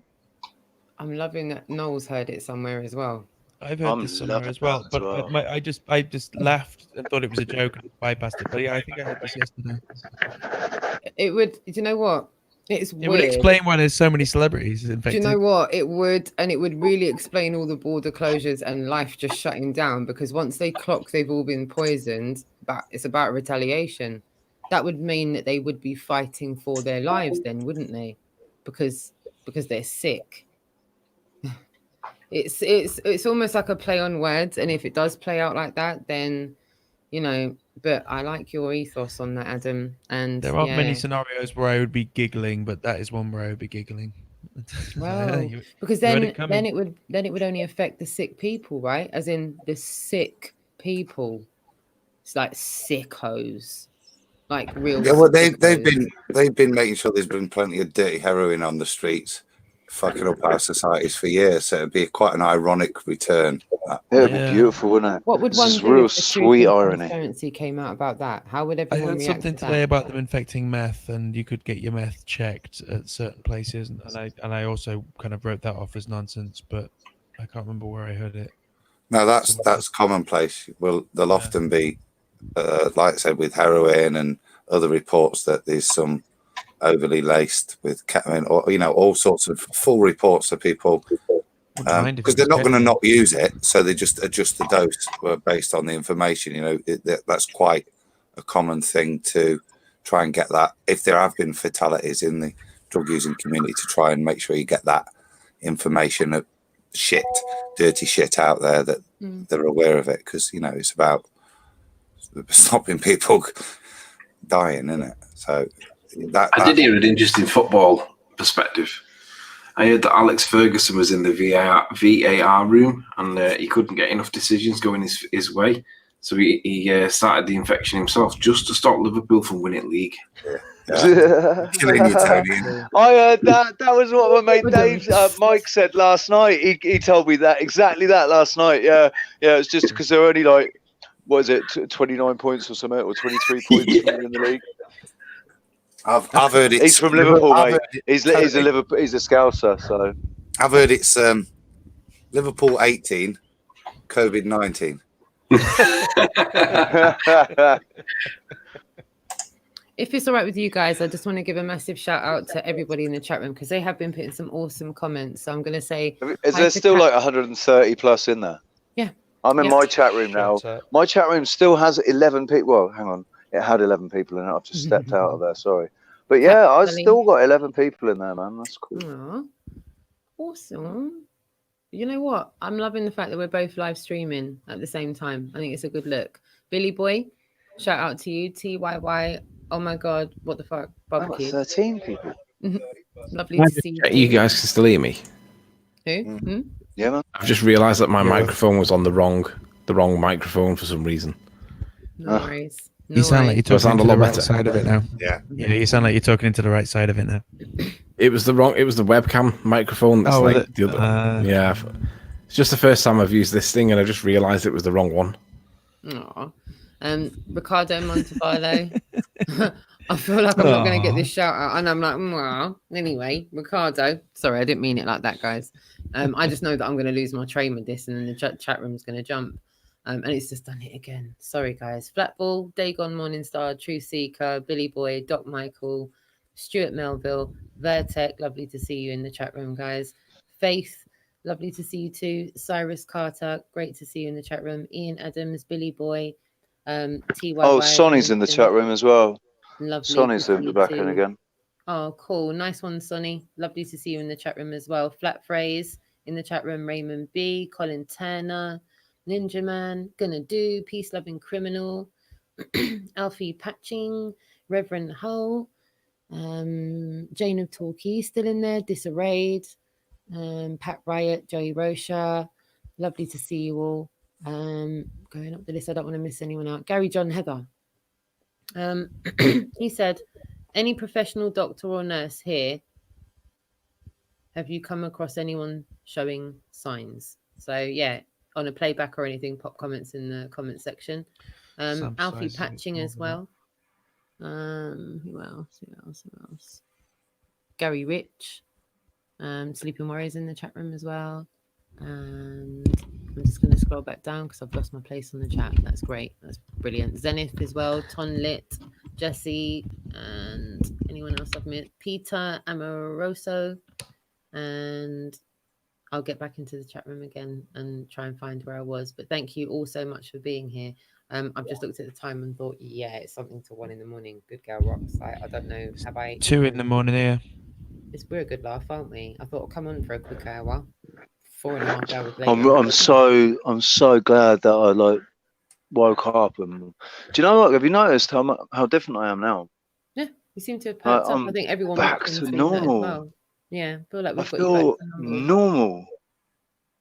I don't know. I've got a lot of energy from this stream. I've got a lot of energy from the chat. So thank you, everybody. You've been awesome.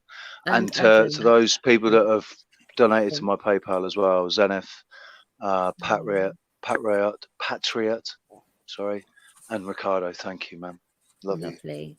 And to Adam and Anthony and Noel, I really appreciate you guys being here as well. And to Dave Murphy earlier on, I appreciate all of you guys coming on. I'm going to come back on tomorrow at 6:30, 7 o'clock, kids pending. I will give you guys a notification. I will try and get on for 6:30. Sometimes it's a little bit too tight for me, and I end up getting down to the computer and then doing all my tech stuff, and then it all just gets a bit bent out of shape for me sometimes.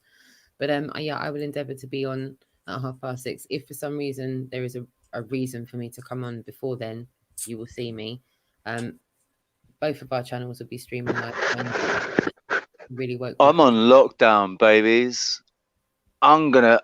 There's not gonna be much for me to do except clean and carve and stream. Right. So I might just stream while I'm carving and cleaning. You can watch me. I don't know, but we can talk and whatever. I'm going to stream a lot.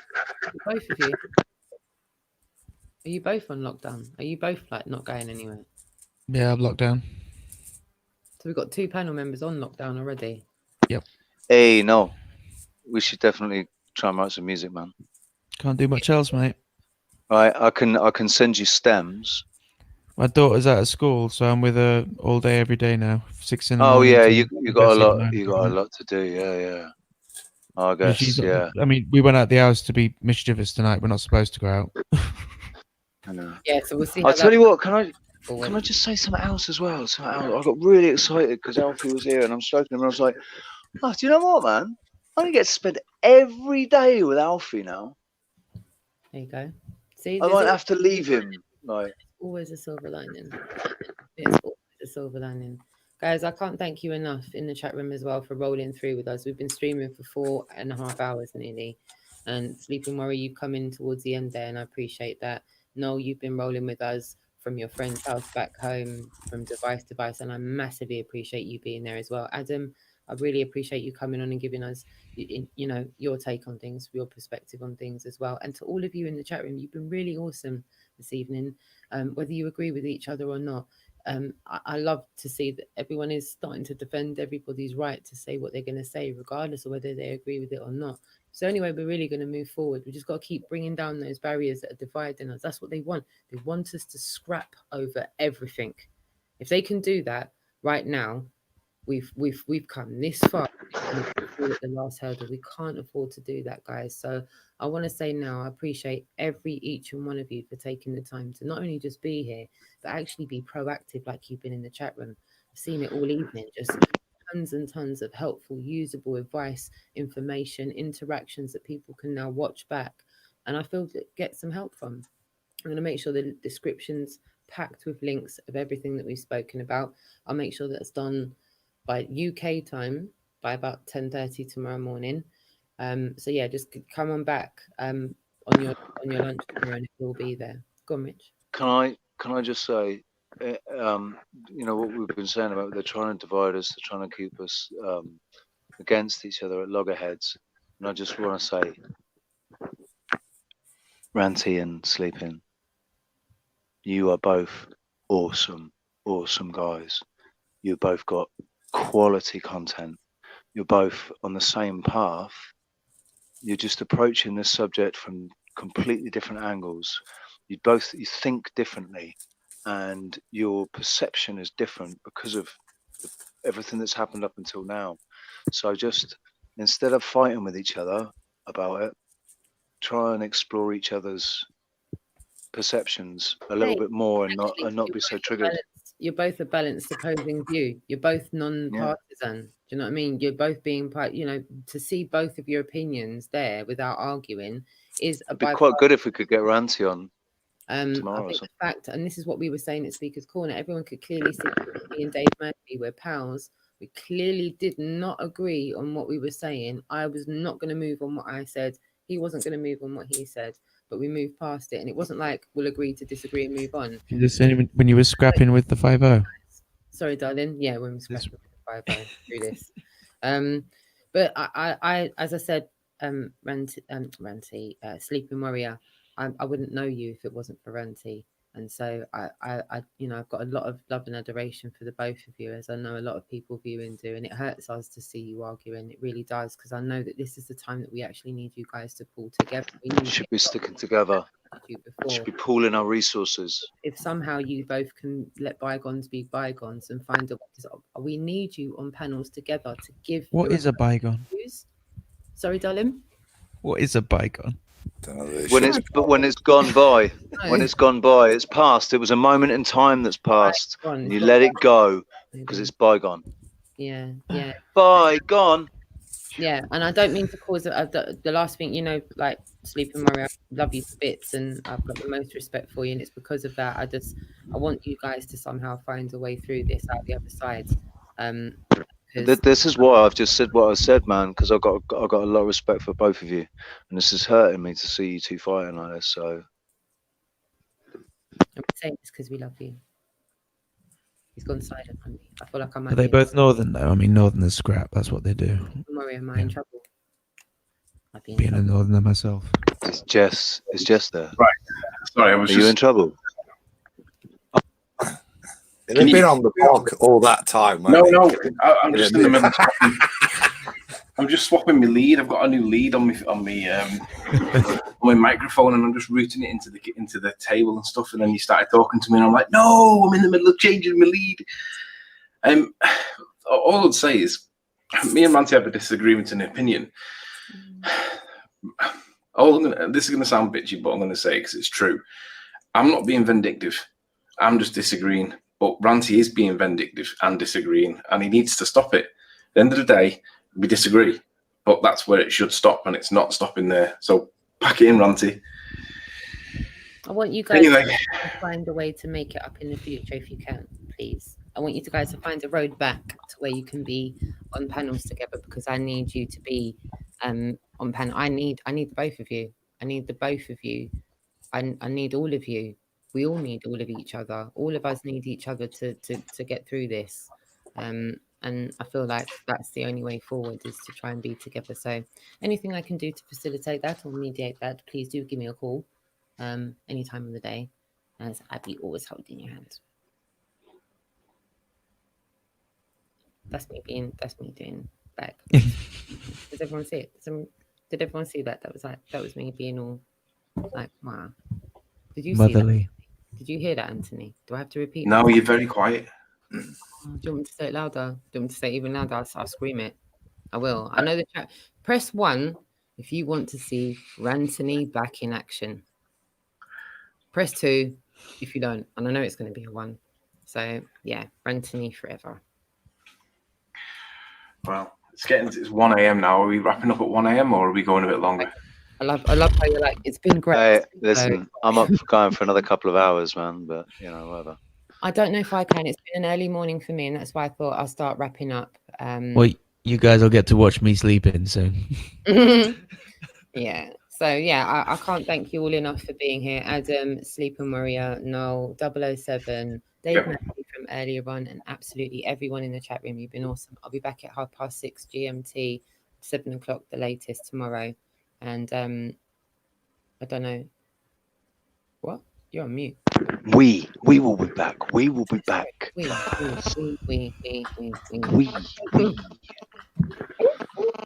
I'm not really just her sidekick, right? I know it seems like I am, but I'm not just her sidekick. We are co-producers, man. We're co-producers. This is our show, babe. If you ever stop signing off like this, I'll be disappointed because you know what I mean. It's like a running thing now, isn't it? I'm gonna gets me giggling every time. You know it. I'm bad, guys. I'm bad. Right. We will be back tomorrow at 6:30, 7 o'clock, the latest GMT. Keep your eyes peeled for 007. He may go live. And if I go live before then, it's because there's something important to tell you. So other than that, I love you all and respect you all. And massively appreciate you being here. All the information will be in the description. Check out my about section. There's more information there if you want to get in touch or support anything I'm doing. Much love and respect. This has been Roxanne the Globalist Denier with Really Woke and 007 with our awesome guests. Bless, Noel's already gone to sleep. Bye-bye. So long.